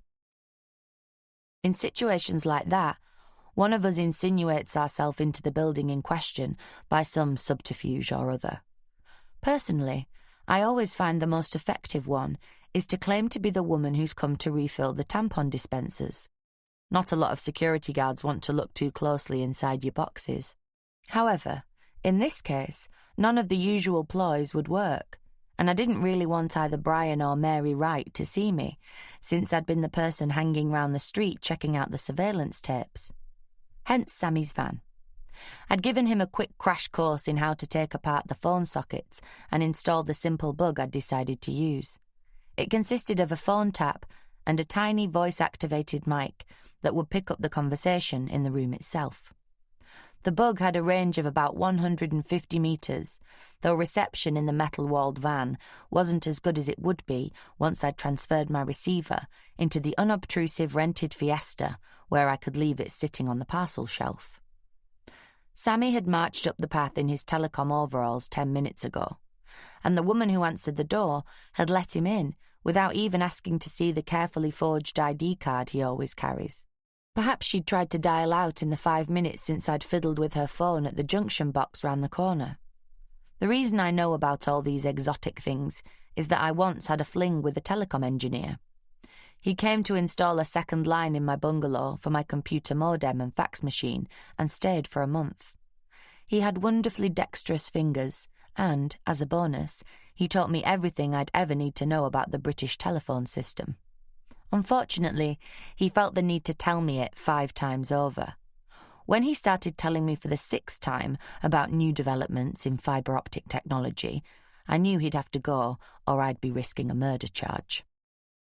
What I was waiting for now was the sound of Sammy's voice over my headphones. As soon as I was receiving him loud and clear, I'd nip back to the junction box, restore the telephone to full working order, and leave the receiver in my car wired up to a very clever tape recorder that a sound engineer friend of Richard's built for me. It links the mechanisms of 6 Walkmans to a signal-activated mic/receiver. When the bug signal comes in, the first tape starts running.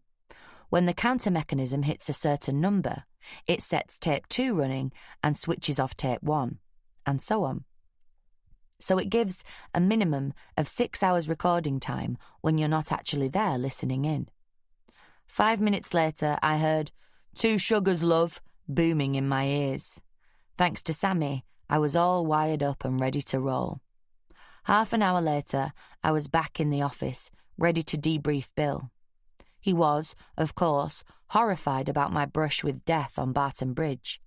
Together we went through Paul's photos and the report from his surveillance of Farm Ace, Bill muttering into his thick blonde beard about the temerity of anyone who would mess with his partner. "Paul's done a good job there. You did absolutely the right thing, laying him on like that," he rumbled, shuffling the pics together into a neat pile. "I'll go and see them this afternoon." He got to his feet, shouting, "Shelley, get Brian Chalmers at Farm Ace and tell him I'm on my way to see him." "Wait a minute," I protested, angry at what felt like Bill pulling rank. "I'd planned to take those pictures over myself." "I'm sure you did," he said, "and I don't have a problem with the way you've handled things, but I want someone with Chalmers when he fronts up the lab technician, and I'd rather it was me, if only to show this creep that he's up against more than a one-woman show. If it was him that ran you off the road, he's got to be made to realise that there's no point in trying to write you off because it's not just you who knows what he's up to. Besides, we need a lot more information about this stolen van, and you've got enough on your plate right now with your missing conservatories." I couldn't find any good reason for arguing with Bill. Personally, if I had his 6-foot-plus towering over me, I'd admit to just about anything to get him to back off. So I left him to it. On my way out the door, I picked up the handheld computer scanner, which had been his monthly contribution to the office gadget mountain back in June. At last, I had found a use for it. As I crossed the outer office, Shelley said, "Ted Barlow's been on. That's the 2nd time today. He's really starting to get desperate. He says he can pay his staff this week's wages, but he's not sure about next week. He wants to know if he should warn them or whether you think you'll have sorted it out by then." I sighed. "I'm doing my best, Shelley," I said. "Can't you do it a bit faster, Kate? Ted's scared he's going to lose his business." "Shelley, I'm dancing as fast as I can, okay?" I snapped and stomped into my office. I'm ashamed to admit that I slammed the door. Unfortunately, I used the muscles that were still solid as a rock from the accident, so I lost out on comfort as well as dignity. Just to put the tin lid on it, the vibration of the door caused the last 3 leaves on the rubber plant to fall off. I threw the plant in the bin and made a note to stop by the florist in the morning. I'd had 9 weeks out of that rubber plant, which was approaching a record for me in the chlorophyll kingdom. I picked up the phone, dialed Josh's number, and asked for Julia. I've never actually met her, but her voice conjures up this image of a bright-eyed blonde with her hair in a neat bun, a country casual suit, and the hips of a girl raised on the pony club. The nearest I ever got to that was reading Bunty. "Hello, Kate," she enthused down the phone at me. "Fabulous little challenge, darling." I swear she really does say darling. "Any joy?" I said gruffly. For some reason, Julia always brings out the peasant in me. "I only tried 3 of them," she said, "with the charges all being held by the same finance company. I had to be a little bit cautious. However, the interesting thing is that, in each case, what we're looking at is 100% remortgage. The people I spoke to all said the same thing. There's not a shilling of equity left for your client. So there you have it, Kate." I could have kissed her, but she'd probably have misunderstood and taken my name off her database. I thanked her prettily, just like my mother always told me to, put down the phone and yelled, "Yo!" in satisfaction. The way things were heading, I was going to make Shelley a very happy woman. I booted up my computer and entered my notes. Then I used the scanner on the land registry documents and saved them all to disk. It wasn't as easy as it was supposed to be, since the scanner had the unhelpful tendency to turn things into gobbledygook unless I kept my hand steady as a rock. I felt virtuous enough after all that to ring Richard and suggest a movie that evening. "Sorry, Brannigan," he said. "I'm going to a rave."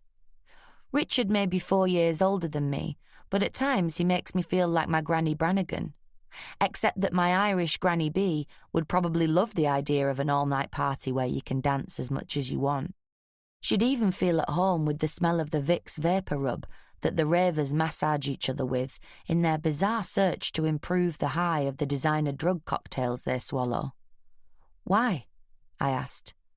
I could picture the shrug. "I need to keep in touch. Besides, they've got this new DJ. He's only 13 and I want to take a look." 13? Dear God. The little Jimmy Osmond of Acid House. "You can come if you want," he added. "I think I'll pass, Richard. Nothing personal, but frankly I'd rather go on a stakeout. At least I could choose the music. At least I'd be able to recognise what I was hearing as music." I left the office just after 4, picked up a pizza from the local trattoria and headed back out to Stockport in the Little Rascal. I parked round the corner from the Target house, strolled round to the Fiesta and checked out the tape machine. The third was rolling, and I had a quick listen on the headphones. Blue Peter, by the sound of it. That's the trouble with ELINT, electronic intelligence, or bugs to you. It has as much discrimination as a hooker on Smack. I restrained myself from listening in to the rest of the Blue Peter tape, helped myself to the 2 I'd made earlier, and locked up the Fiesta. Back in the van, I munched my pizza and listened to the tapes. The first one featured 10 minutes of small talk with Sammy, a phone call to the hairdresser, a phone call to a friend who whined for 20 minutes about her business, her ex, and her garage bill. Then the TV had gone on, its tinny sound an interesting contrast to the live voices I'd been hearing. An Australian soap, then a pre-teen comedy drama, then cartoons. I whizzed through the programmes on double speed, ear cocked for any more real conversations amongst the Mickey Mouse squeaks. Nothing. Bored, I went back to the Fiesta and listened in again. By now, we were on to Granada reports. Why couldn't my target have been one of these quiet, refined people who don't feel the need of some kind of audio wallpaper? I reset the recording machine with fresh tapes and decided to give my eavesdropping another hour before heading home. I reminded myself that I had a right to some free time of my own.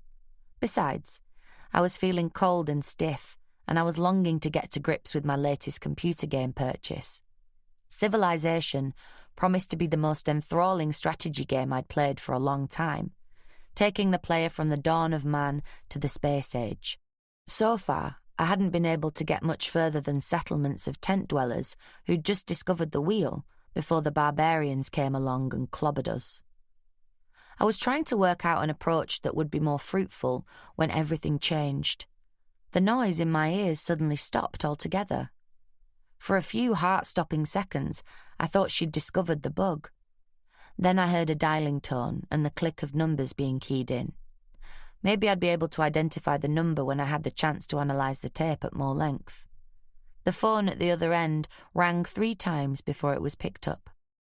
An answering machine clicked, and a man's voice said, "I'm sorry, I'm not taking calls right now. Leave your message after the bleep, and we'll talk soon." The voice was cool, with a suggestive edge that made me smile rather than squirm. After the tone, the woman said, "Hi, it's me. It's just before 7. I'm going round to my mother's, then I'll be at Colin and Sandra's. See you there. Love you. Bye." There was a click as she put the phone down. I scrambled out of the car and hurried down the street towards the van. The last thing I wanted was for her to become suspicious of the fiesta.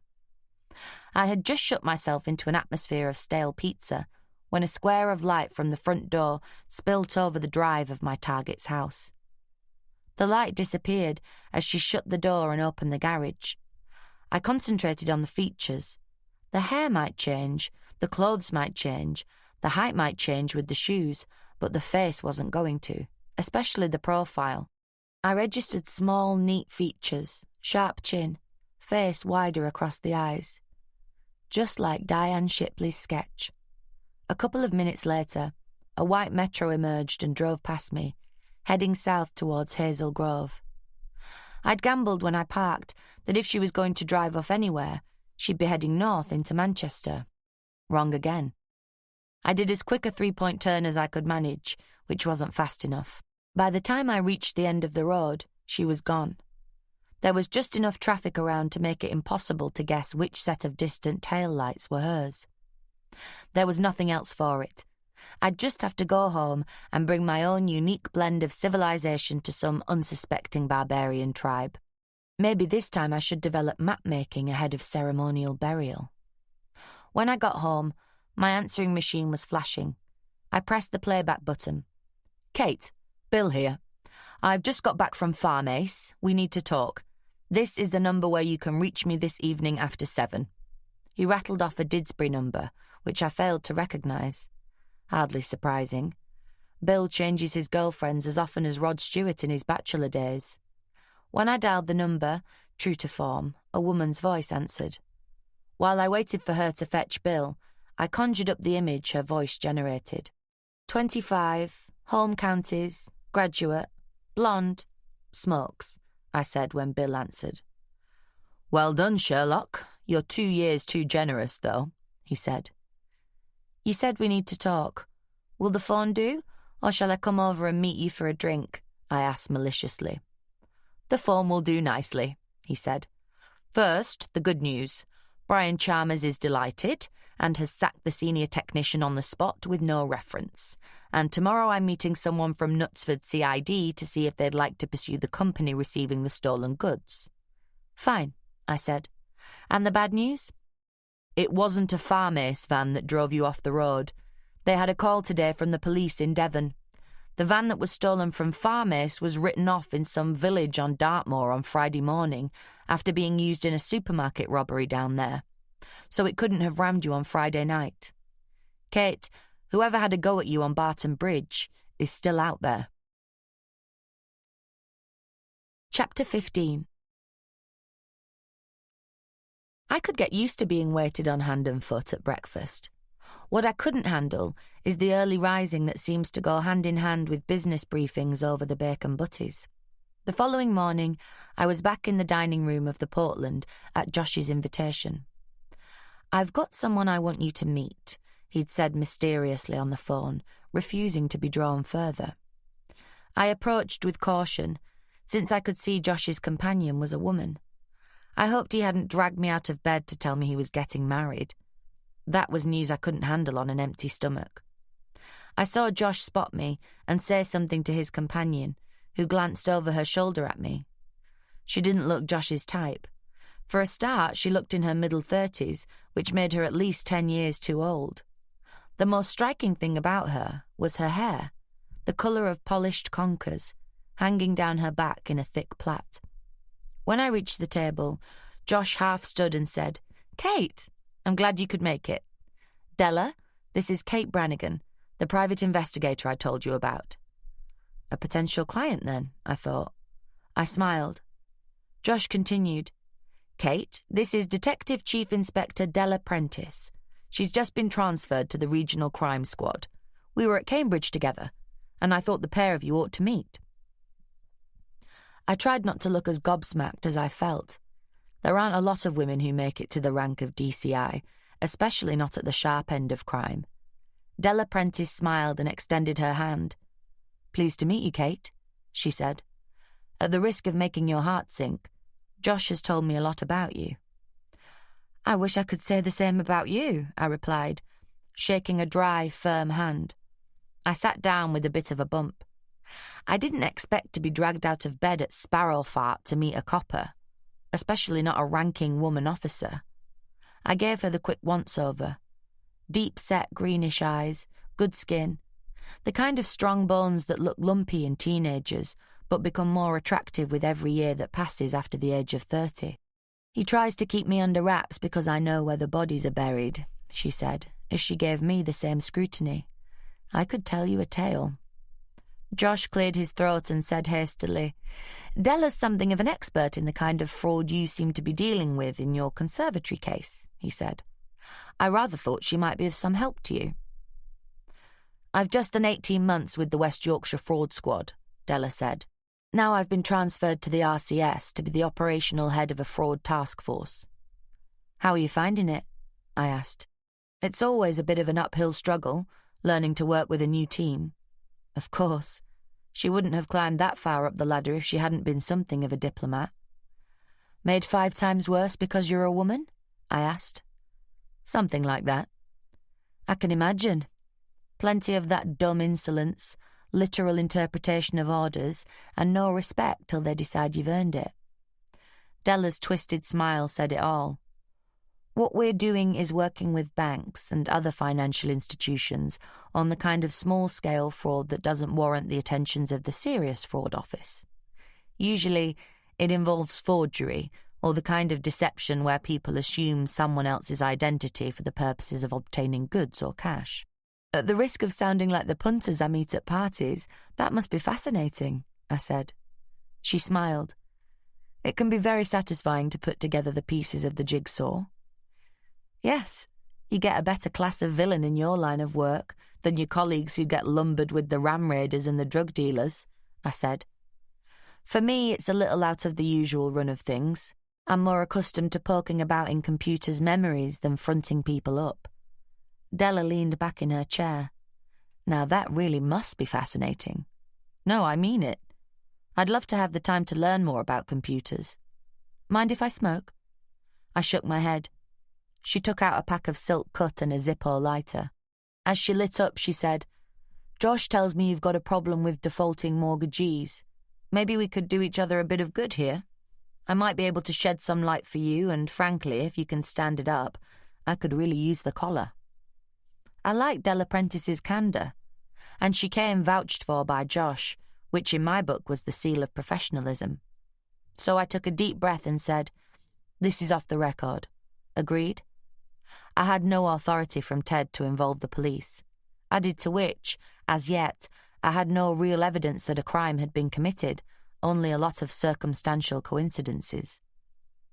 A waitress appeared, and we ordered our breakfast before Della could reply.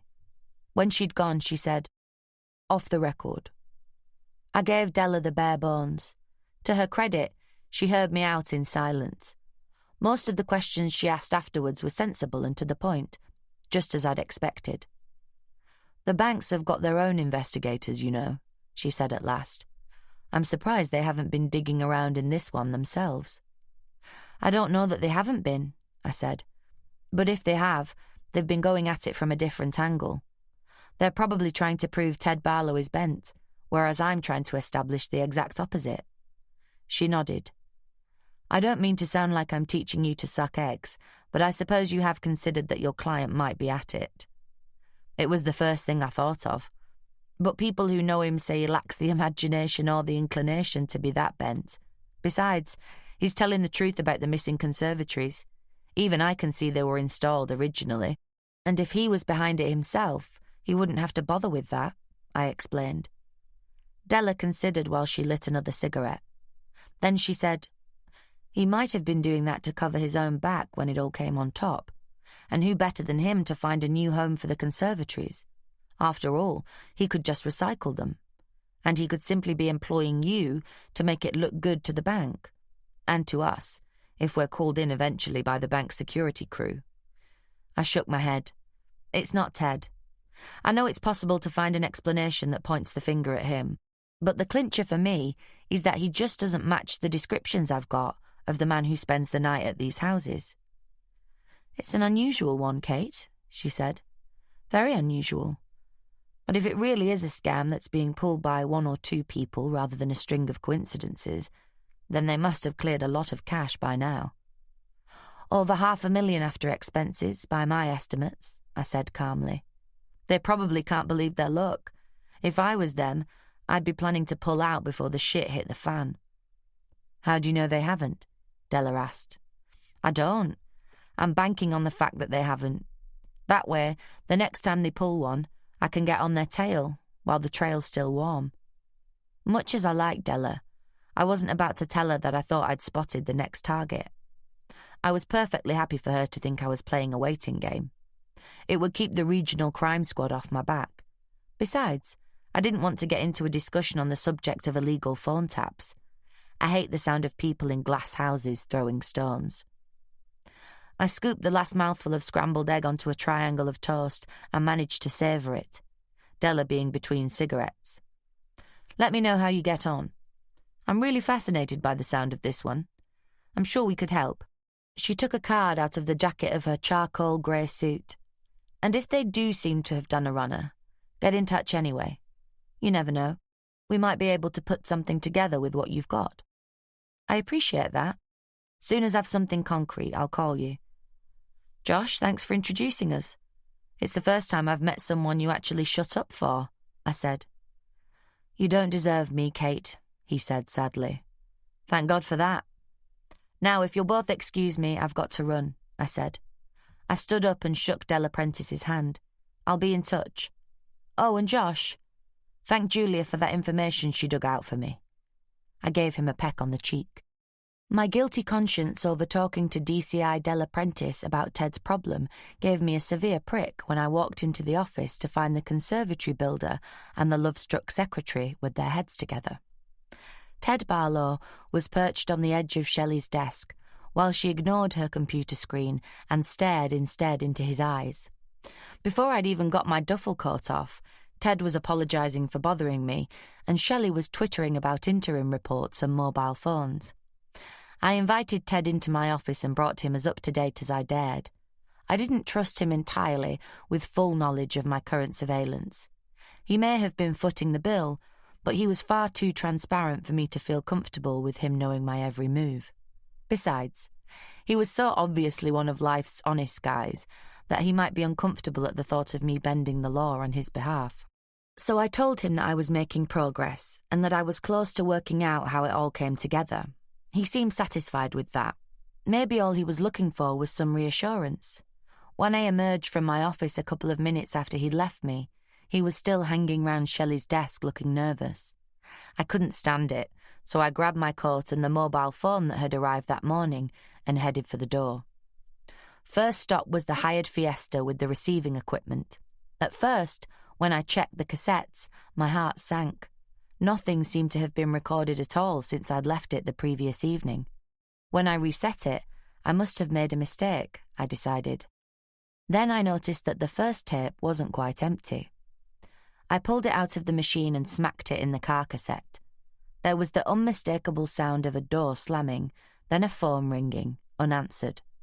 I breathed a sigh of relief. Neither I nor the machine was faulty. It seemed the woman just hadn't come home. In case she or one of her neighbours was the noticing kind, I drove the Fiesta round the block and reparked it in an obviously different position. I didn't want to be in the embarrassing position of having the bomb squad called because some civic-minded nosy parker thought the receiver on the parcel shelf was an IRA car bomb. It happened to Bill last year. Luckily for him, the receiver was switched off at the time. Luckily, because the offence is using the equipment, not possessing it, which is the kind of logic the law specialises in. I reckoned it still wasn't safe to go back to the office, so I decided to poke a stick into the hornet's nest of Alexis's little problem and see what flew out. It was late morning when I reached Cheatham's office. His obliging secretary told me he was in a meeting, but if I cared to wait. I took the computer magazine I usually carry out of my handbag and settled down with an article about RAM expansion kits. If I decided we needed something similar, the technique is to leave the magazine lying around the office, open at the appropriate page, and wait for Mortensen the Gadget King to fall upon it and embrace it as if it were his own idea. Never fails. Before I could reach a firm decision, the door to the inner office opened and Cheatham ushered out the woman I'd seen with him in Buxton. He had his arm round her in that familiar, casual way that people use with the kind of partners you sleep with rather than work with. When he saw me, he twitched and dropped his arm as if he'd been jabbed with a cattle prod. "Miss Brannigan," he said nervously. Hearing my name, the woman, who until then had been focused on Cheatham, switched her attention to me. She sized me up in an instant, from the top of my wavy auburn hair to the tips of my brown boots. She probably misjudged me too. She wasn't to know that the reason I was wearing enough makeup to read the 6 o'clock news was that the bruises on my jaw and cheekbone had gone a fascinating shade of green. She looked like serious business, groomed to within an inch of artificiality. I hated her. Our mutual scrutiny was interrupted by Cheatham stammering, "If you'd like to come through, Miss Brannigan." I acknowledged them both with a nod and walked past them to his office. I didn't hear what the woman murmured in his ear after I passed, but I heard him say, "It's all right, Nell. Look, I'll see you this afternoon, okay?" It had better be, I thought I caught as she swept off without so much as a smile for the secretary. You can tell a lot about people by the way they treat other people's office staff. I waited for Cheatham to return to his chair. I could see the effort it was taking for him to sit still. "How can I help you?" he asked. "I just thought I'd drop by and give you a progress report," I said. "Our builder friend, T.R. Harris, seems not to exist, and neither does the solicitor whom you appear to have corresponded with." I knew this for certain, since I'd checked out the list of qualified briefs in the solicitor's diary. Cheatham just sat and stared at me, those liquid dark eyes slightly narrowed. "I don't understand," he said, rather too late.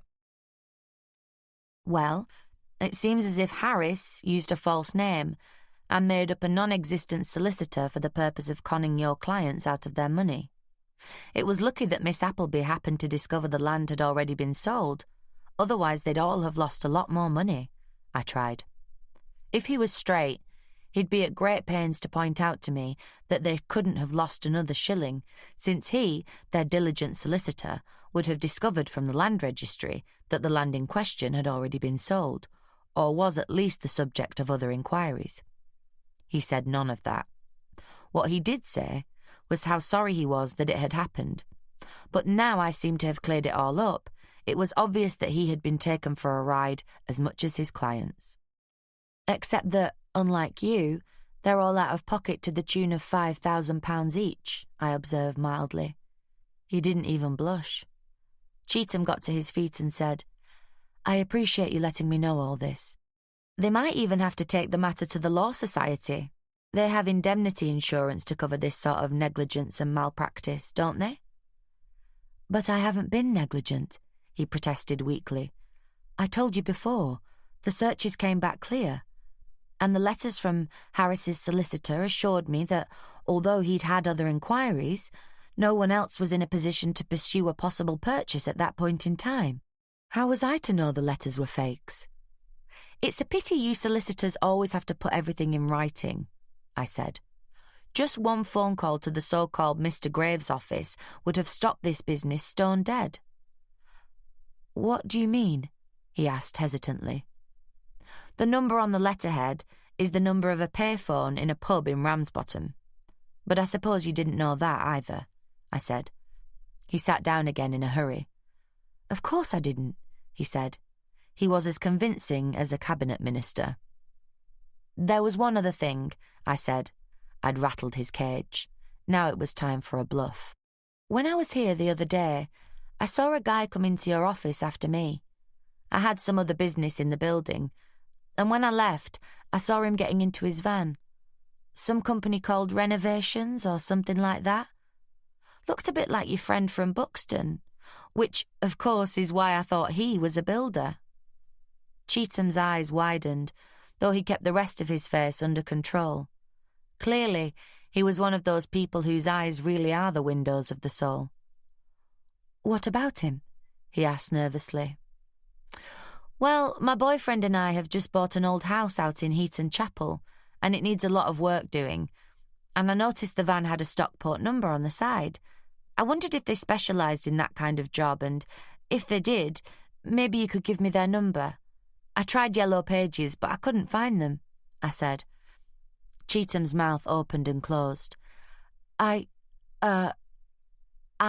don't think they'd be what you're looking for," he gabbled.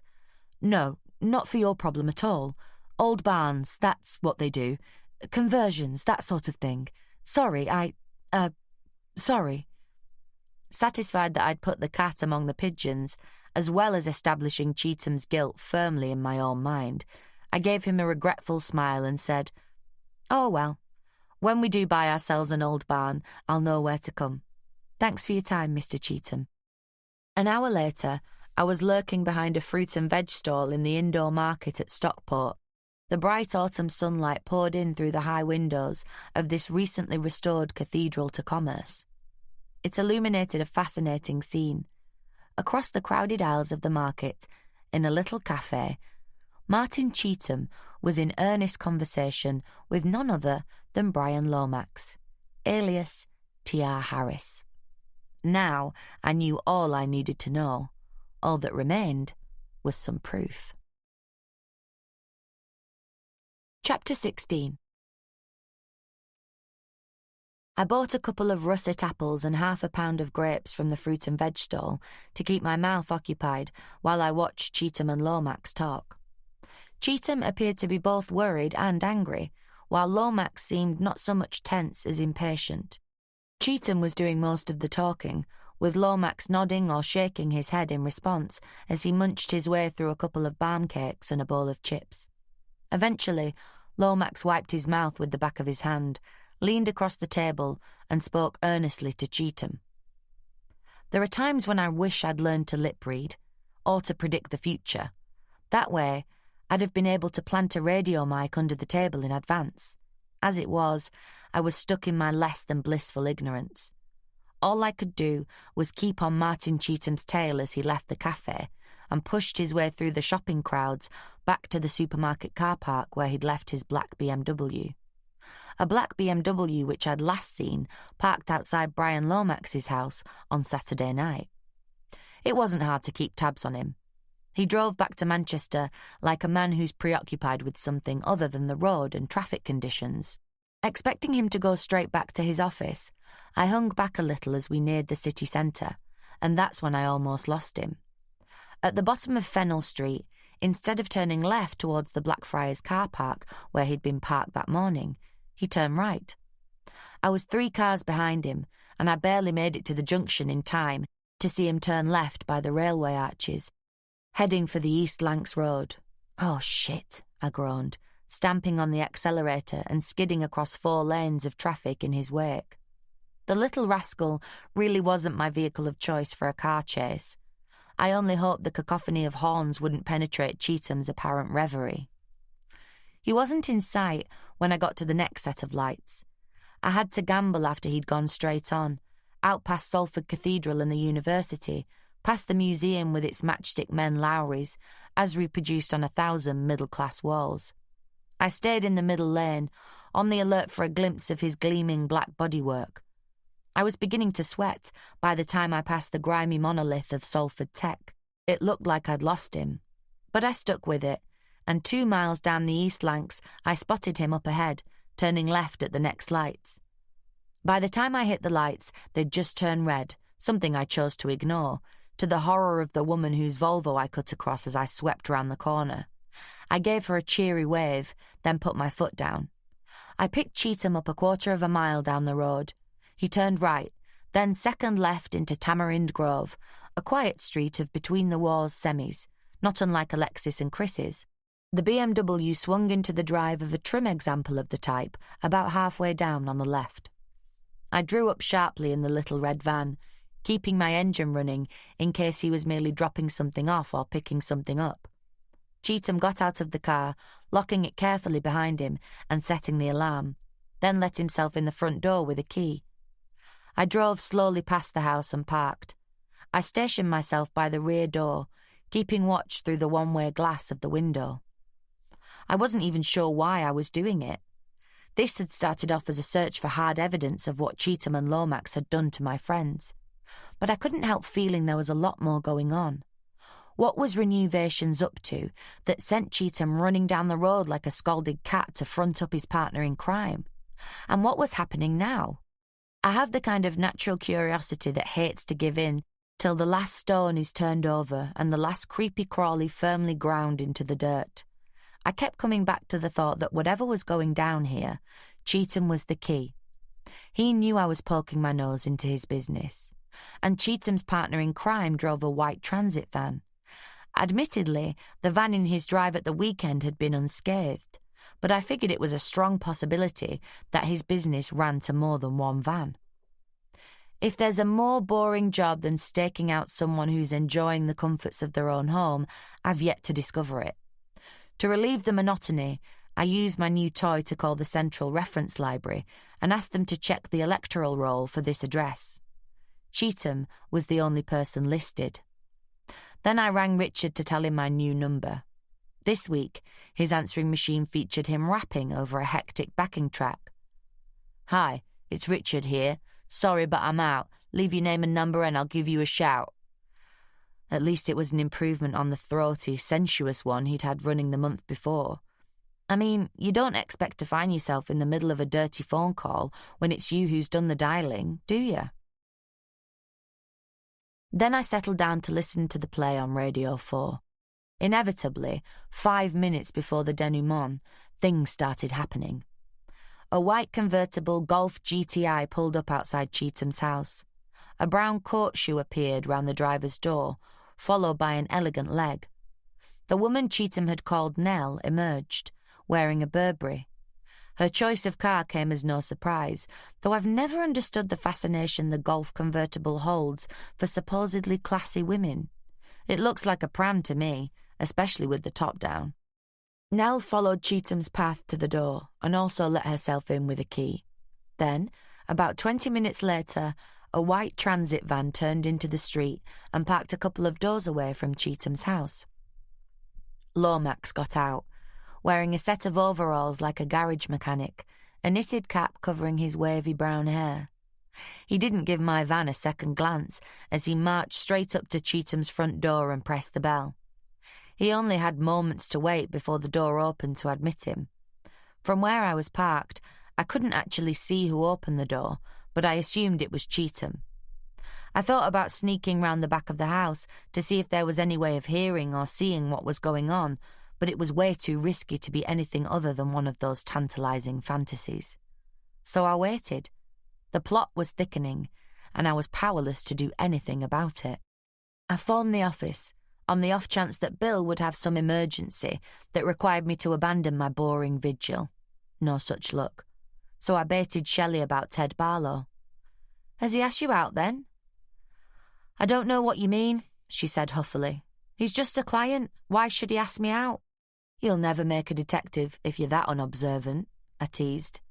"So are you seeing him again, apart from in reception?" "He's coming round about a conservatory," she admitted. "Whoa!" I exclaimed. "Terrific! You be careful now, Shelley. This could be the most expensive date you've ever had. I mean, they don't come cheap, these conservatories. You could just ask him to Sunday dinner. You know, you don't actually have to let him sell you enough glass to double-glaze the town hall." "Do you realise your feeble attempts to wind me up are costing the firm 25p a minute?" "Get off the phone, Kate, unless you've got something useful to say," Shelley said firmly. "Oh, and by the way, the garage rang to say your Nova is definitely a write-off. I've phoned the insurance company and the assessor's coming to look at it tomorrow. For some reason, the thought of a new car didn't excite me as much as it should have done. I thanked Shelley, pressed the end button on the phone and settled down gloomily to watch Cheatham's house. About an hour after he arrived, Lomax appeared on the doorstep, struggling with a large cardboard box which appeared to be full of document wallets and loose papers. He loaded them into his van, then drove off. I decided it was more important, or at least more interesting, to follow Lomax and the papers than to continue watching the outside of a house. I waited till he rounded the corner before I set off in pursuit. The height of his van made it easy for me to keep him in sight as he threaded his way through the afternoon traffic. We headed down through Swinton and cut across to Eccles. Lomax turned into a street of down-at-heel terraced houses and stopped in front of one whose ground-floor windows were boarded up. Lomax unlocked the door, then returned for the bulky box. He slammed the door behind him and left me sitting watching the outside of a different house. I gave it half an hour, then decided I wasn't getting anywhere. I decided to swing round via Cheatham's house to see if anything was happening, then head back to my other stakeout to see if the tapes were running with anything interesting. As I turned into the street that Cheatham's road led off, I nearly collided with a Peugeot in too much of a hurry. To my astonishment, I realised as I passed that it was Alexis. Unaccustomed to seeing me driving the van instead of my usual car, she obviously hadn't noticed the driver she'd nearly hit was me. I hoped she hadn't been round at Cheatham's house, giving him a piece of her mind. That was the last thing I needed right now. More likely, she was hot on the trail of some tale to titillate her readers. There was nothing unusual in her driving as though she were the only person on the road. Like most journos, she operates on the principle that the hideous road accidents they've all reported only ever happen to other people. The Golf had gone from outside the house in Tamarind Grove. Cheatham's BMW was still sitting outside the garage, but there were no lights on in the house, though it was dark enough outside for the streetlights to be glowing orange. Chances were Cheatham had been driven off somewhere by the lovely Nell, which meant there was probably no one home. To make doubly sure, I got his number from directory enquiries. The phone rang 4 times, then the answering machine cut in. "I'm sorry, I can't take your call right now," and all the rest. It wasn't proof positive that the house was unoccupied, but I figured Cheatham was too stressed out just now to ignore his phone. I couldn't resist it. Within minutes, I'd changed from my business clothes into a jogging suit and Reeboks from the hold-all I'd removed from my wrecked Nova. I added a thin pair of latex gloves, just in case. Out of my handbag, I took my Swiss Army knife, my powerful pocket torch, an out-of-date credit card, a set of jeweller's tools that double as lockpicks, and a miniature camera. All the things a girl should never be without. Checking the street was empty, I slipped out of the van and down the flagged path that ran by the side of Martin Cheatham's house. Fortunately, although the bell box on the front of the house indicated he had a burglar alarm, he hadn't invested in infrared-activated security lights, as recommended by Mortensen and Brannigan. The back garden was enclosed by a 7-foot fence, and the gloom was compounded by thick shrubs that cast strange shadows across a paved area which featured the inevitable brick-built barbecue. There was no sign of light through the pair of patio doors that led into the garden, so I cautiously turned on my torch. I peered in at a dining room with a strangely old-fashioned air. I switched the torch off and moved cautiously across the patio to the kitchen door. It was the solid, heavy door of someone who takes their security precautions seriously. So I was rather surprised to see the top section of the kitchen window ajar. I carried on past the door and glanced up at the window. It was open a couple of notches, and although it was too small to allow anyone to enter, it offered possibilities. I shone my torch through the window, revealing an unadventurous pine kitchen, cluttered with appliances, a bowl of fruit, a rack of vegetables, a draining board full of dry dishes, a shelf of cookery books, a knife block, and an assortment of jars and bottles. It looked more like a table at a car boot sale than a kitchen. The door leading from the kitchen to the hall was ajar, and I shifted slightly to let the beam from my torch play across the room. Caught between the beam of my torch and the gleam of the streetlight out front, I could see the body of a woman twisting slowly round and round, round and round. Chapter 17. Next thing I knew, I was crouched down on the patio, my back pressed against the wall so hard I could feel the texture of the brickwork against my scalp. I didn't know how I'd got there. My torch was turned off, but the sight of the dangling corpse still filled my vision. I squeezed my eyes closed, but the image of the body hanging in mid-air was still vividly there. It sounds callous, but I felt outraged. I don't do bodies. I do industrial espionage, fraud, and white-collar theft. The desire to curl up in a tight little ball was almost overwhelming. I knew I ought to get the hell out of there and call the police, but I couldn't get my limbs to move. It looked like an open and shut case. The woman called Nell had arrived earlier in the afternoon.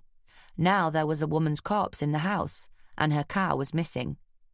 What it meant to me was that Cheetham would be facing a murder charge rather than one of fraud. Either way, he wouldn't be practicing as a solicitor again in a hurry. But Lomax, on the other hand, would almost certainly live to defraud another day. All he had to do was deny everything and blame it all on Cheetham. I struggled to my feet. I wished Richard was with me. Not because he'd be any practical use, but because he'd be talking me out of what I was about to do. I knew it was crazy. Knew I was taking the kind of stupid chance that Bill would seriously fall out with me over. But I'd come this far, and I couldn't stop now. If there was any proof of what had been going on, I wanted to have a good look at it before the police sequestrated it. As Richard has pointed out on several occasions, I subscribe to the irregular verb theory of language. I am a trained investigator. You have a healthy curiosity. She/he is a nosy Parker. I took a deep breath and studied the kitchen window, carefully averting my eyes from the doorway leading into the hall. If I could get up to it, I thought I might be able to reach through the open window and slip open the catch on the side section, which would be big enough to let me climb in. Unfortunately, the sill wasn't wide enough to stand on, and there was no conveniently placed ladder. The only things that were remotely portable were the carefully arranged bricks of the circular barbecue. They weren't mortared together, merely assembled like a child's building bricks. With a sigh, I started shifting the bricks to build a platform beneath the window. I was grateful for the latex gloves. Without them, my hands would have been in shreds. It didn't take long to construct a makeshift set of steps that brought me high enough to slide my arm inside the unfastened window. My fingertips could barely brush the top of the window catch. I withdrew and opened the blade of my Swiss Army knife that looks as if its only purpose is to remove Boy Scouts from horses' hooves. It has a sort of hooked bit on the end and almost certainly has some quaint name like Cordwangler's Grommet Disengager. With the blade extended, I was able to flick the catch upwards.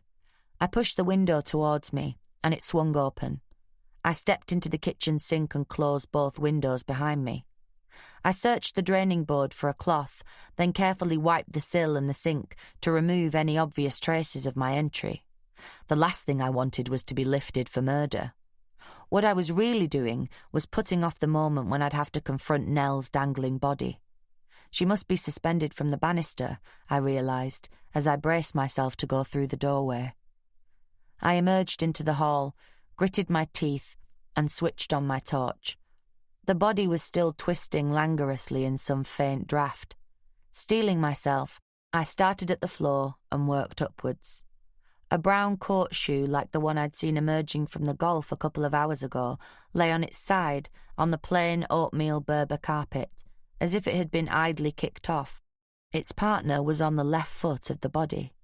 The ankles were lashed together with an incongruous Liberty silk scarf. The scarf was tied in a slip knot that had tightened to cut into the flesh above the ankle bones. She wore sheer dark tan stockings. They looked like silk to me. I caught a glimpse of suspenders under the full swirling skirt. I couldn't see the underwear. The smell made me glad of that. My eyes travelled upwards, over a silk tunic cinched in at the waist by a woven leather belt with gilt studs, like a stylized leather queen's. The shapely legs were bent at the knees, held in place by another scarf that was tied to the belt. The wrists were tied together in front of the body with another scarf, clasped like an innocent Doris Day in a 1950s film. Again, a slipknot had been used. It looked like a bizarre sexual fantasy, the stuff of snuff movies. I tried not to look too closely at the ligature, but it was obvious that the woman had been hanged by a rope of silk scarves. I closed my eyes, swallowed hard, and made myself look at the face. It wasn't Nell. Not by any stretch of the imagination was that swollen, engorged face the same one I'd seen in Buxton and later in Cheatham's office. From below, it was hard to say more than that, but the hair looked strangely asymmetrical.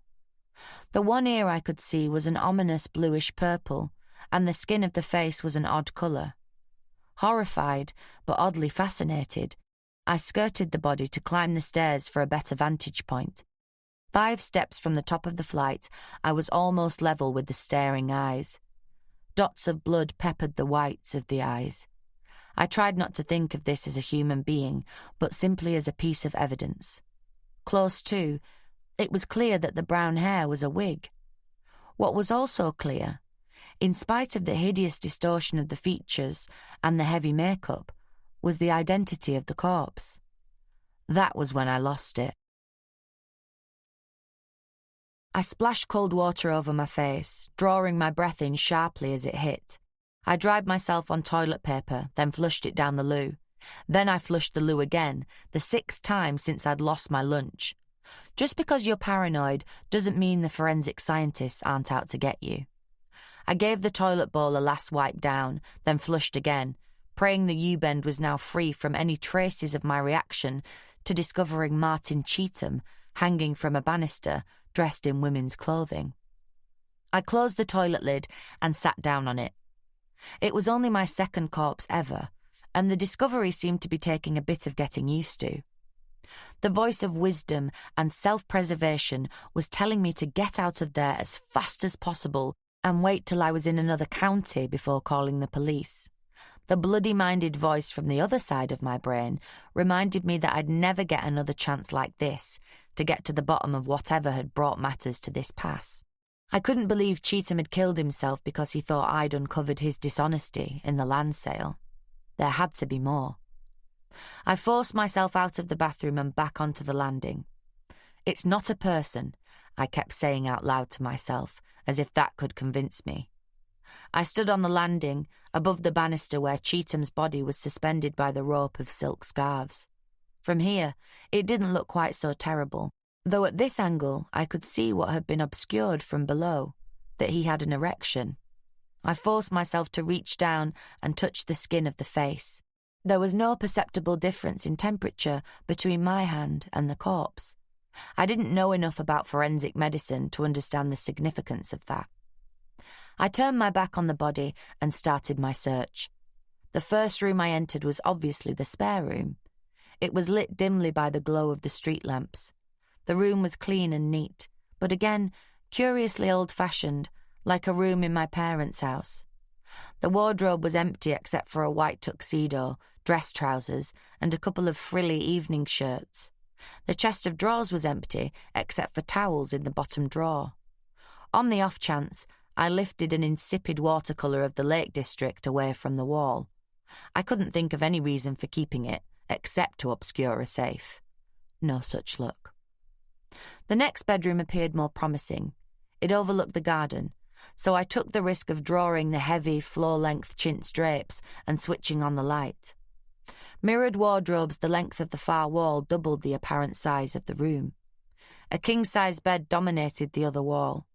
The plain green duvet cover looked rumpled, as if someone had been lying on it. On the floor by the bed, a magazine lay open. I crouched down and studied it, gingerly turning the pages.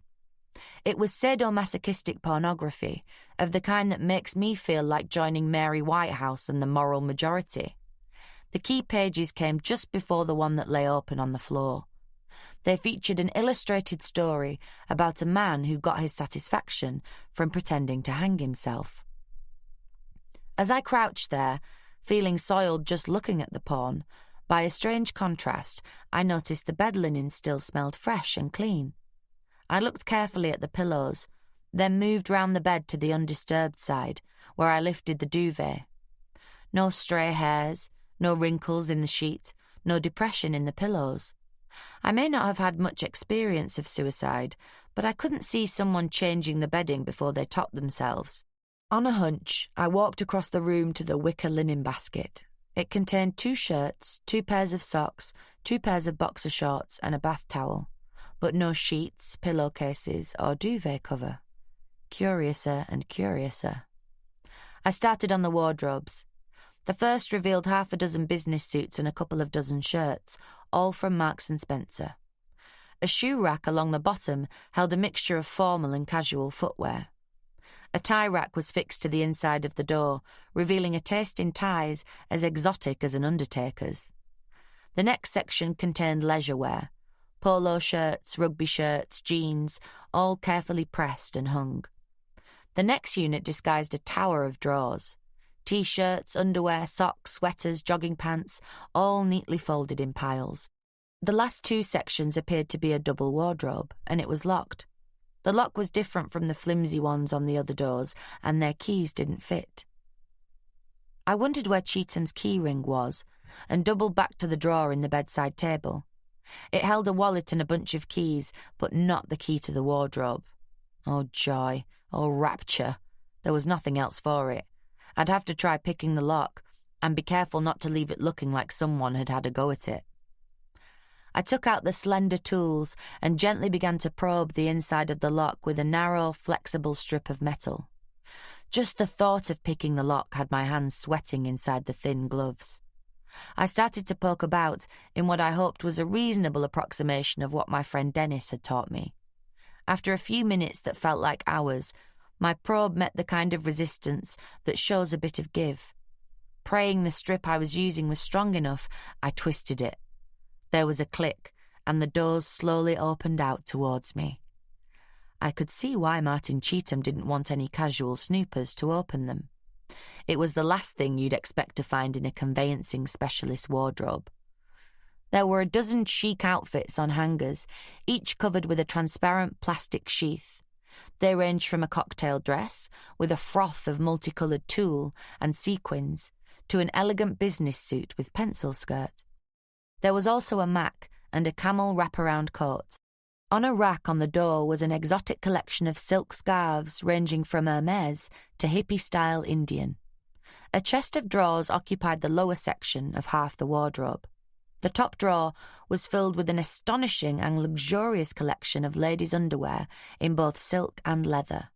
Believe me, I mean ladies. The second drawer contained an assortment of foam and silica gel prostheses, which I managed to sort into 3 categories: breasts, hips, and buttocks. It also held more makeup than I've ever possessed, even as an experimenting teenager, and a selection of false nails. The lower drawers were filled with a bizarre assortment of straps, clamps, and unidentifiable bits of leather with buckles and studs. I didn't even want to start imagining how they all fitted into the strange world of Martin Cheatham's sexual life. There were also a couple of vibrators, one so large it made my eyes water just to look at it. There were, however, no more magazines like the one by the bed. I slammed the drawers shut and concentrated on the less threatening contents of the wardrobe. Along the bottom was a shelf of shoes and matching handbags. They alone must have cost the best part of a couple of grand. I picked up the first handbag, a soft black Italian leather satchel that Alexis would have killed for. The stray thought brought me up with a jolt. Alexis! I'd completely forgotten our close encounter at the end of the road. She couldn't have anything to do with all this. I knew she couldn't, yet the little traitor voice in my head kept saying, "You don't know that. She might just have tipped him over the edge." I shook my head vigorously, like a dog emerging from a river, and carried on with my search. The third bedroom, little more than a box room, had been fitted out as an office, with a battered old filing cabinet, a tatty wooden desk, and a very basic PC, compatible with the one in his office so he could presumably bring stuff home. A quick search revealed where Lomax had got his documents from. 3 of the 4 drawers in the filing cabinet were empty. The 4th held only a couple of box files with what appeared to be personal receipts, credit card bills, and the sort of miscellaneous garbage that every householder accumulates. I riffled quickly through the pair of boxes, finding nothing of interest. The desk had even less to offer. The drawers contained only paper, envelopes, and the bizarre mixture of odds and ends that always inhabits at least one drawer in every workspace. The interesting thing was what wasn't there. There wasn't a single floppy disk in the place. A serious omission, given that the computer in Cheatham's home office had no hard disk drive. In other words, the computer itself had no permanent memory. Every time it was switched on, it was like a blank sheet of paper. If Lomax had cleared the disks out, I suspected it had been done without Cheatham's permission or cooperation. For if he'd been trying to get rid of incriminating material, there was no reason on earth why he'd also feel the need to dump the software programs that were necessary to make the computer work. Musing on this, I finished my search of the office and moved downstairs, trying to avoid looking at the body. As I entered the living room, I checked my watch. I'd been in the house just under an hour. I really couldn't afford to hang around much longer.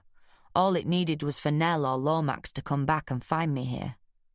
As it happened, it didn't take long for me to complete my search, ending up in the kitchen where, incidentally, neither the washing machine nor the tumble dryer contained bedding.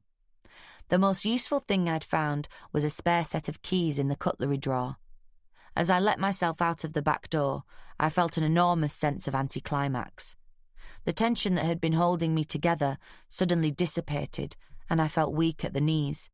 Somehow, I found the strength to replace the bricks in something approximating the right barbecue arrangement. Then I sneaked back round the house to the street, checking there was no one in sight before returning to the van.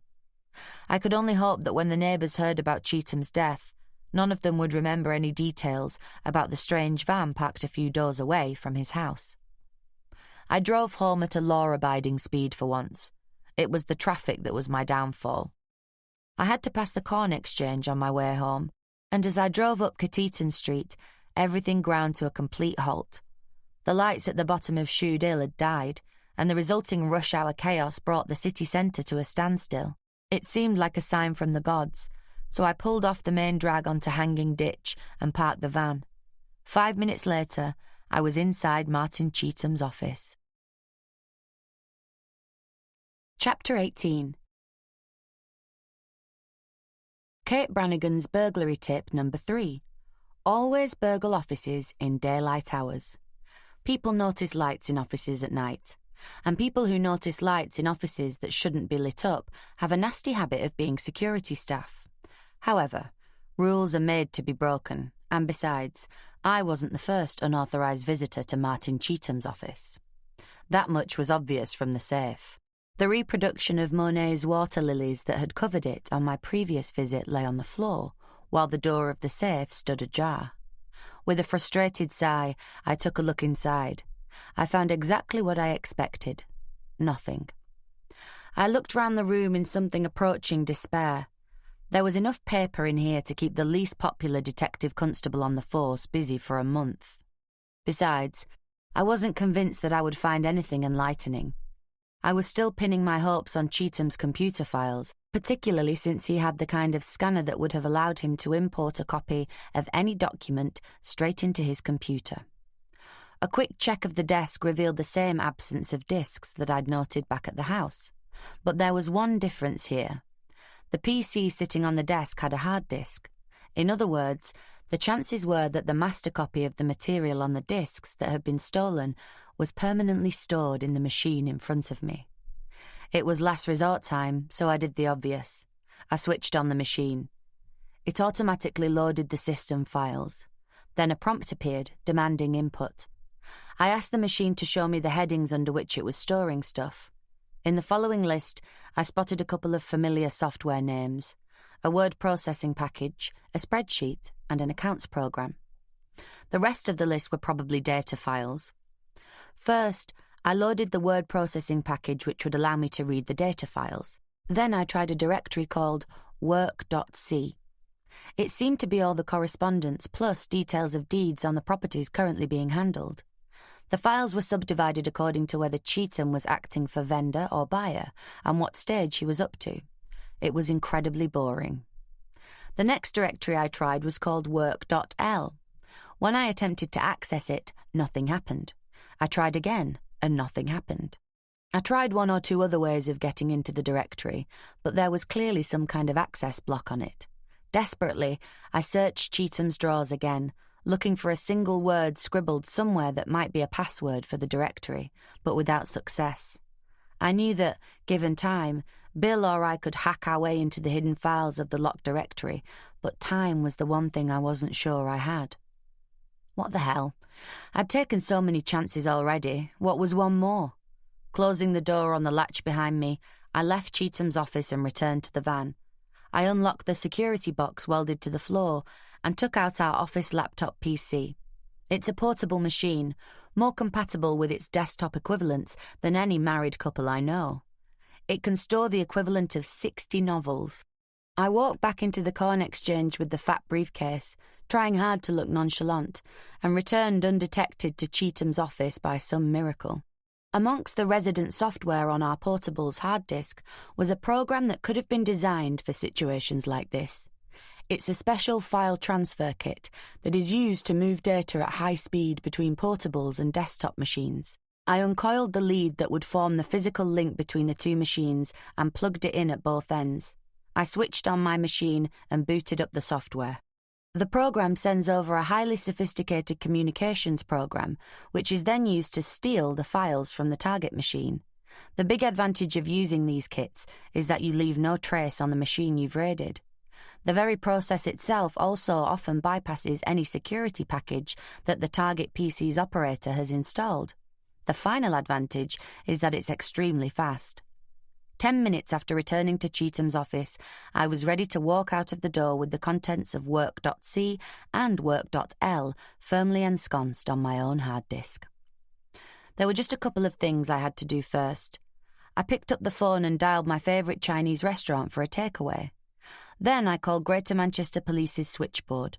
I calmly told the operator who answered that there was a dead body at 27 Tamarind Grove and hung up. The traffic had begun to clear, and I picked up my Chinese 15 minutes later. I'd just parked the van on the drive of my bungalow when I remembered I hadn't checked the tapes from the surveillance. I had two choices. Either I could go indoors and eat my Chinese, preferably with Richard. Then, once I'd got all comfy and relaxed, I could schlep all the way over to Stockport and do the business.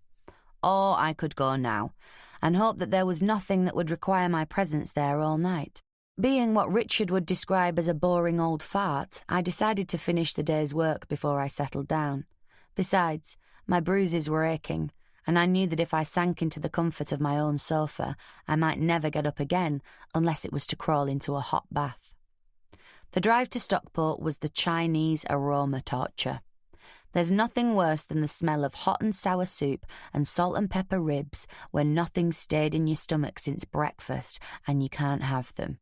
What made it even more frustrating was that there was no one home in my nice little staked-out semi. And according to my bug, no one had been home either. The phone had rung another couple of times, and that was the sum total of my illegal surveillance.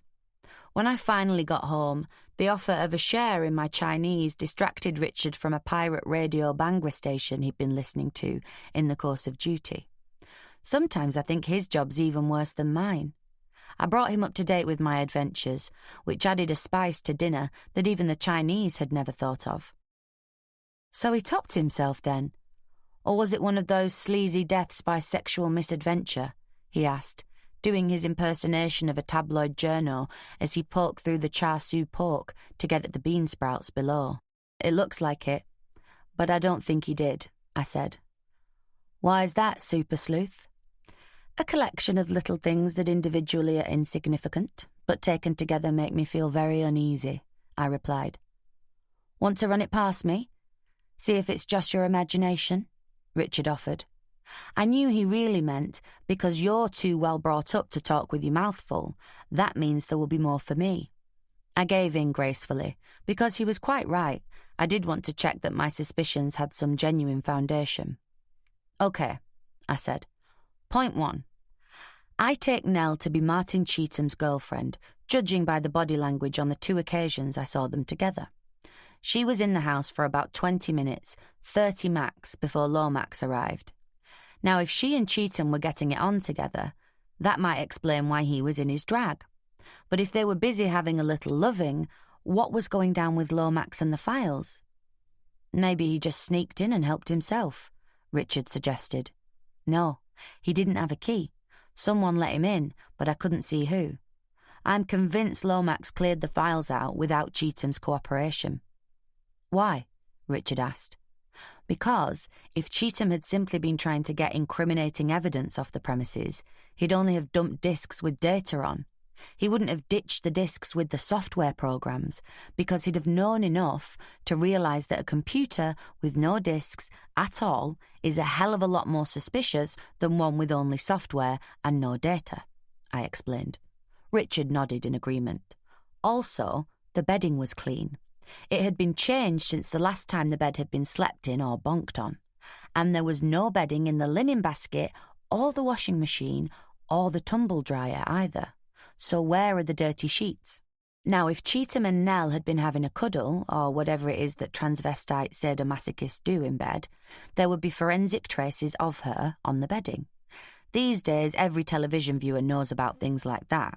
So if she and Lomax had actually killed Cheatham and wanted to make it look like an accidental death during some bizarre sexual fantasy, they'd have to make it look like he'd been alone with his dirty magazine. And that's the only explanation I can find. Maybe he's got a cleaner who comes in and takes his washing home with her, Richard suggested, sharing his own fantasy. Maybe, but I don't think so. The linen basket in the bedroom had dirty clothes in it. Then there's another point about the computers. Whoever cleared out the office safe and took the discs from there, it wasn't Cheatham himself. What makes you say that? Richard asked. I mean, if he was starting to get a bit unnerved by you poking around, wouldn't he try to get rid of anything incriminating? You'd think so, but it was his computer. Whoever did the clearing up of evidence, it was someone who didn't understand that the discs were just the backup copies of whatever was on the hard disk. They didn't understand about the hard disk because they left the data on it. Richard shook his head. I don't know, Brannigan. It's all a bit thin. I mean, ever since you solved Moira's murder back in the spring, you keep seeing suspicious deaths everywhere. Look at the way you got all wound up about that client who died after he changed his will, and it turned out he'd had a heart condition for years. Nothing iffy about it. But this is suspicious. Even you've got to admit that, I protested. I could give you an explanation that would cover the facts, Richard said, helping himself to the last of the prawn wontons. Go on then, I challenged, convinced I could unravel any theory his twisted mind could come up with. Richard swallowed his mouthful, leaned back in his seat, and polished his glasses in a parody of the learned academics who pontificate on TV. OK, he's had this showdown with you, then he's rushed off to meet Lomax. As a result of all this, he's really wound up, but he thinks he's handled it beautifully and he deserves a treat. So he arranges that what's-her-name, the girlfriend, is going to come around for a bit of afternoon delight. Now, from what you've told me about his little treasure trove, who knows what that pair get up to when they're getting their rocks off? Just supposing he staged this tableau to get her going. He's all done up in his drag and tied up and pretending to hang himself when she arrives. Only it gets out of hand and he snuffs it. OK so far? I nodded, reluctantly. Certainly Cheatham had had enough time alone in the house for that scenario to be feasible. OK, I sighed. So what would your reaction be if you arrived at your boyfriend's house to find him hanging dead from the banisters in a frock? Especially if you knew he was into some hooky business that was going to come on top now he's popped his clogs. Remember, for all you know, the lovely lady could be right up to her eyeballs in his little schemes. You'd want to cover your back, wouldn't you? He gave me that smile of his, the one that got me in this mess in the first place. You would indeed, I conceded. So Lomax turns up like a bat out of hell, and the pair of them clear out everything that might be remotely connected to Cheatham's little rackets. Lomax takes off with all the incriminating documents, and what's her name? He gave me an inquiring look. Nell, I prompted him. Yeah, little Nell, how could I forget? This is no time for obscene rugby songs, I said. Wrong sport, Brannigan. You'll never walk alone is more my speed than the ball of Kirriemuir. Anyway, as you so correctly pointed out, any fool knows these days that forensic science could place little Nell not just at the scene of the crime, but in the bed if they'd bonked in it since the last time the sheets were changed. She does nothing more than take off the dirty linen so she can wash it in private. Meanwhile, Lomax goes down Cheatham's office and clears out the safe and has it away on his toes with the computer disks in the office. Pick the holes in that, he ended triumphantly. I thought about it for a moment. Then I jumped to my feet. Hold everything, I said on my way through to my spare room, which doubles as study and computer room. I pulled out a book on forensic medicine written for the popular market that Richard had bought me for my birthday as a kind of joke. I ran my finger down the index and turned to the section on body temperature. Got it, I shouted. Richard appeared in the doorway, looking crestfallen. I pointed to the relevant sentence. The rule of thumb applied by pathologists is that a clothed body will cool in air at between 2 and 5 degrees Fahrenheit per hour, it says here, I said. And when I touched him, he was the same temperature as I was, near as damn it. Nowhere was he between 4 and 10 degrees colder than me, which he should have been if he died when you suggested. Richard took the book from me and read the relevant section. As usual, the journalist in him took over, and he found all sorts of fascinating things he simply had to read about. Leaving him to it, I started to clear up the debris of dinner. I'd just dumped the tinfoil containers in the bin when he reappeared, brandishing the book with a look of pure triumph. You should have kept reading, he said sanctimoniously. That way you wouldn't have given me half a tale. Look, he added, pointing to a paragraph on the following page. Typically, death by asphyxiation raises the body temperature. This must be taken into account in estimates of the time of death and is known to have caused confusion in some historical cases, I read. Bollocks, I said. Okay, you win, I sighed. I'm letting my imagination run away with me. So you accept my theory? Richard asked, a look of total disbelief on his face. I guess so, I admitted. There's one good thing about it, he said. I mean, I know I've just deprived you of all the excitement of chasing a murderer, but look on the bright side. It puts Alexis in the clear. I never thought for a moment she wasn't in the clear, I lied frostily. Course you didn't, Richard said, with a broad wink. Anyway, now I've saved you all the work of a murder hunt. Do I get a reward? I checked my body out for bruises and stiffness. I was beginning to heal, no doubt about it. I leaned into Richard's warmth and murmured, Your place or mine. Chapter 19. The bulging eyes stared fixedly at me, the blue lips twitching some message I could neither hear nor read. I moved back, but the face kept following me.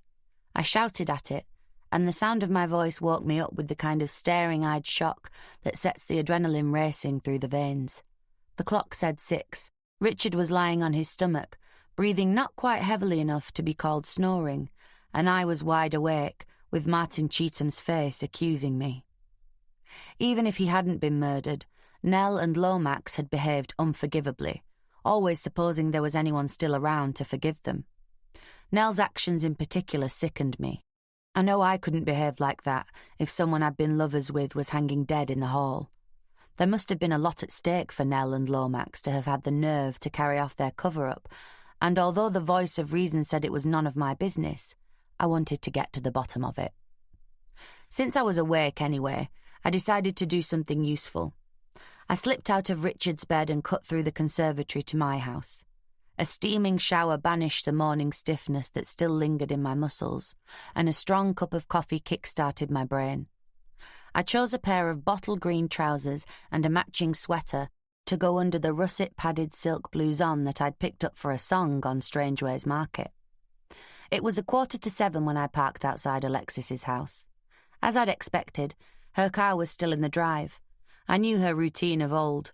Up at 6, in the bath with a pot of coffee, the phone and her notebook at 5 past. Morning calls to the cops, then out of the bath at 1/2 past, then toast and the tabloids. I estimated she'd be finishing her second slice of toast about now. Unfortunately, she wouldn't be in the office at 7 this morning. I looked through the kitchen window as I knocked on the door. Alexis dropped her toast at the sound of the knock. I waved and grinned at her. With a look of resignation, she opened the door. "I have a question for you," I announced. "Come in, why don't you?" Alexis said as I walked across the kitchen and switched the kettle on. "When you left Tamarind Grove yesterday afternoon, did you already know that Martin Cheetham was dead?" I asked conversationally, spooning coffee into a mug. Alexis's face froze momentarily. Always pale, she seemed to go sheet white. "How the hell did you know about that?" she asked intensely. If she used that tone of voice professionally, she'd get all sorts of confessions she wasn't looking for. "I don't suppose you remember a red little rascal van that you nearly drove into, but that was me. I remember it particularly because for a brief moment I wondered what Bill would say if I wrote off a second company vehicle inside a week," I said, trying to lighten the atmosphere a bit. "I might have known," Alexis sighed. "If you're brewing up, I'll have another cup." I made the coffees and said, "I'm listening." Alexis lit a cigarette and took a couple of deep drags before she spoke. I sometimes think it must be lovely to have an instant trank permanently to hand. Then I think about my lungs. "I'd had a couple of drinks at lunchtime. I wasn't pissed, just a bit belligerent. So I bought a can of spray paint. I was going to spray some rude graffiti on Cheetham's house," she said, looking as embarrassed as she must have felt. "Anyway, I got there, and there was his car in the drive. I thought about spraying 'You Dirty Rat' on the bonnet. Then I realised if he was home I might as well give him a piece of my mind. So I rang the doorbell. There was no reply, so I looked through the letterbox, and I saw these feet, legs, just dangling there." "Tell me about it," I said with feeling, remembering my own experience. "So I took off like a bat out of hell," Alexis said, dropping her head so that her haystack of unruly black hair hid her face. "You didn't phone the cops?" I asked. "How could I? I didn't have any legit reason for being there. I didn't even know who the body was. And I couldn't have done it anonymously, could I? Half the cops in Manchester know who it is on the phone the minute I open my gob." She was right.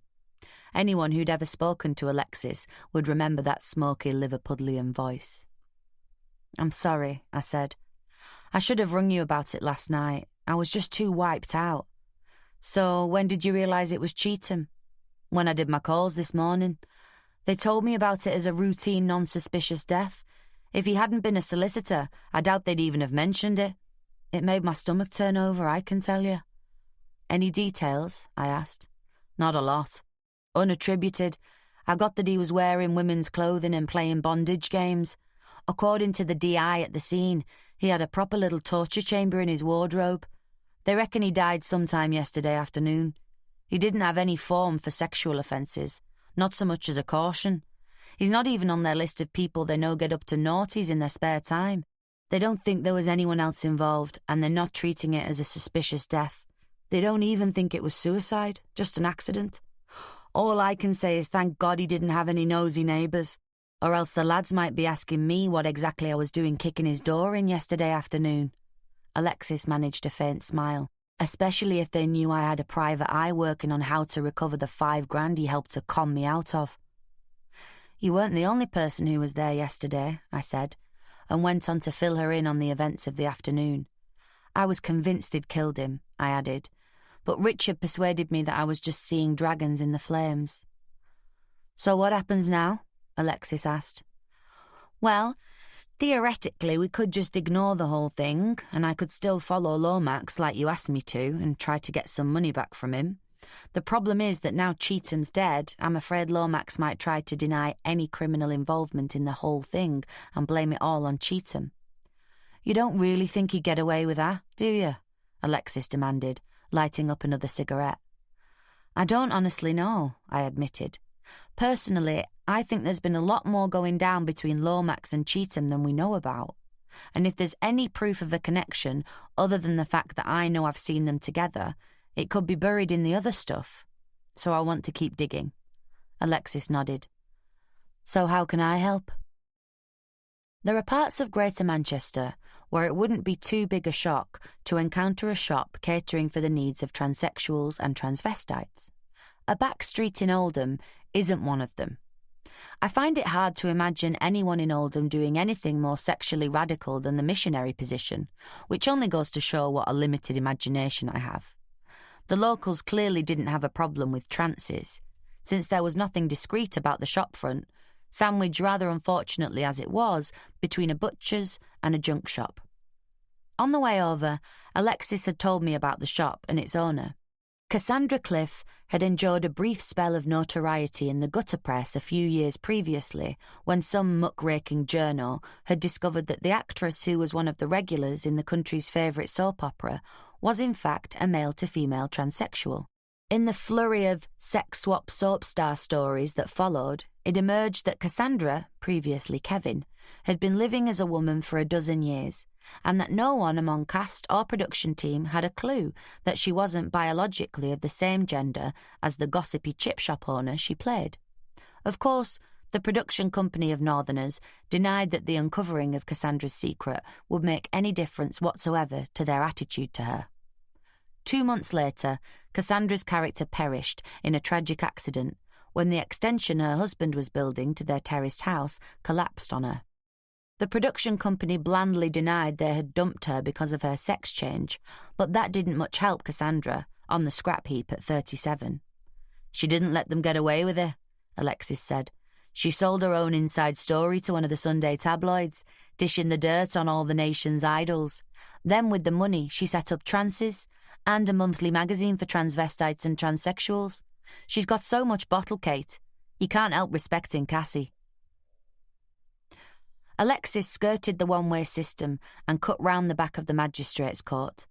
Modern concrete boxes and grimy red brick terrace shops were mixed higgledy-piggledy along almost every street, a seemingly random and grotesque assortment that filled me with the desire to construct a cage in the middle of it and make the town planners live there for a week among the chip papers blowing in the wind and the empty soft drink cans rattling along the gutters.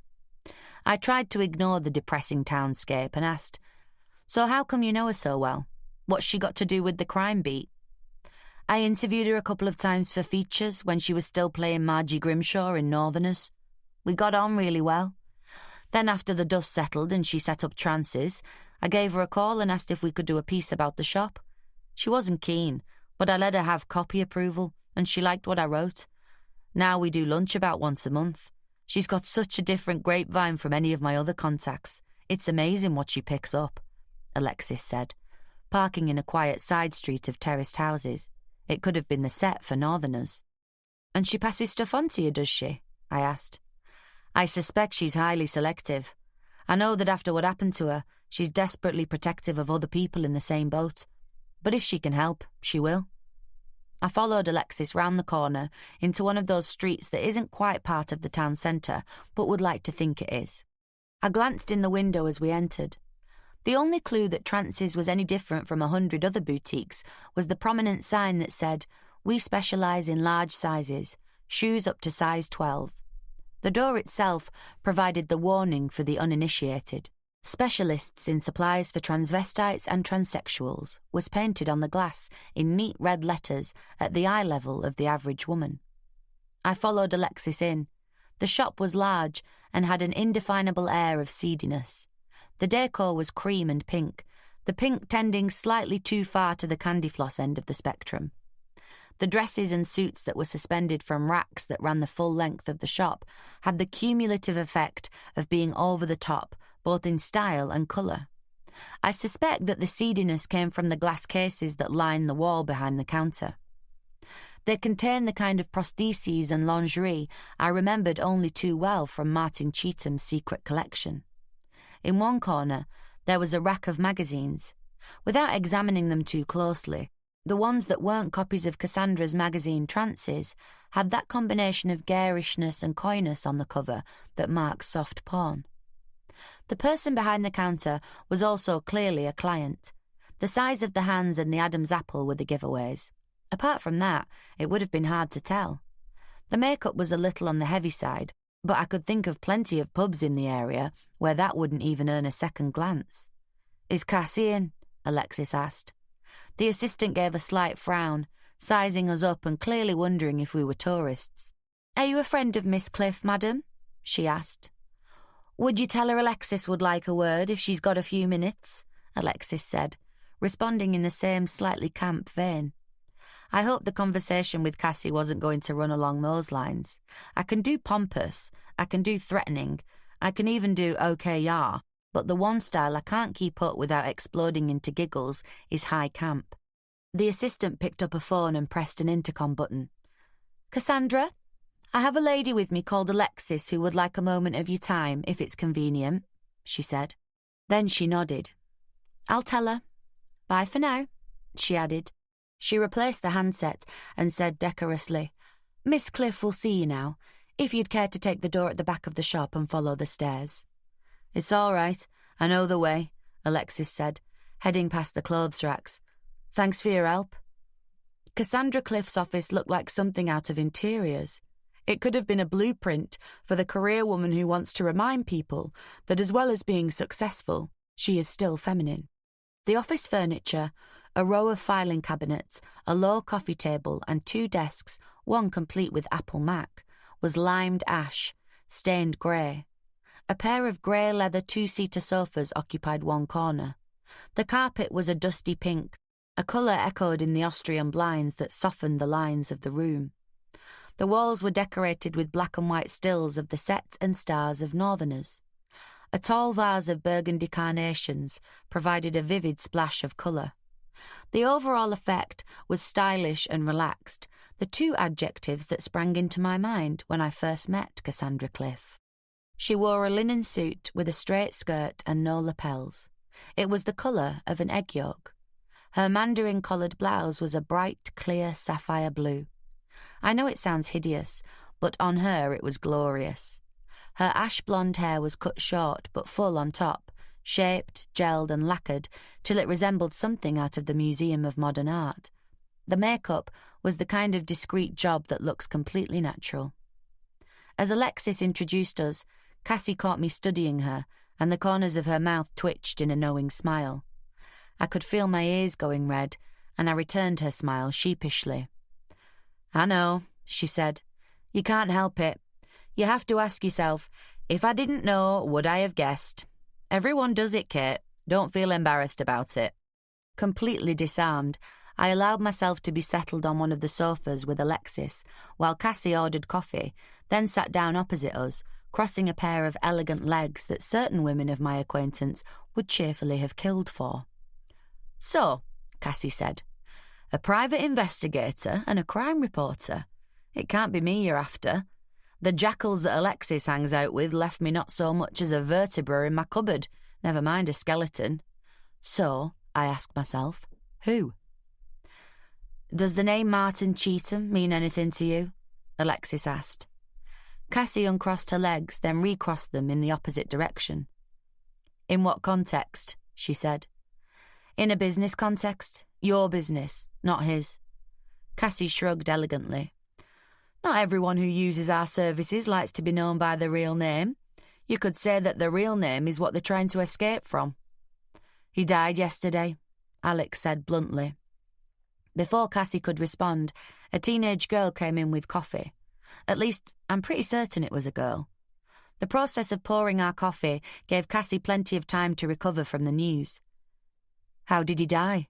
she asked. In spite of her conversational tone, for the first time since we'd arrived, she looked wary. "He was wearing women's clothing and hanging from the banister in his home. The police think it was an accident," Alexis said. I was content to sit back. Cassie was her contact, and she knew how to play her. "Do I take it that you don't agree with them?" Cassie asked, moving her glance from one to the other of us. Oh, I think they're probably right. It's just that he ripped me off to the tune of $5,000 a few weeks ago, and I'm trying to get it back, which means trying to untangle what he was up to, and who with," Alexis said determinedly. £5,000? My God, Alexis, no wonder you're working with Kate. Cassie smiled, then sighed. Yes, I knew Martin Cheetham. He bought a lot of stuff from Trance's, and he was a regular at our monthly readers' socials. Martina, he called himself. Not terribly original. And before you ask, I don't think he had any particular friends among the group. Certainly I don't know of anyone he saw socially between meetings. He wasn't someone who appeared to find it easy to open up. A lot of men really blossom when they're cross-dressing, as if they've suddenly become themselves. Martina wasn't like that. It was almost as if it was an obsession that he had to indulge rather than a release. Does that make any sense to you? I nodded. It fits the picture I have in my mind, certainly. Tell me, was he a particularly effective woman? I mean, without wishing to be offensive, some men are never going to look like anything other than a man in women's clothes. On the other hand, it's hard to imagine that you were ever anything other than a woman. Where on the spectrum did Cheetham fall? Thank you, Cassie said. Martina was actually superb. He had a lot of natural advantages. He wasn't particularly tall. He had small hands and feet, quite fine bones and good skin.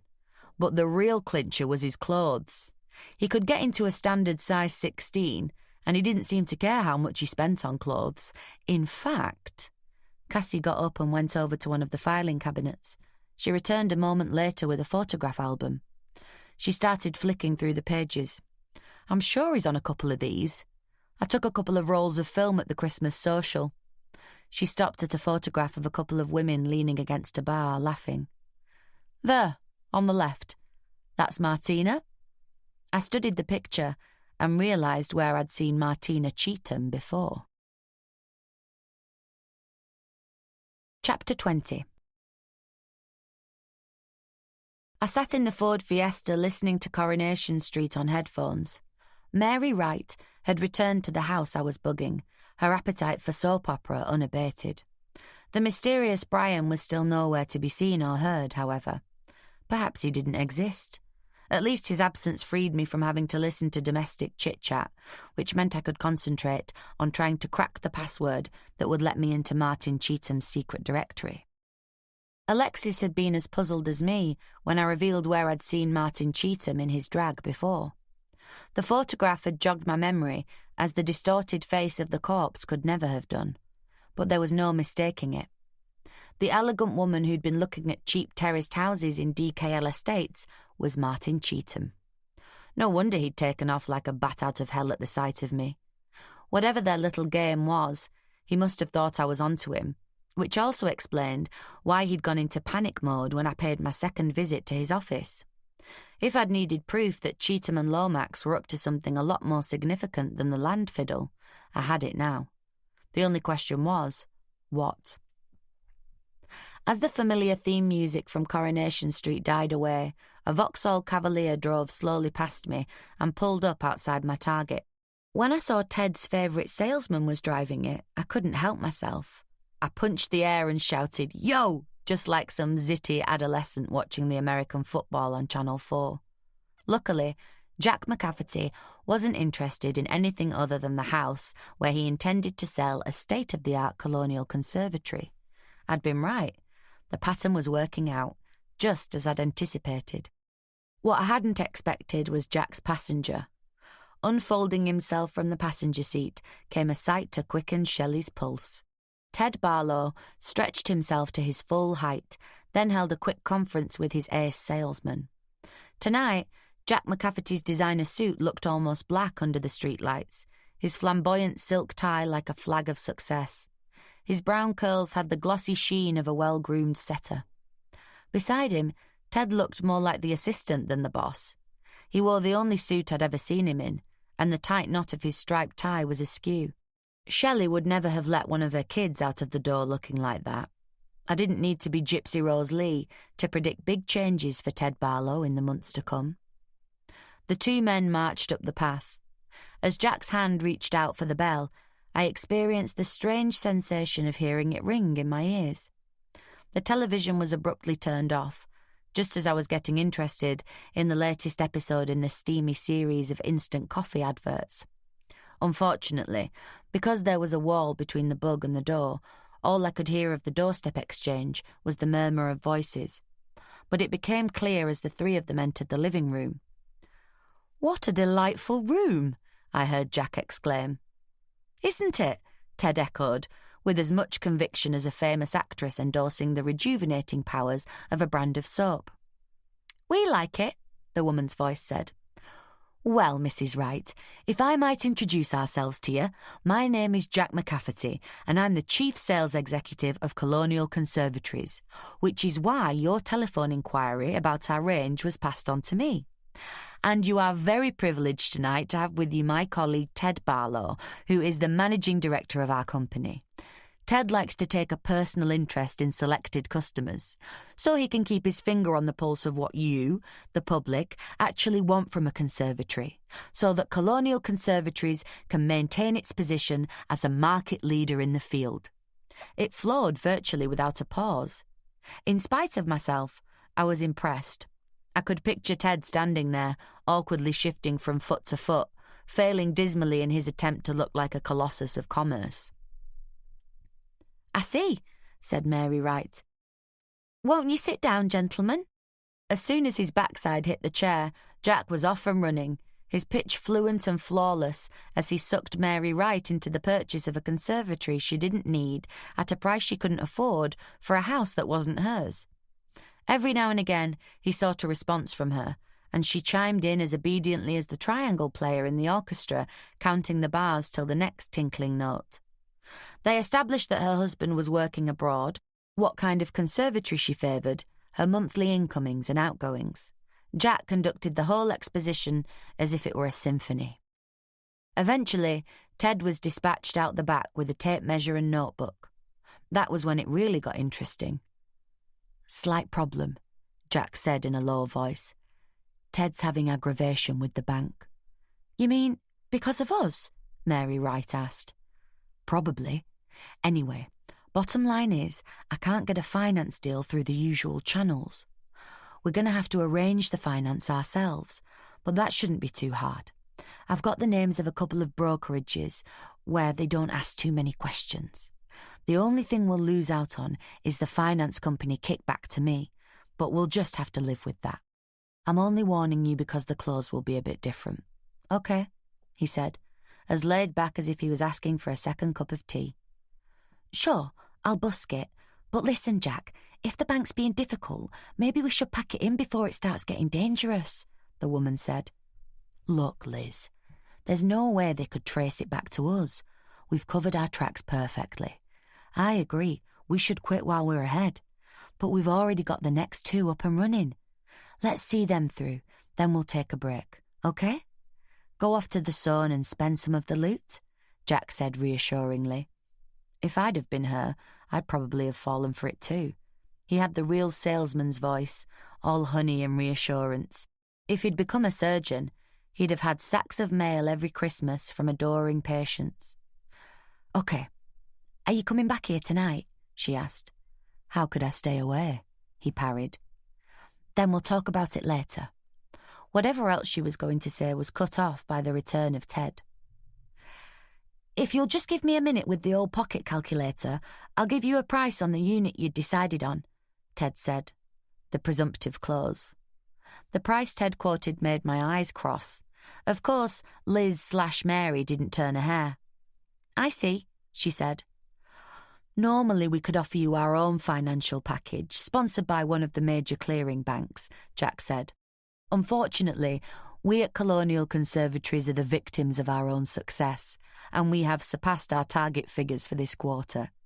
As a result, the finance company aren't in a position to supply any more cash to our customers, because of course they have limits themselves, and unlike us, they have people looking over their shoulders to make sure they don't exceed those limits. But what I would suggest is that you consult a mortgage broker and arrange to remortgage for an amount that will cover the installation of your conservatory," he added persuasively. "It's the most effective way of utilising the equity you have tied up in your home." What about a second mortgage? Wouldn't that do just as well? Liz/Mary asked. Ted cleared his throat. I think you'll find, Mrs. Wright, that most lenders prefer a remortgage, especially bearing in mind that our house prices up here in the northwest have started dropping a tad. You see, if there were to be any problems in the future and the house had to be sold, sometimes it happens that there isn't enough money left in the pot for the lender of the second mortgage after the first lender has been paid off, if you see what I mean. And then the holder of the second charge doesn't have any way of getting his money back, if you follow me. And lenders are very keen on knowing they could get their cash back if push comes to shove, so they mostly prefer you to get a remortgage that pays off the first mortgage and leaves you with a few bob left over. I couldn't see Ted getting a job presenting the money programme, but he put it clearly enough. What a pity he'd wasted it on a pair of crooks who'd forgotten more than he ever knew about property loans and how to exploit them. So what happens now? The woman asked. Well, you have to talk to a mortgage broker and arrange this remortgage. And of course, if you need any advice filling in the forms, don't hesitate to call me. I could fill these things in my sleep. Then, as soon as you get confirmation of the remortgage, let us know and we'll have your conservatory installed within the week, Jack said confidently. As quickly as that? Oh, that's wonderful. It'll be in when my husband comes home for Christmas, she exclaimed. Shame, really. She could have been earning an honest living treading the boards. No problem, Jack said. 10 minutes later, Jack and Ted were walking back to the car, slapping each other on the back. Poor sod, I thought. I wasn't relishing the revelation that the person responsible for the wrecking of his business was his good buddy Jack. The whole thing had taken just over an hour. I reckoned that in a dozen of those hours spread over the last year, Liz and Jack must have cleared the best part of £500,000. It was gobsmacking. The most gobsmacking thing about it was how simple it all was. I still had a few loose ends to tie up, but I had a pretty clear picture now of how they had scammed their way to a fortune. Since Jack had promised he'd be back later, I decided to stay put. It was a freezing cold night, frost forming on the roofs of the parked cars, and my feet were like ice. I knew I couldn't endure a couple more hours of that, so I nipped back to the van, swapped my thin-soled court shoes for a pair of thick sports socks and my Reeboks. The feeling returned to my feet almost as soon as I tied my laces. Wonderful invention, trainers. The only problem comes when you go striding into an important business meeting, done up to the nines in your best suit. Then you look down and realise that instead of your chic Italian shoes, you're still wearing the Reeboks you drove there in. I know, I was that soldier. Left to our own devices, Liz was clearly lost without the box. We caught the tail end of the 9 o'clock news, the weather, the usual tidings of comfort and joy, freezing fog in the Midlands, ground frost in the north, rain tomorrow. Then a dire American miniseries started. I wished I could change channels. Instead, I turned the receiver volume down low enough to tune out anything other than phone calls or conversations and opened up the laptop. I'd tried all the obvious ones. Martin, Martina, Cheetham, Tamarind, Lomax, Nell, Harris, Scam, Land, Deeds, Titles, Secret, Locked, Private, Drag, Dietrich, Bassey, Garland, Marilyn, Password. No joy. I was running out of inspiration when my phone rang. Hello? I said.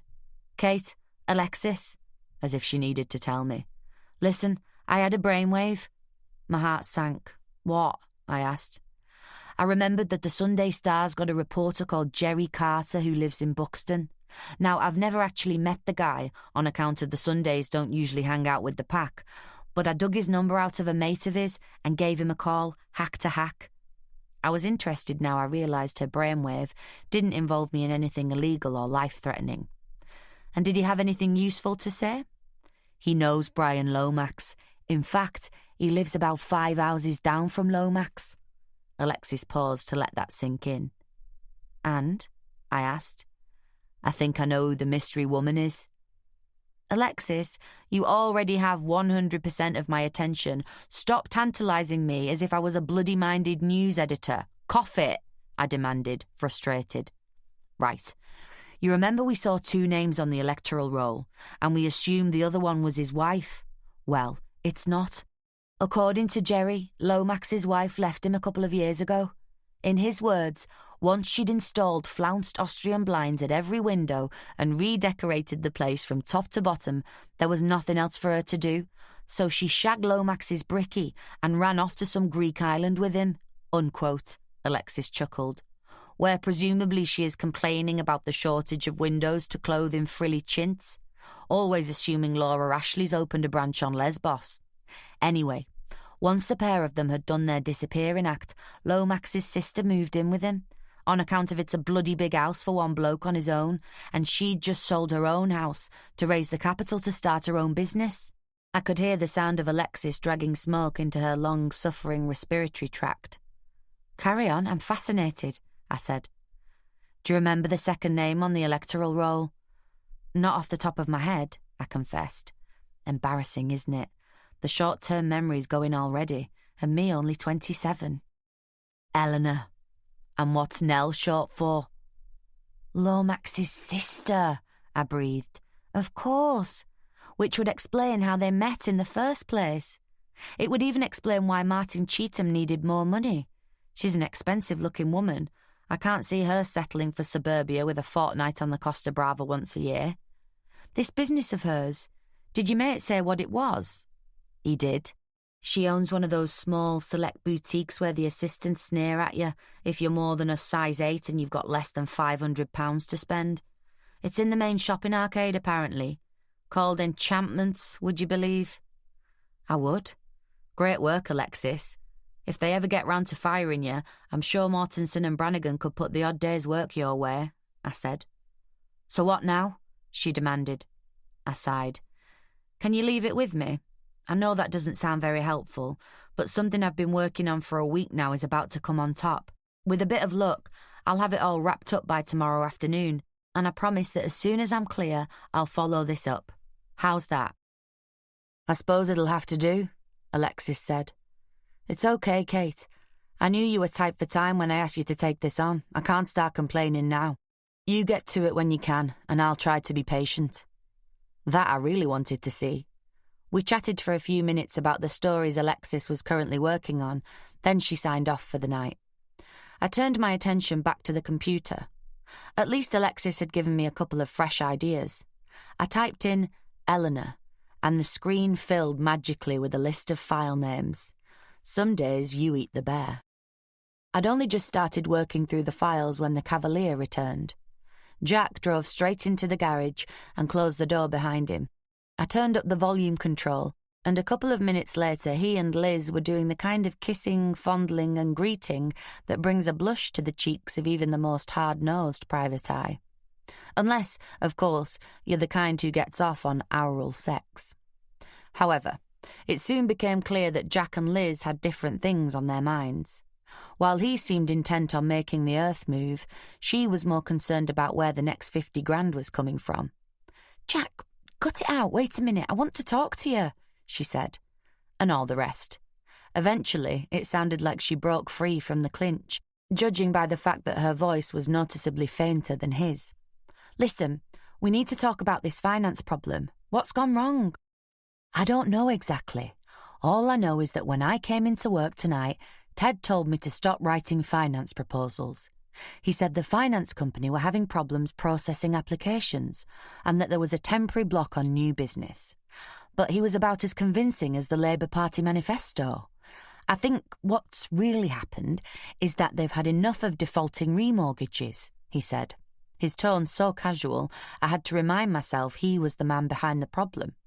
The man who faced at least a couple of years behind the picket fence of an open prison if he was ever nailed. Liz wasn't anything like as cool. "We're going to have to stop this, Jack. The bank won't just leave it at that. They'll call the fraud squad in. We'll go to prison," she whined. "No, we won't. Look, when we started this, we knew it couldn't last forever. We always knew that one day the finance company would notice that too many of Ted Barlow's conservatory customers were defaulting on their mortgages and we'd have to pull out," he said reasonably. "I just didn't think they'd go straight to the bank before they warned Ted." "I always said we should spread the risk and go to outside lenders," she whinged. "I said it was crazy to use a finance company that's a subsidiary of Ted's bank." "We went through that at the time," Jack said patiently. And the reasons for doing it my way haven't changed. For one, we're not involving anybody else. It's just you, me, and a form that goes to a finance company who knew Colonial were a sound firm. For two, it's faster, because we never had to trail round mortgage brokers and building societies trying to find a lender, and run the risk of being spotted by somebody that knows me. And for three, I've been raking in commissions on the kickbacks from the finance company, which has earned us a fair few quid on top of what the scam has made us. And doing it my way is why we're still safe, even though Ted's banks put the shaft into him. There's no obvious pattern, that's the thing. Don't forget, we're in the middle of a recession. There'll be real mortgage defaulters in there as well as the ones we've pulled, he said reassuringly. It was really frustrating not being able to see their faces and body language. Except that they'll still have conservatories attached to their houses. They won't have been up all night once a month, dismantling a conservatory and loading it into a van so that Jack McCafferty can spirit it away and sell it on to some unsuspecting punter who thinks they're getting a real bargain. I'm telling you, Jack, it's time to pull out. Calm down, he urged her. There's no hurry. It'll take them months to sort this mess out. Look, this one's in the home stretch. We can go and see a mortgage broker tomorrow and blag our way into a remortgage on this place, no bother. Where are we up to with the other two? Just let me check. You know I don't trust myself to keep it all in my head, she said accusingly. I heard the sound of briefcase locks snapping open and the rustle of paper. 10 Cherry Tree Way, Warrington. You've done the credit check. I've got the new bank account set up. I've taken off the mail redirect and I've got the mortgage account details. 31 Lark Rise, Davenport. All we've got on that is the credit check. I cancelled the mail redirect yesterday. I really had got a result tonight. The two addresses Liz had just read out were identical with the ones Rachel Lieberman had already given me. So can we speed them up? Bring them in ahead of schedule? Jack asked. We can try to speed things up at our end, but if we're going to have to find outside mortgages to finance the remortgages, that's almost certainly going to slow the process down, Liz said. I could hear the worry in her voice, in spite of the tinny quality of the bug's relay. Don't worry, Jack soothed. It's all going to be okay. Not if I had anything to do with it. It wasn't. Chapter 21. Bank managers or traffic wardens. It's got to be a close-run thing which we hate the most. I mean, if you got the chance to embarrass someone on primetime TV, would you choose the bank manager who refused your overdraft, or the traffic warden who ticketed your car while you nipped into Marks and Spencer for a butty? I only had to talk to the guy in charge of Ted Barlow's finances to know that he deserved the worst that Jeremy Beadle could do. To begin with, he wouldn't even talk to me, not even to arrange an appointment. Client confidentiality, he explained superciliously. I told him through clenched teeth that I probably knew more about his client's current problems than he did, since I was employed by said client. I restrained myself from mentioning that Mortensen and Brannigan had standards of confidentiality and service that were a damn sight higher than his. We don't sell our customer list to junk mail financial services outfits. We don't indulge ourselves on the old boys' network to blackball people whose faces don't fit. And, strangely enough, we actually work the hours that suit our clients rather than ourselves. But Mr. Leonard Prudhoe wasn't having any. Finally, I had to give up. There was only one way I was going to get to see this guy. I rang Ted and asked him to set the meeting up. Have you sorted it all out? He asked. Do you know what's been going on? Pretty much, I said. But whatever you do, don't so much as hint to anyone, and I mean anyone, that anything's changed. I explained that he'd have to set up a meeting with Prudhoe so we could get the whole thing sorted out. Then, if you come to the office beforehand, I'll fill you in first. Can't you tell me now? I'm on pins, he said. I've got a couple of loose ends to tie up, Ted, but if you can fix up to see Prudhoe this afternoon, I should be able to give you chapter and verse then. Okay? The relief in his voice was heartwarming. I can't tell you how pleased I am, Miss Brannigan. You've no idea what it's been like, wondering if I was going to lose everything I've worked for. You've just got no idea, he burbled on. I might not have, but I had a shrewd idea who did. When I managed to disentangle myself from his effusive thanks, I wandered through to the outer office. Shelley's fingers were flying over the keyboard as she worked her way through the proposals Bill had put together for our Channel Islands clients. Ted's little problem, I said. I'm just nipping out for a couple of hours to tie up the last loose ends. He should be ringing back to let me know when we're seeing his bank manager. Give me a bell on the mobile when you know. She gave me one of her looks, the ones I suspect she reserves for her kids when she thinks they're trying to dodge out without finishing the homework. You mean it? She asked. Brownie's honour, I said. Would I lie to you about something so close to your heart? Are you familiar with the works of Rudyard Kipling? She looked at me as if I was out to lunch and not coming back for a long time. Wasn't he the one who went on about the white man's burden? She said suspiciously. The same. Knew all about keeping the yellow and brown chappies in their places. However, he was not entirely a waste of oxygen. He also wrote the privatised charter. I keep 6 honest serving men. They taught me all I know. Their names are what and why and when, and how and where and who. Well, as far as Ted's case is concerned, I know the what, the why, the when, the where, and the who. I know most of the how, and after I've paid a little visit to one of my contacts, I expect to know the lot. I smiled sweetly as I shrugged into my coat and headed for the door. Bye, Shelley. You worry me, Brannigan, you really do, floated after me as I ran downstairs. The day had not been wasted.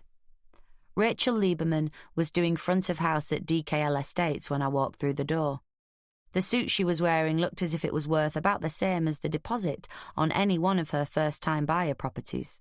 I pretended to study the houses for sale while she made appointments for a potential buyer to view a couple. 5 minutes later, the grateful house hunter went on his merry way with a handful of particulars, leaving Rachel and me facing each other across the desk. Lost your young man? I asked. His mother says he's got a bug. I think it may have more to do with the fact that United won last night, she said. You just can't get the help these days, I commiserated.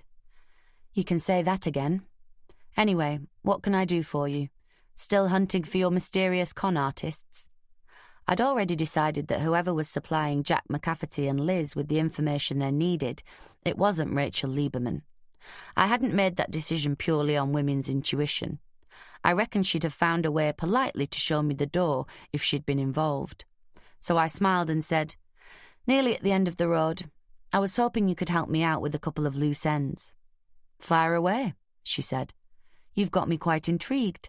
My son was enthralled when I told him I was helping a private eye with her inquiries, so I owe you some cooperation. It's not easy for a mother to impress a 10-year-old, you know. Do you store all the details of your rented properties on your computer? It all goes in there, whether it's for rental or for sale, she said. So how does the Warrington office get your data, and vice versa? I don't mean to be rude, but how well do you understand computers? She asked. I grinned. If you left me alone with yours for half an hour, I could probably figure it out for myself, I said. I was almost certainly exaggerating, but she wasn't to know. Now, if I had Bill with me, he'd definitely be in there before I'd had time to brew a pot of coffee. I'll save you the bother, she replied. Twice a day, at 1 and again at 5, I access the Warrington office computer via a modem. The software identifies any new files, or files that have been modified since the machines last conversed. Then it exports those files from my machine and imports the ones from the Warrington computer. The system also warns me in the unusual event of the same file having been modified by both offices. Sounds like a nifty bit of programming, I said. Our software was written by my brother-in-law, so he had to make sure it does what it's supposed to, or I'd make his life hell, Rachel said. I could imagine. One of the things I learned in law school was never cross a Jewish princess. Now for the hard question, I said. I can guess. Who has access to the computers? She asked. I nodded.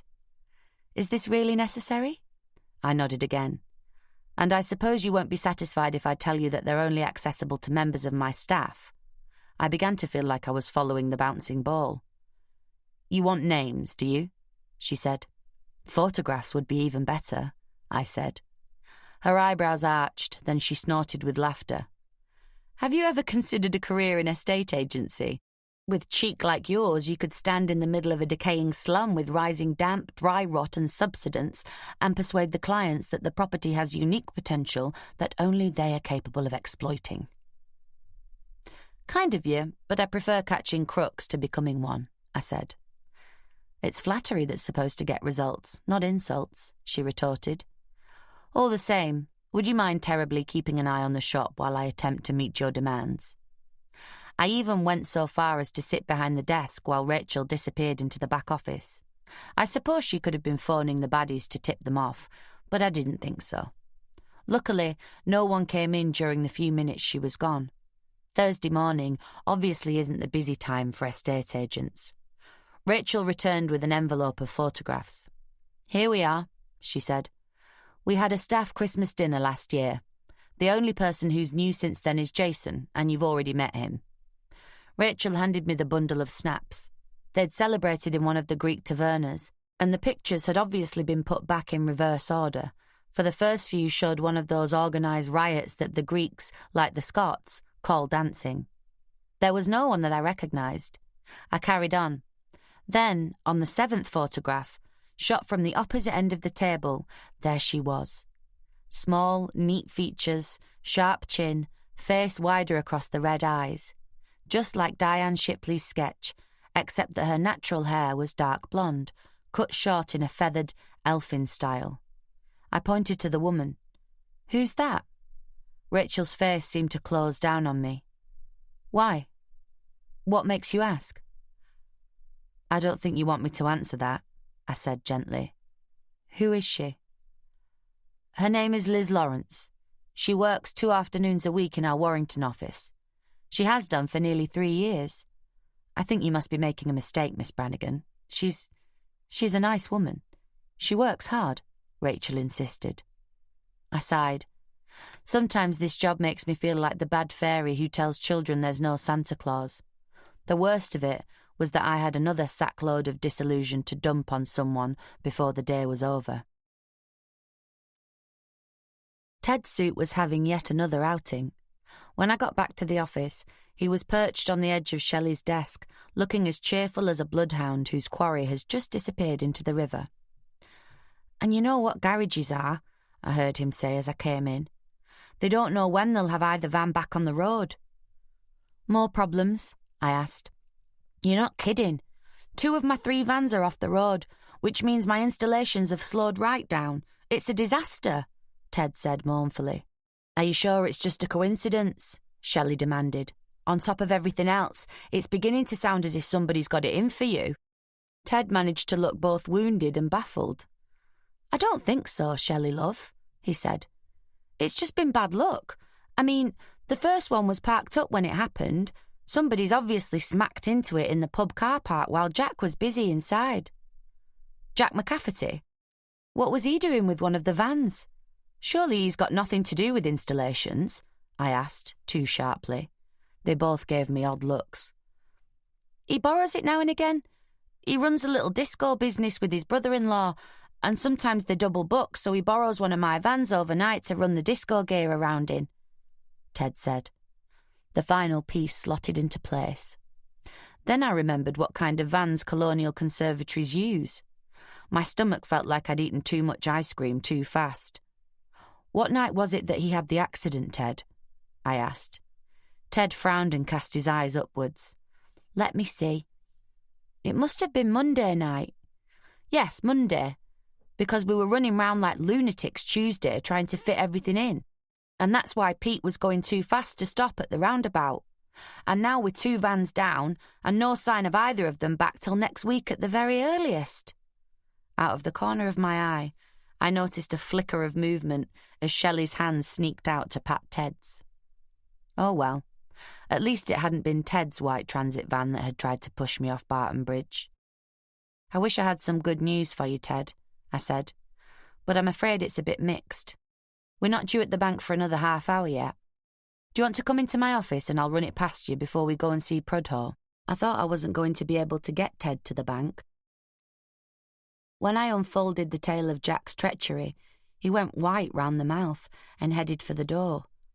Luckily, the sight of Shelley's astonished face slowed him down long enough for me to grab his arm and steer him into a seat. Shelley got a medicinal brandy into him and he recovered the power of speech. "I'll kill the bastard," he ground out between clenched jaws. "I swear to God, I'll kill him." "Don't be silly," Shelley said briskly. "Kate will have him put in prison and that's much more satisfying," she added. Taking me to one side while Ted stared into the bottom of his empty glass, she muttered, "Which bastard are we talking about here?" I gave her the last 5 seconds of the tale, which was enough to get her crouching beside Ted, murmuring the kind of comfort that it's embarrassing to witness. Of course, that was when Detective Chief Inspector Della Prentice chose to put in an appearance. I immediately steered her towards the door and said, "Ted, I'll see you downstairs in 5 minutes." I'd rung Della as soon as Shelley gave me a time for the meeting with Prudhoe. I figured it would save me a bit of time if I outlined the case to her at the same time as I told the bank. I knew that the bank might be less than thrilled, but frankly, they were just going to have to lump it. I still had to find enough proof to nail Brian Lomax, and I simply didn't have the time to go into a ritual dance with Ted Barlow's bank manager about ethics. Leonard Prudhoe was just as I'd expected. Smooth, supercilious, but above all, grey. From his silver hair to his shiny grey loafers, he was a symphony in the key of John Major. The only splash of colour was the angry purple zit on his neck. God knows how it had the temerity to sit there. Also, as I'd expected, he treated us like a pair of naughty children who've been reported to the head so they can learn how the grown-ups behave. "Now, Miss Brannigan, I believe you think you might have some information pertinent to Mr. Barlow's current problems, but what I really can't understand is why you feel it necessary to have Chief Inspector Prentice present, charming as it is to make her acquaintance. I'm sure she's not in the least concerned with our little difficulties." I cut across the patronising bullshit. "As far as I'm concerned, a crime has been committed, and that's more important than your sensibilities, I'm afraid. How much do you know about fraud, Mr. Prudhoe? Am I going to lose you 3 sentences in? Because if you're not well versed in major fraud inquiries, I suggest we get someone in here who is.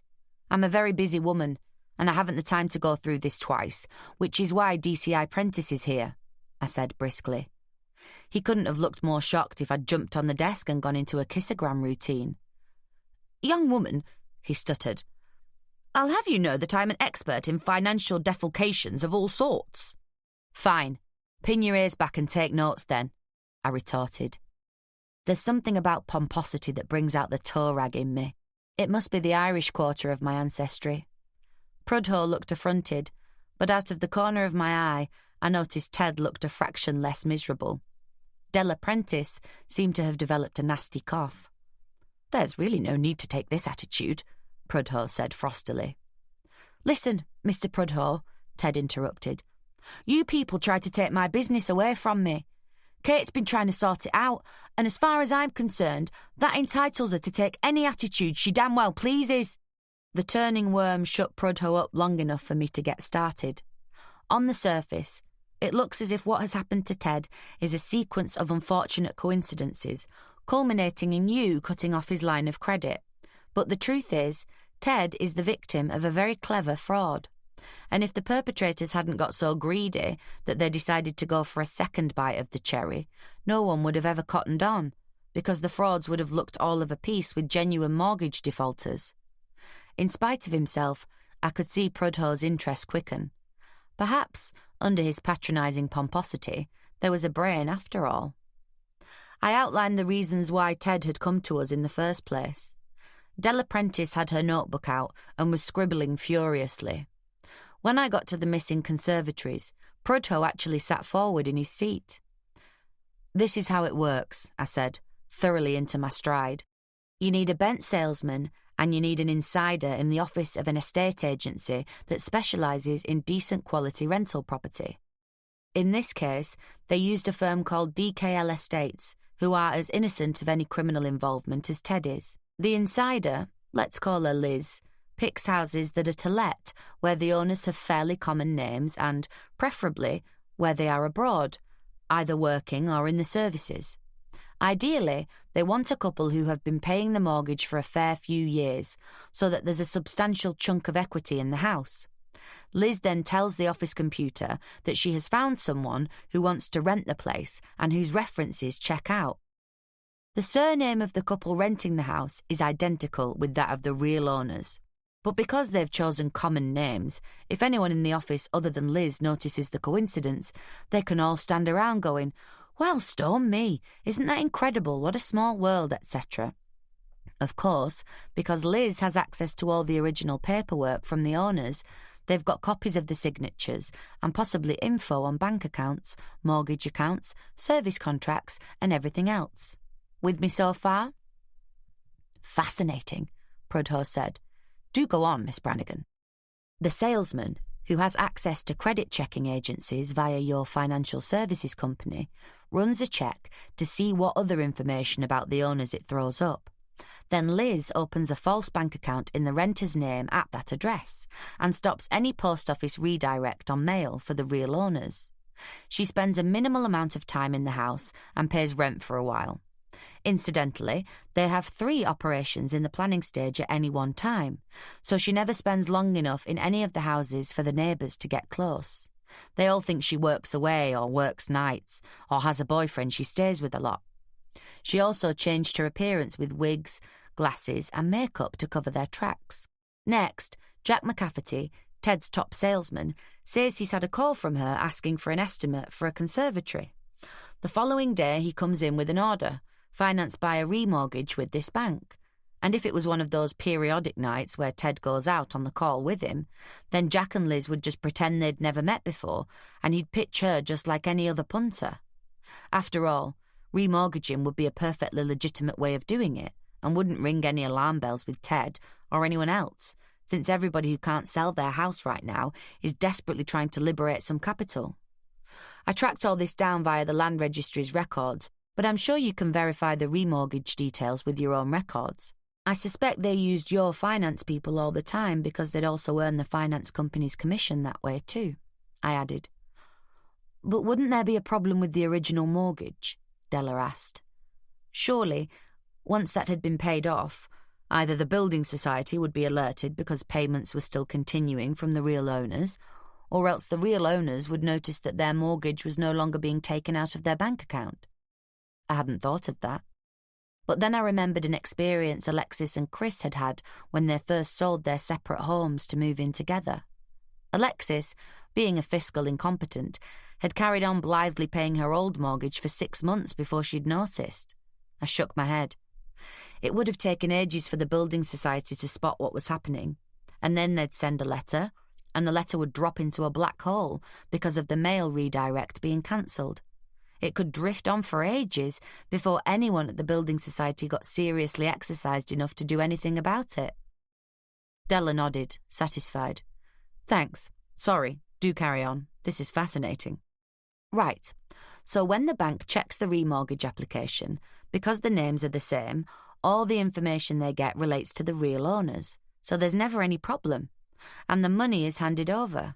Think of the figures involved. Imagine a property bought 10 years ago for £25,000, which is now worth £90,000.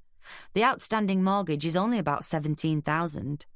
They remortgage for the full £90,000, pay off the existing mortgage all above board to prevent any suspicion, then do a runner. Our friends Jack and Liz have netted approximately £70,000 after expenses. I reckon they've pulled the same scam at least a dozen times.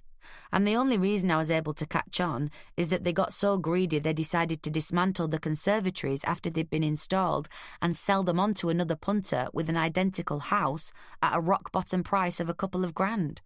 I turned to Ted. That's what Jack was doing with the van when you thought he was playing at DJ's. I didn't get the chance to enjoy their reactions. Now I remember why I resisted a mobile phone for so long. They always interrupt the best bits. Chapter 22. They say the Victorian era was the age of the gifted amateur. All I've got to say is that I'm glad I wasn't a private investigator then. I mean, if there's one thing worse than amateurs who insist on offering you the kind of help that completely screws up an investigation, it's the ones who are more on the ball than you. The way Alexis was operating in this case, I was soon going to have to start paying her rather than the other way around. What I'd heard when I went into a huddle with my telephone in Prudhow's office wasn't the kind of news to gladden the heart. "He's going to skip the country," Alexis started the conversation. "Mr. Harris, you mean?" I said cautiously. I was trying to keep my end as short and uninformative as I could. After all, I'd suddenly become the rather embarrassing centre of attention. I wasn't bothered about Ted or Prudhoe, but the presence of police officers induces a paranoia in private eyes that makes Woody Allen look well-balanced by comparison. "Of course, Harris, Lomax, whatever. Who else? He's going to do a runner." "How do we know this?" There was a momentary pause while Alexis decided how to play it. "After you'd explained how busy you were today, I managed to swap my days off. I thought if I kept an eye on him, at least we wouldn't have missed anything. And I was right," she added defiantly. I felt a guilt trip coming on. Somehow, I just knew that I wasn't going to be spending my evening as Emperor Brannigan of the Zulus, civilizing the known universe. "What's happened?" I asked. "He's got a passport application form," Alexis announced triumphantly. "I followed him to the post office. He's obviously planning to leave the country." It was a reasonable deduction. What it didn't tell us was whether he planned to take off to the Costa del Crime with his ill-gotten gains as soon as air traffic control would let him, or whether he was simply planning ahead for his winter skiing holiday. "Where are you?" I said. "In the phone box just down the road from his yard. I can see the entrance from here. He hasn't moved since he came back from the post office." I gave in. "I'll be there as soon as I can," I said. After all, I'd given Ted and Prudhoe enough to keep them gossiping for hours. I ended the call and smiled sweetly at my fascinated audience. "I'm very sorry about this, but something rather urgent has come up. No doubt the three of you have a lot to discuss, so if you'll forgive me, I'll leave you to it. Ted, I'll let you have a full written report as soon as possible, but certainly by Monday at the latest." I got to my feet. "I'd just like to say it's been a pleasure, Mr. Prudhoe," I added, reaching over his desk and seizing his hand in a firm grip. Poor sod. He still looked like he'd been hit by a half-brick. I seem to have this effect on men. Worrying, isn't it? Della Prentice followed me into the corridor. "Hell of a tale, Kate. You've done a great job." "We'll need a formal statement, of course," she said. "When can we do the business?"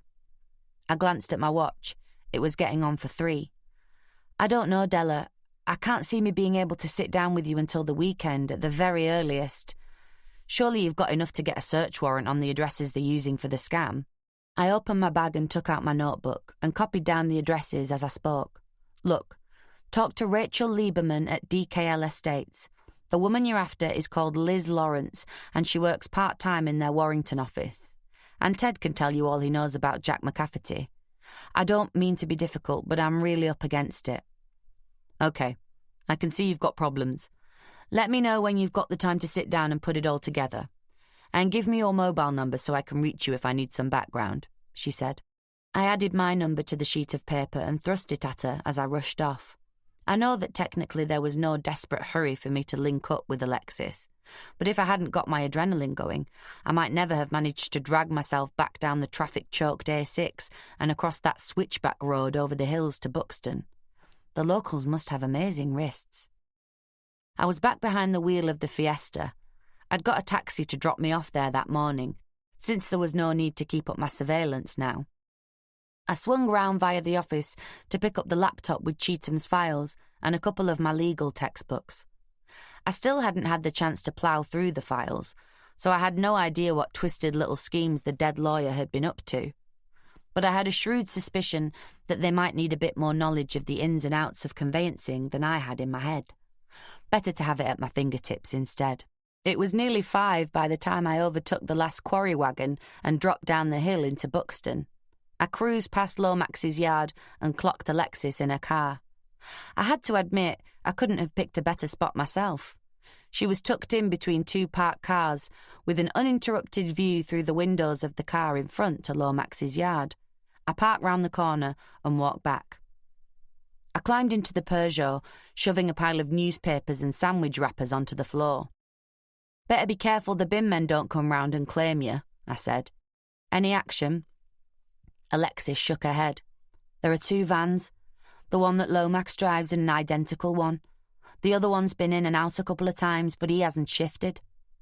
Unless, of course, he's lying in the back of the other van disguised as a bag of cement," I pointed out. Alexis looked crestfallen. Oh, great, now I felt even more guilty. "Don't worry, it's not likely. He doesn't know anyone's watching him. Cheatham's death has been written off as an accident. As far as he knows, he's perfectly safe. Now, you can sod off home and let me earn a living instead of taking the bread out of my mouth," I added. "Do you want me to hang on, in case he makes a run for it?" she asked, almost wistfully. "Go home. Have a cuddle with Chris. If he was planning to disappear over a distant horizon tonight, he wouldn't be sitting around in his yard. He'd be twitching in the queue at the passport office," I said sensibly. Judging by the scowl on Alexis's face, she likes sensible about as much as I do. She sighed, one of those straight-from-the-heart jobs. "Okay," she said. "But I don't want this guy to get away." I opened the car door. "Don't forget, there's the small matter of proof," I said. "Now Cheatham's dead, Lomax can claim he did nothing dishonest. T.R. Harris is a business name, no more, no less. He just showed prospective buyers the land. He had no idea who bought it or when. Now, you and I know different, but I'd like to be in a position to prove it." Alexis groaned. "All I want is a lever to get our money back, Kate. I don't care if he comes out of it all smelling of roses." "I hear and obey, O Lord," I said, getting out of the car. "Now, shift this wheelie bin and let the dog see the rabbit." She waved as she drove away, and I slipped the Fiesta into the space she'd left. I flipped open the laptop and accessed the work.l directory. The files were sorted into 2 directories. One was called Duplicate, the other RV. The files in RV each related to a house purchase. In some cases, the house had been sold about 5 months later, always at a substantial profit. I was about to check out the addresses in my A to Z when a white transit van appeared in the gateway of Lomax's yard. My target was at the wheel. Fast as I could, I closed the laptop and dumped it on the passenger seat. Don't let anyone tell you being a private eye is a glamorous way to earn a living. I followed Lomax from his yard to his house.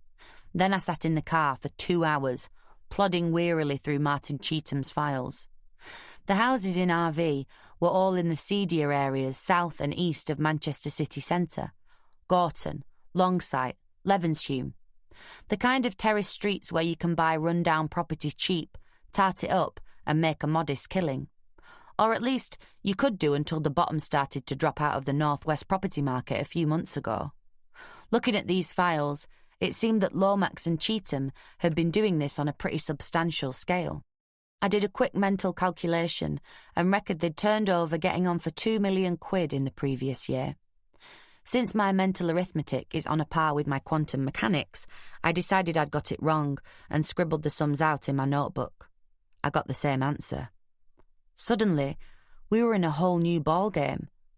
I wasn't looking at a pair of small-time operators chiselling a few grand on a dodgy land deal. I was looking at big money. They could have cleared as much as $750,000 in the last year. But they must have had a substantial pot to buy the houses in the first place. Where the hell had the seed money come from to generate that kind of business? While I'd been doing my sums, the last of the lights had faded. I began to feel pretty exposed, which in turn made me feel deeply uncomfortable. I couldn't help remembering that less than a week ago, someone had wanted to warn me off something so badly they'd taken the risk of killing me. If they were still around, I made a hell of a target, sitting all by myself in a car. The answer to my fear was just behind me. I was parked on the opposite side of the street to Brian Lomax's house, about 30 yards further up the hill, outside a substantial Victorian pile with a bed and breakfast sign swinging slightly in the chilly wind. I collected a small overnight hold-all from the boot, stuffed the law books into it, and walked up the short drive. I'd have taken the landlady on as an investigator any day. By the time I'd paid for a night in advance and she'd left me alone in my spotless little room, I felt like I'd had a bright light shining in my eyes for days. Never mind grace under pressure. There should be a private investigator's Oscar for lies under pressure. At least I was in a suit, which made it easier to be convincing about my imaginary role as a commercial solicitor acting for a local client who was interested in buying property in Manchester to expand his business. She'd gone for the lie, a gog at my close-lipped refusal to breach client confidentiality. I was half convinced that, come the morning, she'd be tailing me just for the hell of picking up some juicy local gossip. My room was, as requested, at the front of the house and on the second floor, which gave me a better view of Brian Lomax's house than I'd had from the car. Glad to get out of tights and heels, I changed into the leggings, sweatshirt and Reeboks that had been relegated to the emergency overnight kit and settled down in the dark to keep watch. I passed the time dictating my client reports for Farm Ace and Ted Barlow. That would take Shelley's mind off romance for a couple of hours. Nell arrived home about 6:30, parking her GTI in the garage. It was gone 9 before I saw some more action. Lomax appeared round the side of the house, walking along his drive.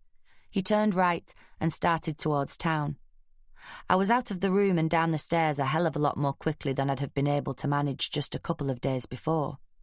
If Mortensen and Brannigan ever take on an assistant, I think we're going to have to stipulate must be quick healer on the job description. He was still in sight as I ran out of the guest house, trying to look like a jogger nipping out for her evening run. At the traffic lights, he turned left, walking up the hill towards the marketplace. I reached the corner in time to see him entering a pub. Wonderful. I didn't even have a jacket on, and I couldn't follow him into the pub because he knew only too well who I was. Furious, I walked right up to the pub and peered through the stained glass door. Through a blue haze, I saw Lomax at the bar, talking and laughing with a group of other men, all around the same age. By the looks of it, he was having his regular Thursday night down his local with the lads, rather than meeting a business contact. That much was a relief. I stepped back and had a look round. Across the street, on the opposite corner, there was a fish and chip shop that advertised an upstairs dining room. I had nothing left to lose. It's amazing how long I can take to work my way through steak pudding, chips, mushy peas, gravy, a pot of tea and a plate of bread and butter. Oddly enough, I actually enjoyed it, especially since I'd missed lunch. Best of all was the spotted dick and custard that tasted better than anything my mother used to make. I managed to make the whole lot string out until 10:30. Then it was back out into the cold. Of course, it started to rain as soon as I emerged from the chippy. I crossed to the pub and had another look through the glass. The scene hadn't changed much, except that the pub had got busier. Lomax was still standing at the bar with his cronies, a pint pot in his fist. I couldn't see any point in getting soaked while he got pissed, so I jogged back to the guest house, my dinner sitting in my stomach like a concrete block. He came back, alone, just on 11:30.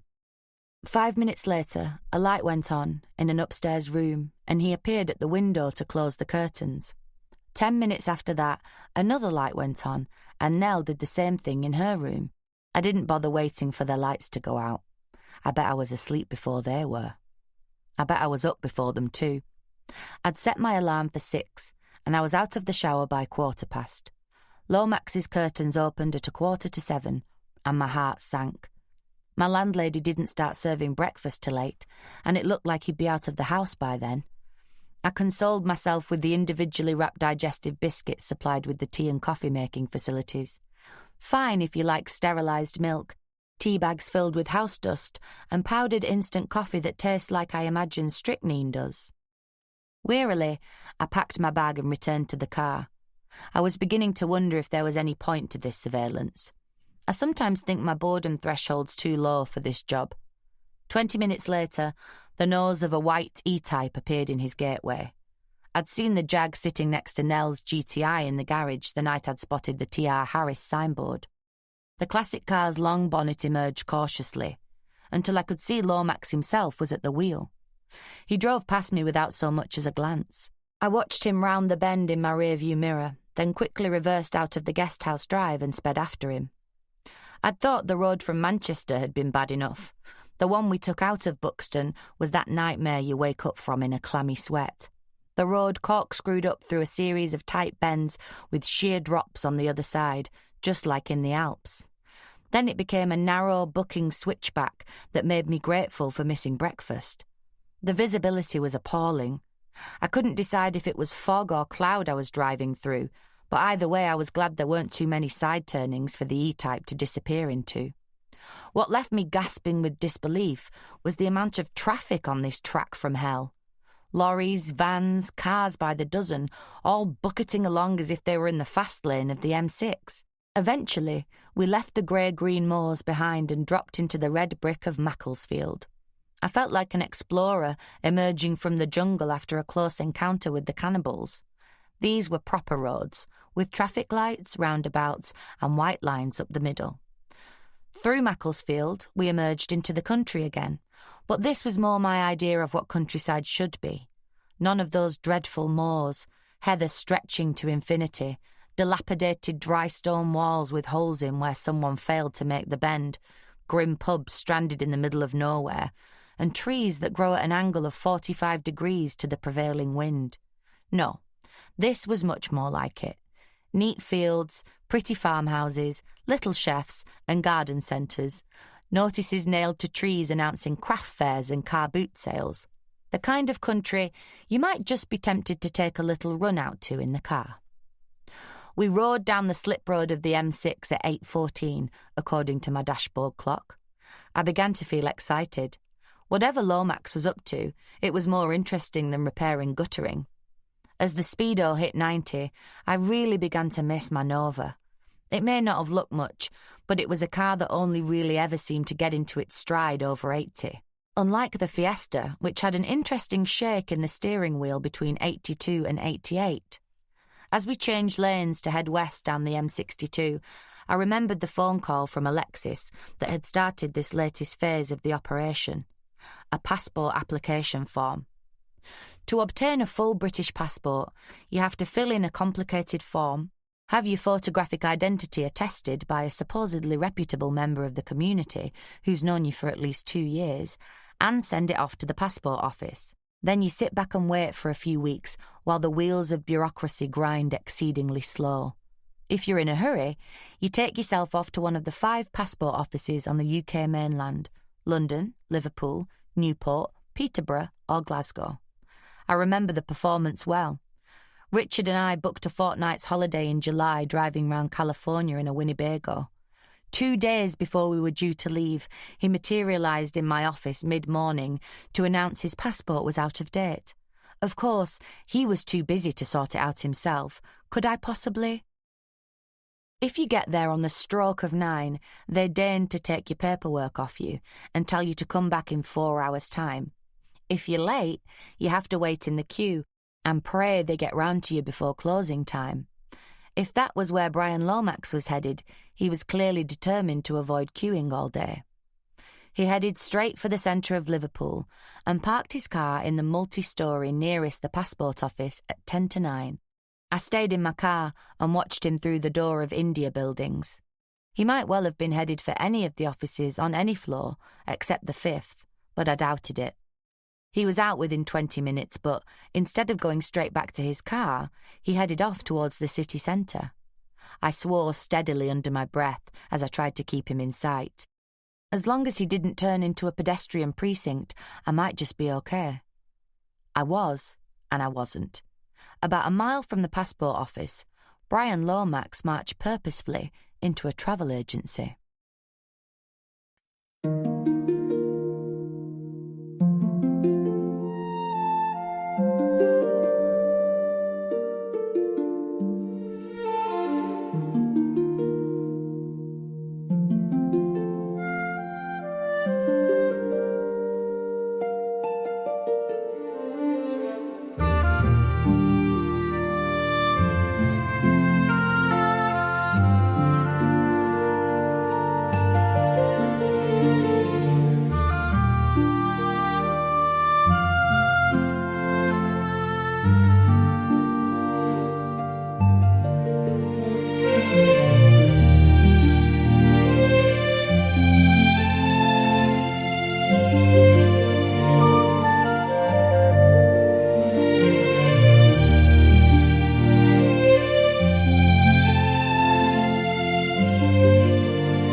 Chapter 23.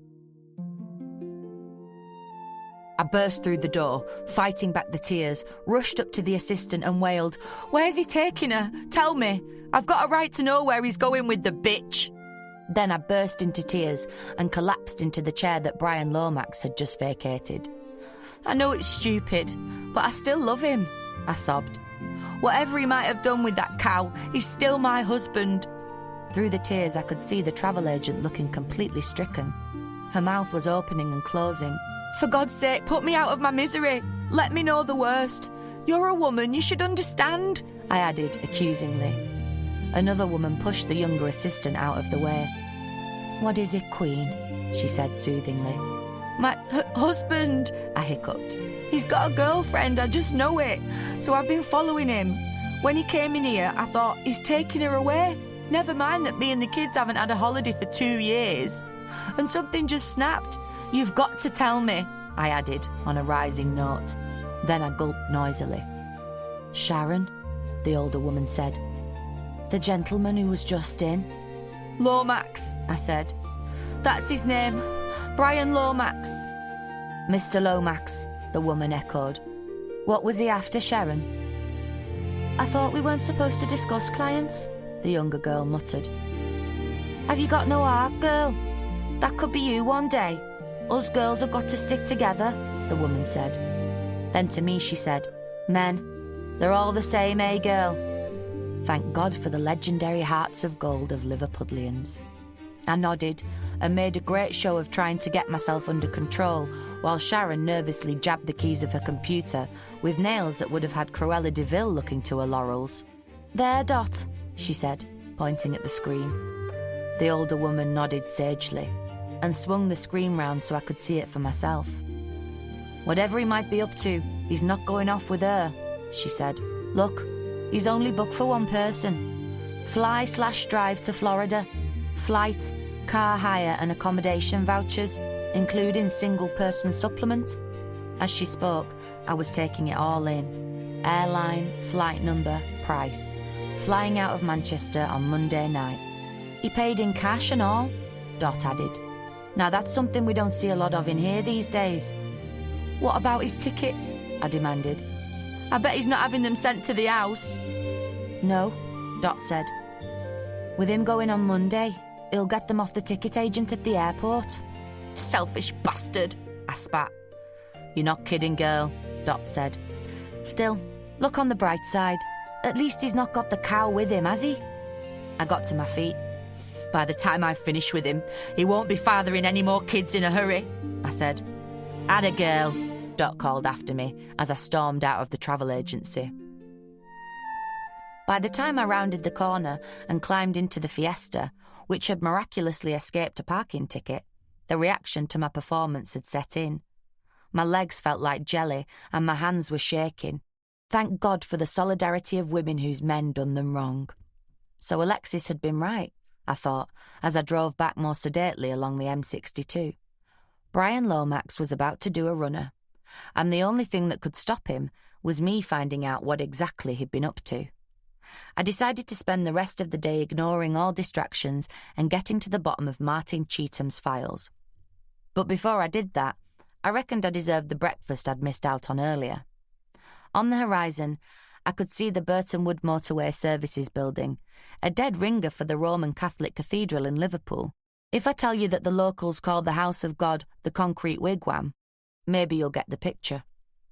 I pulled off the road and cruised into the car park, and there it was, smack bang in the middle of the car park, Brian Lomax's E-Type. I parked the car, then cautiously explored the service area. He wasn't in the shop or playing the video arcade machines. I finally spotted him in the cafeteria, alone except for a huge fry-up. Goodbye breakfast. With a sigh, I returned to my car and headed for the service road that led back to the motorway. When I reached the petrol pumps, I pulled off and parked. I nipped into the shop and bought a bottle of mineral water and a bacon and egg sandwich, the nearest I was going to get to a proper breakfast that day. Back at the car, I let the engine idle while I ate my butty and waited for Lomax. I couldn't help myself.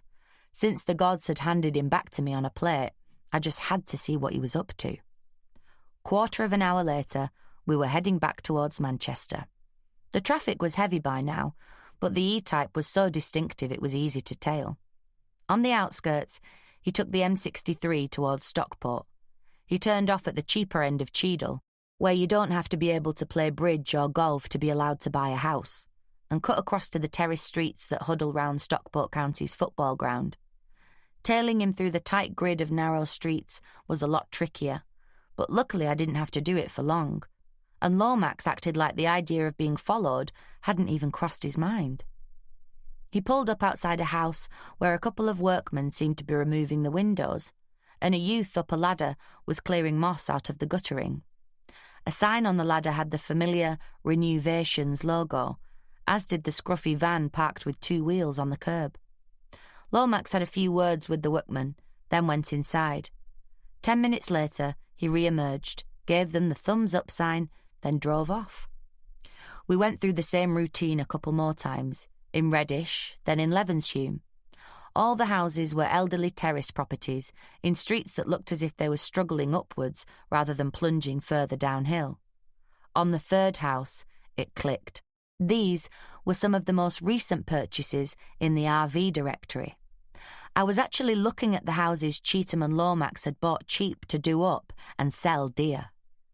The last stop was on the fringes of Burnage, but this time it was a between-the-walls semi that looked completely dilapidated. There was grass growing through the gravel, the gate was hanging from one hinge. So much paint had peeled off the door and window frames, it was a miracle they hadn't dropped to bits.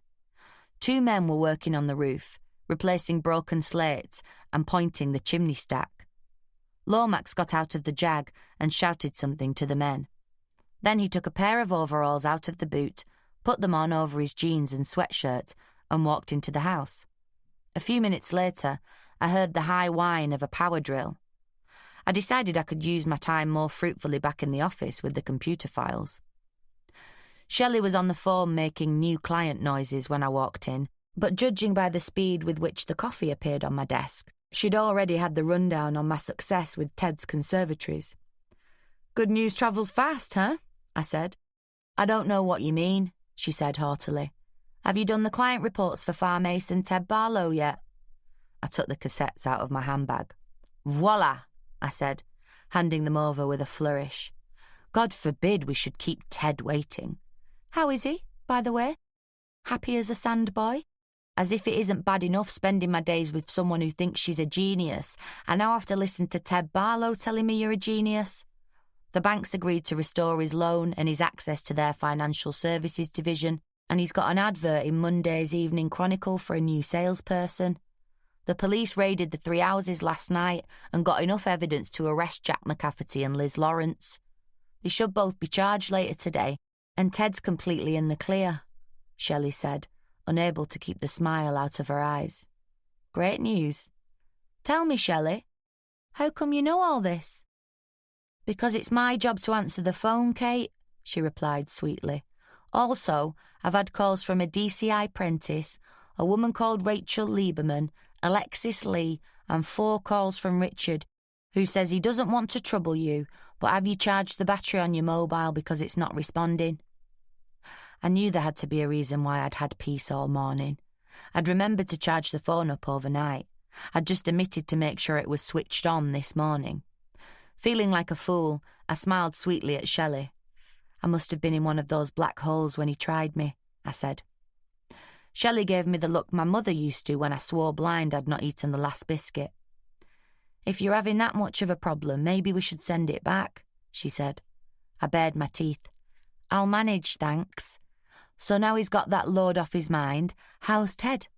Able to devote 100% of his attention to helping you achieve the full potential of your house?" "Have he ever told you what a blessing it is for me to work with you, Kate? You're the only person I know who makes me realise just how mature my 2 kids really are." She turned and headed for the door. I poked my tongue out at her retreating back. "I saw that," she said, without turning her head. At the door, she looked back at me. "Joking apart, it's okay." Then she was gone, leaving me alone with the laptop and my phone messages, which I chose to ignore. Now I'd worked out what the RV directory was all about, and I'd actually seen some of the properties in question, I had to unravel the contents of Duplicate. At first sight, they seemed to be completely innocuous. They were files relating to the purchase of various properties by assorted individuals and the mortgages that had been arranged for them. The material seemed exactly the same sort of stuff that was in the unprotected work.c directory. The only difference was that in Duplicate, every single mortgage lender was different. In the few instances where the same building society had been used more than once, Cheatham's clients had chosen different branches. It was only when I'd worked my way through to the most recent of the files that something finally caught my eye. Even then, I had to look twice and cross-check with another file to make sure it wasn't just boredom and tiredness that were tricking me. But my first reaction was right. The property in the file was a detached house on an exclusive development in Whitefield. But another couple had arranged a mortgage on the same property, and their address was none other than the dilapidated semi I'd left Brian Lomax working on. I could feel a dull ache starting at the base of my skull. The combination of staring into my laptop and trying to work out what was going on was getting to me. I stood up and stretched, then moved around the office doing some of the warm-up exercises I'd learned down the Thai boxing gym. I swear the routine sends my brain into an altered state. As my body found its rhythm, the tension flowed out of me, and my mind went into free fall. Then all the assorted bits and pieces of information that had been swilling round in confusion inside my head came together in a pattern. Abruptly, I stopped leaping around the room like Winnie the Pooh's imitation of Mikhail Baryshnikov and dropped into my chair.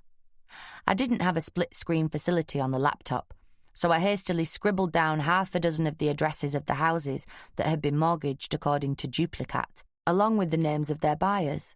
Then I called up the files from work.c, the directory of Cheatham's straight conveyancing business. It didn't take me long to discover that for every file in Duplicate, there was another file in work.c that corresponded to it. In each case, the house was the same, but the buyers and the mortgage lenders were different. Now I understood exactly what Brian Lomax and Martin Cheatham had been up to. They'd exploited the system's weaknesses in a scam that would have given them a tidy profit almost indefinitely. The pair of them were committing the classic victimless crime, but someone had grown greedy, and that greed had led to Martin Cheatham's death. I glanced at my watch. It was just on 4. I still had no proof that Brian Lomax had been an active conspirator rather than a mug that Martin Cheatham and possibly Nell Lomax had exploited for their own ends. But I was convinced that whatever had gone wrong with Cheatham's carefully worked-out scheme could be traced straight back to Lomax. There was something about his body language, a kind of swagger in the way he carried himself. Brian Lomax was no more one of life's victims than Warren Beatty, and I had to get him in the frame before a jumbo jet took off into the sunset on Monday night. I closed the laptop and took it through to Bill's office. He was staring at an A4 pad, gnawing the end of a pencil. "Bad time?" I asked. "I'm trying to write a memory resident program that will automatically check for any date-activated programs hiding in the computer's memory," he said. He dropped the pencil with a deep sigh and started chewing his beard instead. I'm often tempted to ring his mother and ask what experience he had in his infancy that's made him so oral. "Virus protection?" I asked. "Yup. I've been meaning to get to it since the debacle on Yom Kippur, but this is the first chance I've had." He pulled a face. Bill was still smarting from the computer virus that had attacked one of our clients at the beginning of October. The virus had been set to activate itself on the Jewish Day of Atonement. Our clients, a firm of accountants called Goldberg & Senior, had taken it very personally when all of their records had been turned into gobbledygook.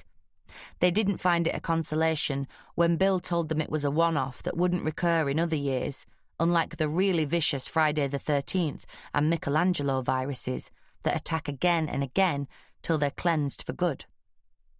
"I'm putting the laptop in the safe. It's got the data from Martin Cheatham's hard disk on it, and I think it's probably the only evidence left of what he and Brian Lomax were up to," I said. "You've cracked it, then?" Bill looked eager and stopped chewing. "I think so. The only problem is that it's hard to prove Lomax was actively involved with the criminal aspect of it. So I've got a little experiment in mind to sort it out one way or the other. I crossed the office and pushed the frame of the print of Escher's Belvedere. The spring-loaded catch released itself, and the picture swung back on its hinges to reveal the office safe. "You want to enlighten me?" Bill asked as I keyed in the combination. The door clicked open, and I cleared a space on the bottom shelf for the laptop. "I'd love to, but I haven't got the time right now. I need to be in Buxton before 6 if this is going to work. Besides, this is not a tale you want to try and digest on a Friday tea time. The twists and turns in this make Yom Kippur look as simple as Space Invaders." I closed the safe, then unlocked the cupboard that contains all our E-lint equipment. "I don't want you to think I'm being chauvinist about this, but you're not going to do anything dangerous, are you?" Bill asked anxiously. I wasn't planning to, no. Just a simple bit of bugging in the hope of picking up something incriminating. I chose a directional bug with a magnetic base and added the screen that indicates where the bug is relative to the receiver. I also helped myself to a couple of tiny radio mics with integral batteries, each about the size of the top joint of my thumb, and the receiver that goes with them. The tape recorder was still in the Fiesta, so I'd be able to record anything I overheard. I screwed each mic into a plastic pen housing that also contained a U-shaped length of wire which acted as an aerial. Bill sighed. "As long as you're careful. We don't want a repeat performance of last Friday night." From anyone else, it would have sounded patronising, but I recognised the genuine concern that lay behind Bill's words. I know. The firm can't afford the insurance premiums to get any higher," I said. "Look, there's been no sign of anyone having another go. Maybe it was the real thing, a genuine accident. You know, someone a bit pissed or tired. Stranger things have happened." "Maybe," Bill agreed reluctantly. "Anyhow, take care. I haven't got the time to train a replacement," he grinned. "I promise. Like I said, just a simple bit of bugging, that's all." I didn't want to upset him. That's why I chose not to tell him I was going out to find me a murderer. Chapter 24. Enchantments didn't enchant me, that is. There was something about their stock of expensive clothes that screamed girly. I'd only ever have shopped there if I'd been deliberately looking for something that made me look like a middle-class bimbo. It wasn't so much mutton dressed as lamb as little baby lambikins. It was obviously what the locals wanted, since it certainly wasn't a style that came naturally to the fiercely elegant Nell Lomax. Today, her wavy brown hair tumbled round the shoulders of what looked to me like a classic Jaeger suit and blouse. She looked like an advert for one of those richly spicy perfumes that we career girls are supposed to love. I drifted past the shop to check she was there. Then I'd slipped out the rear entrance of the modern glass and concrete shopping arcade where the boutique sat uneasily between a butcher's and a shoe shop. A quick prowl round the car park revealed that there was only one white convertible Golf there. On the pretext of tying my lace, I slipped the directional bug inside the wheel arch. Now I could keep tabs on Nell without sitting tightly on her tail. Nell was sitting on a high stool behind the counter reading L. She glanced up when I walked in, but clearly didn't think a woman who would be seen out of doors in jogging pants, sweatshirt and ski jacket was the sort of person worth lavishing her personal attention on. I pulled my hair back and tied it in a ponytail, and now my bruising had gone down, I was back to my usual light application of cosmetics.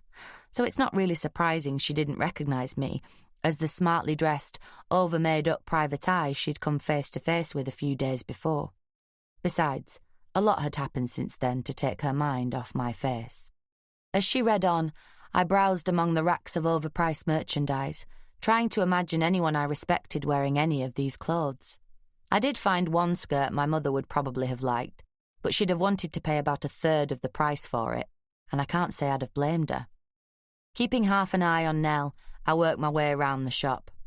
Eventually, I approached the counter from the side, so I was close to her coat, which was slung over a chair, and to her handbag on the floor at her feet.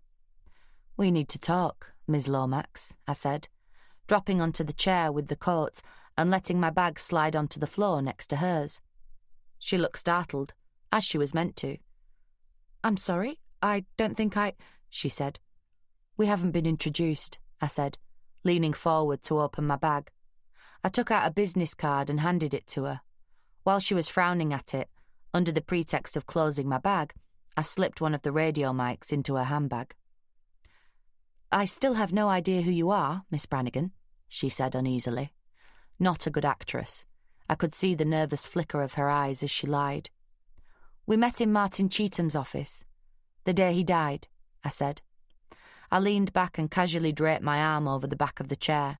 I managed to slip the second mic into one of the deep pockets of her Burberry without taking my eyes off her face. "I don't know what you're talking about," she replied with a nervous shake of the head. I sighed and ran my hand over my hair. "Ms. Lomax, we can do this the hard way or the easy way. Martin Cheatham was your boyfriend. He did business with your brother. Very dodgy business, some of it. You were both at his house on the afternoon he died, something which I don't believe you've seen fit to discuss with the police. Now, I know about the double dealing with the land, I know about the mortgage frauds, and I know how the money's been laundered. And I know why Martin Cheatham had to die." Nell Lomax's chic facade crumbled, leaving a frightened woman whose eyes couldn't keep still. "You're talking rubbish," she gabbled. "I don't know what you're on about. How dare you? Coming in here and talking about Martin and my brother like that." Her attempt at defiance didn't even convince her, never mind me. "Oh, you know all about it, Nell," I said. "What you don't know is that your lovely brother is planning to skip the country and leave you holding the sticky end." "You're mad," she said. "I'm going to call the police." "Be my guest. I'd be happy to tell them what I know and to show them the proof. It's in a very safe place, by the way, so there's no point in trying to get rid of me like you got rid of Martin Cheatham," I added. "I think you'd better leave," she said, unconsciously backing away from me. "I came to deliver a message. Your brother and your lover conned my client out of £5,000. They did the same to another 11 people in the same scam. I want that 60,000 back before he leaves the country on Monday. Otherwise, the police will be waiting at the airport for him." I indicated my card, which she was still clutching tight. "You've got my number. When he's got the money together, tell him to ring me, and we'll arrange a handover." I picked up my bag and stood up. "I'm deadly serious about this, Nell. You're in the frame too, don't forget. That should be a hell of an incentive to convince your brother to refund my clients." I walked briskly across the shop. At the door, I contemplated kicking over a rail of clothes, but I decided the air of low-key menace was probably more effective than going over the top. I marched out, not looking back. I gambled on Nell shutting up shop and going off to find Brother Brian. Since it was just after 5:30, I thought there was a good chance that she'd head straight for home, so I checked back into my cheap and cheerful guest house. The landlady nearly burst with curiosity at my return, especially when she spotted the electronic equipment. I closed the door firmly behind me and settled down at the window, the directional receiver on a low coffee table beside me. I plugged an earphone from the microphone receiver into my ear and waited. So far, nothing. Either Nell was too far away for me to pick anything up, or she'd found the bugs and flushed them down the toilet. Given the state she'd been working up to when I left the shop, I frankly didn't think she'd have noticed if they'd jumped out of the bag and bitten her. Then the screen started to flash. The bug itself has a radius of about 5 miles, and it transmits back to the receiver. The screen shows the direction of the bug relative to the receiver, and there's a display of figures along the bottom of the screen which gives the distance in meters between the bug and the receiver. At first, the numbers started climbing, which got me twitching. Had I guessed wrong? Was she heading for some building site where her brother would be working late? Just as I reached the point of panic, the direction changed and the numbers started to plummet.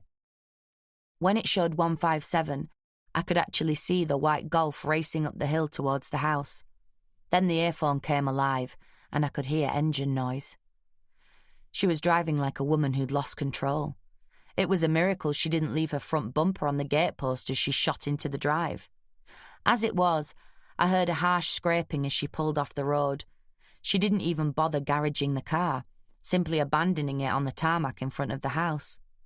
I watched and listened as she jumped out of the car, slammed the door, and let herself in. "Brian!" she shouted. I could hear her footsteps, the rustle of her clothes and her quick breathing as she hurried through the house calling his name. But there was no reply. Then it sounded like she'd taken her coat off and thrown it down somewhere. I heard the electronic chirruping of a phone as she keyed in a number. I could faintly hear the distinctive ringing tone of a mobile phone. Someone answered, but even I could hear the static on the line. "Brian," she said. "Is that you? Brian, I've got to talk to you. Brian, it's that Brannigan woman. Hello? Hello? You're breaking up. Brian!" He wasn't the only one. Nell sounded like she was in pieces. "Brian, where are you?" she yelled. There was a pause, and I couldn't hear what was coming down the phone at all. "You better get here soon, Brian. This is real trouble." It was working. I waited patiently while Nell poured herself a drink. Luckily, she was one of those women who are attached to their handbags by an umbilical cord. More often than not, they're smokers, I've noticed. I heard the unmistakable click of a lighter. She was on her third cigarette by the time Lomax turned into the drive. Seemingly unperturbed by his sister's panicky phone call, he calmly garaged the E-Type and strolled unhurriedly round to the back of the house. A moment later, I heard Nell shout, "Brian?" "What the hell's the matter with you?" I heard, the voice muffled at first but growing clearer as he approached her. A chair scraped on a hard floor. Then Nell said, "That Brannigan woman, the private eye, the one who was sniffing round Martin. She came into the shop this afternoon. Brian, she says she knows everything that's been going on." She sounded as though she were on the verge of hysterics. It was like listening to a radio play, trying to conjure up the picture that matched what I was hearing. I checked that the tape was running, then concentrated on what I could hear. "And you fell for that bullshit. Christ, Nell, I told you. No one can pin a thing on us. We're in the clear now. What did she say anyway? She could only have been bluffing." He sounded angry rather than edgy, as if he wanted someone to blame and Nell was handy. "She said she knew all about the land deals and the mortgage scam and about using the old houses to launder the money," Nell reported, surprisingly faithfully. Jesus, that really is bullshit. She must have been guessing. And even if she did guess right, there's not a shred of proof. Another chair scraped on the floor, and a different lighter clicked. "She said she had proof," Nell said. "She can't have. I got rid of everything after Martin. Every bit of paper, every computer disk. There isn't any proof. For Christ's sake, Nell, get a grip." "What if she does have evidence? What if there was something you don't know about?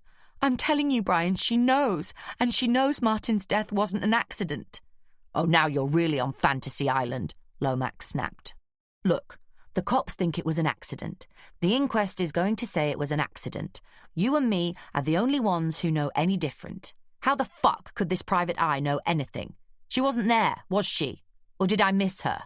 Was she there giving us a hand to drop your precious boyfriend over the banister? Did that somehow escape my notice?" he demanded. "Listen, there's no way she could know anything about that gutless little shit." "Don't talk about him like that," Nell said. "Well, he was. Saying he wasn't going to have anything to do with violence," Lomax mimicked in a namby-pamby voice. "Saying he was going to the police if I didn't lay off the nosy bitch. As if it wasn't his stupid fault in the first place that something had to be done about her. If I'd done the fucking job properly to begin with, we wouldn't be getting any fucking aggro off this Brannigan cow. She'd be on the bottom of the bloody ship canal where she fucking belongs." In spite of myself, I shivered. There's something very stomach-churning about listening to someone who's tried to kill you, whinging because they didn't succeed. A bit like reading your own obituary. "Well, you didn't do it properly, did you? And now she says she knows, and she wants 60,000 from you or she'll go to the cops," Nell said. Her voice sounded shaky, as if she was forcing herself to stand up to her brother. 60 grand? She's trying to blackmail us?" Lomax's voice rose, incredulous. "Not blackmail. She says you ripped off her client for 5,000, and there's another 11 in the same boat. She wants their money back." "She wants their money back," Lomax echoed, a snort of laughter in his voice. And she wants it back before you catch the plane on Monday night. What plane is that, Brian? Nell's voice cracked. Even at my remove, I could sense the tension between these two. I told you, she's a bullshit merchant. She's just trying to drive a wedge between us, to make you crack and tell her all the stuff she doesn't know but wants you to think she does, he said. He was as likely to win an Oscar as his sister. You're running out on me, aren't you? Nell said. You're going off somewhere with all the money, leaving me to clear up the mess. There isn't going to be any mess, I keep telling you, and I am not doing a runner, Lomax shouted. Confusion reigned in my right ear. It sounded like a chair scraping back, a scuffle, then a slap. Oh no! Nell almost screamed. So why have you got a bloody passport in your pocket? Give me that, he yelled. You thought you could just clear off and leave me. You bastard, Brian. You said we were in this together. I've put up with all the worry while you and Martin were playing your silly games. I was even stupid enough to listen to you when you said Martin was too much of a risk. And now you think you can just write me off and sod off with the money that's mine by rights. She was ranting hysterically now. Fucking shut up, Lomax exploded. I heard the sound of another slap. You silly bitch. All you ever wanted was the money. You didn't give a shit about Martin. You were willing to fuck your brains out to keep him quiet just so long as the money kept coming in, so don't give me all that stuff. There was sudden silence. Then Nell Lomax said softly, But nobody would ever believe that, would they? They'll believe me, though. When I break down and tell the police that I've discovered my brother killed my fiancé, and now he's planning to skip the country with all the money they embezzled. You wouldn't have the bottle, Lomax said contemptuously. Wouldn't I? Nell said bitterly. You're not leaving me without a shilling while you live it up on my money. There was a crash. You just went too far, little sister, Lomax hissed. The sounds of struggle intensified. Suddenly afraid, I whipped the earphone out and hit the floor running. I tore down the stairs, out of the front door and across the street, willing my stiff muscles to drive me forward. Up the drive, round the side of the house, the blood pounding in my ears, Lomax's voice echoing in my head. As I rounded the corner of the house, I saw a long conservatory. Beyond it, I could see the kitchen. In an instant, I took in the scene. Nell, bent forwards over the kitchen table, her hands scrabbling uselessly frantic behind her.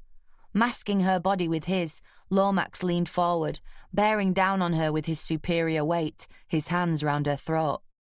I tried the door, but it was locked. Urgently, I scanned the UPVC door frame, estimating the weak point. Then I positioned myself and aimed a kick with my full weight behind it. The force of the blow cracked the frame and had the added benefit of stopping Brian Lomax. I took a deep breath, trying to block out the pain that had jarred every bone in my body, and concentrated all of my body's energies into my leg and foot.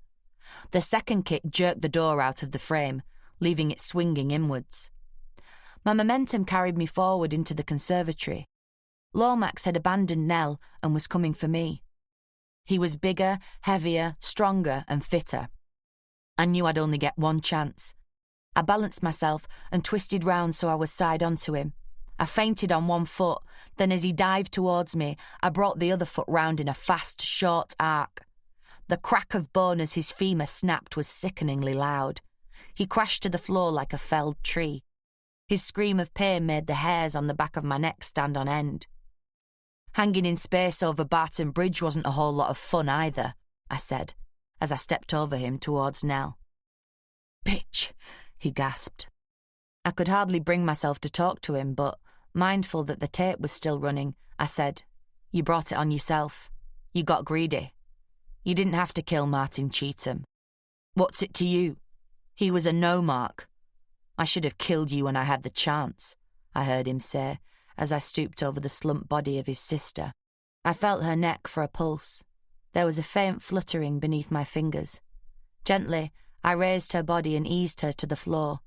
I loosened her blouse, then put my ear to her mouth. Her breathing was weak and ragged, but it was still coming. You'll be pleased to hear she's still alive, I said. Bitch, he repeated. I stood up and moved to the phone.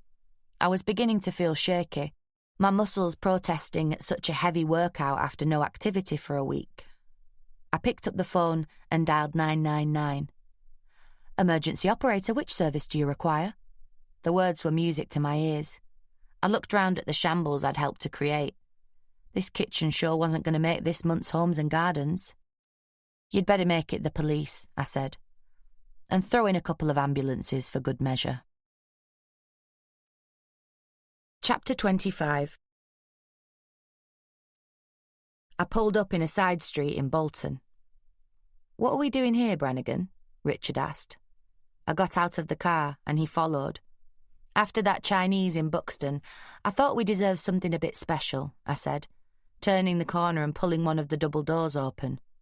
Richard followed me down a flight of stairs and into a marble foyer with a fountain filled with koi carp.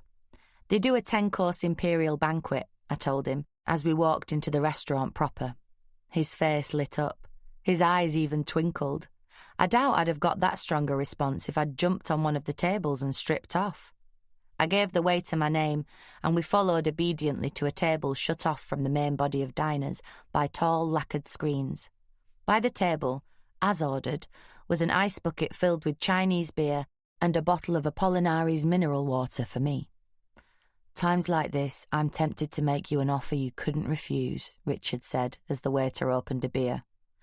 "I don't do married," I reminded him. "Married is for mugs, masochists and mothers, none of which I am." "Yet," he said. I scowled. "Do you want to eat this meal or wear it?" Richard held his hands up, palm towards me. "Sorry." The dim sum arrived, and we both observed the requisite awed appreciation. 5 seconds later, we attacked. Through a mouthful of char siu bao, Richard said, "So fill me in on the details. All I know is that these days the best place to find you Friday nights is talking to a copper." The poor sod had finally reached me on my mobile some time after 10. I'd been sitting in an interview room at Buxton Police Station, going over the whole story with the local inspector, plus Dell Apprentice, whom I'd asked them to ring because of the fraud stuff. Just for once, I fancied having someone on my side during a police interrogation. Neither of them had been particularly amused when I broke off to answer my phone.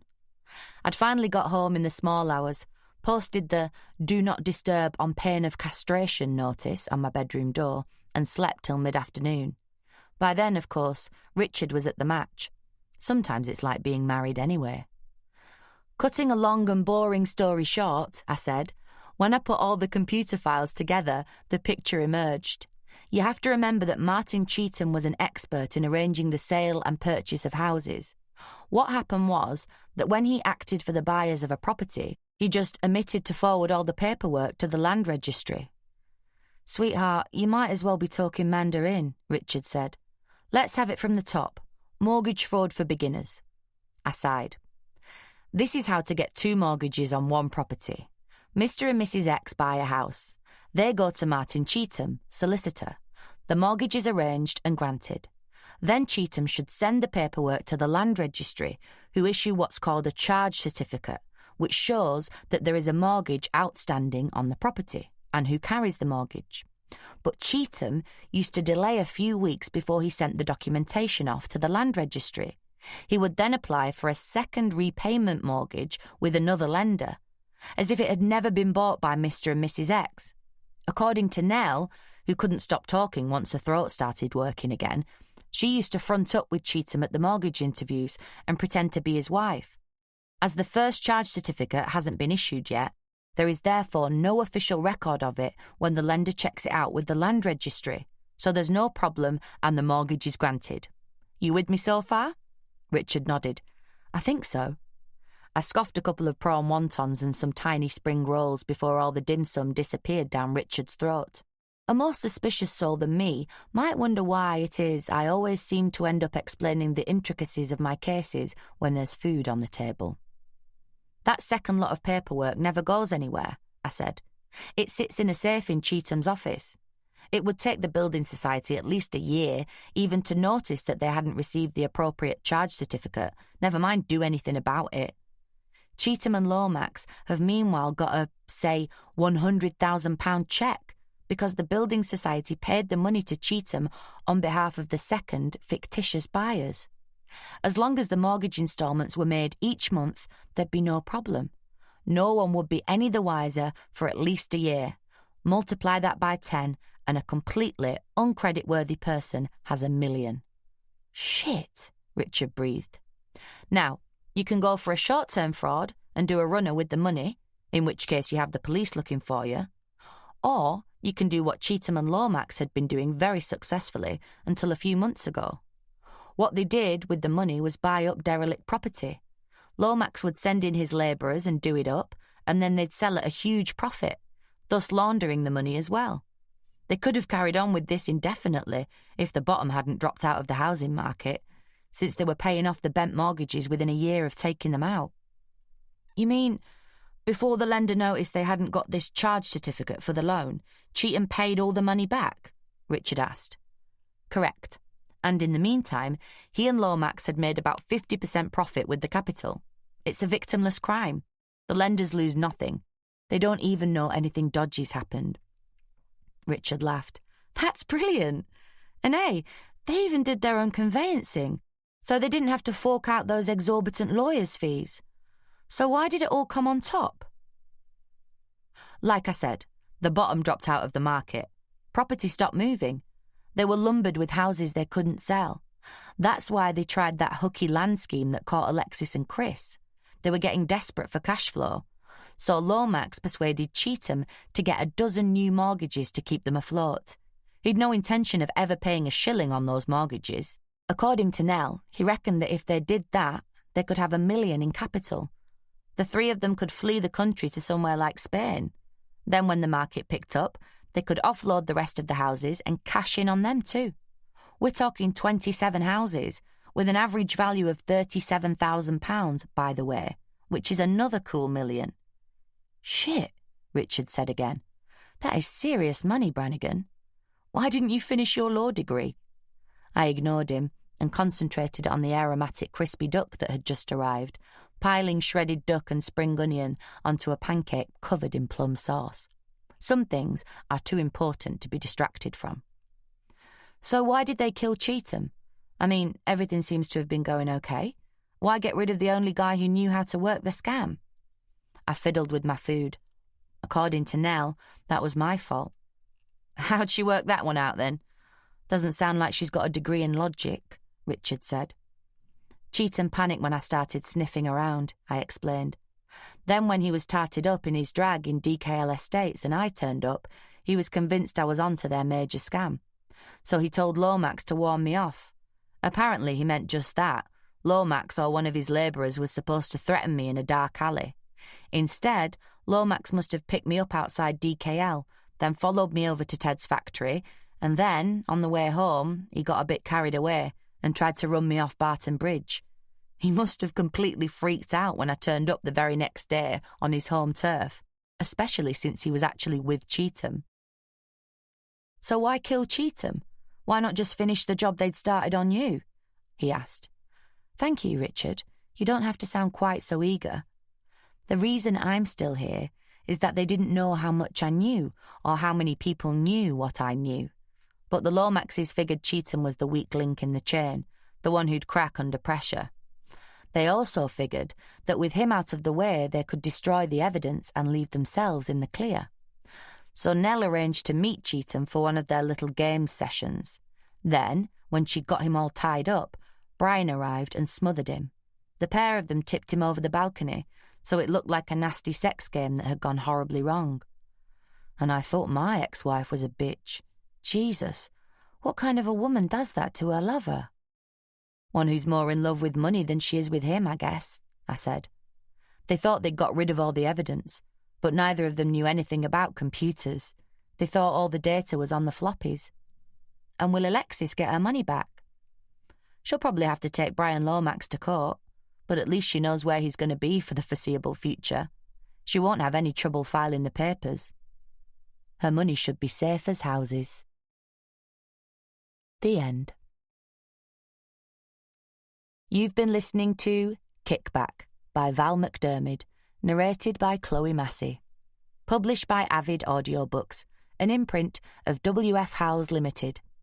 This work is copyrighted 1993, Val McDermid. This recording is copyrighted 2019, W.F. Howes Limited.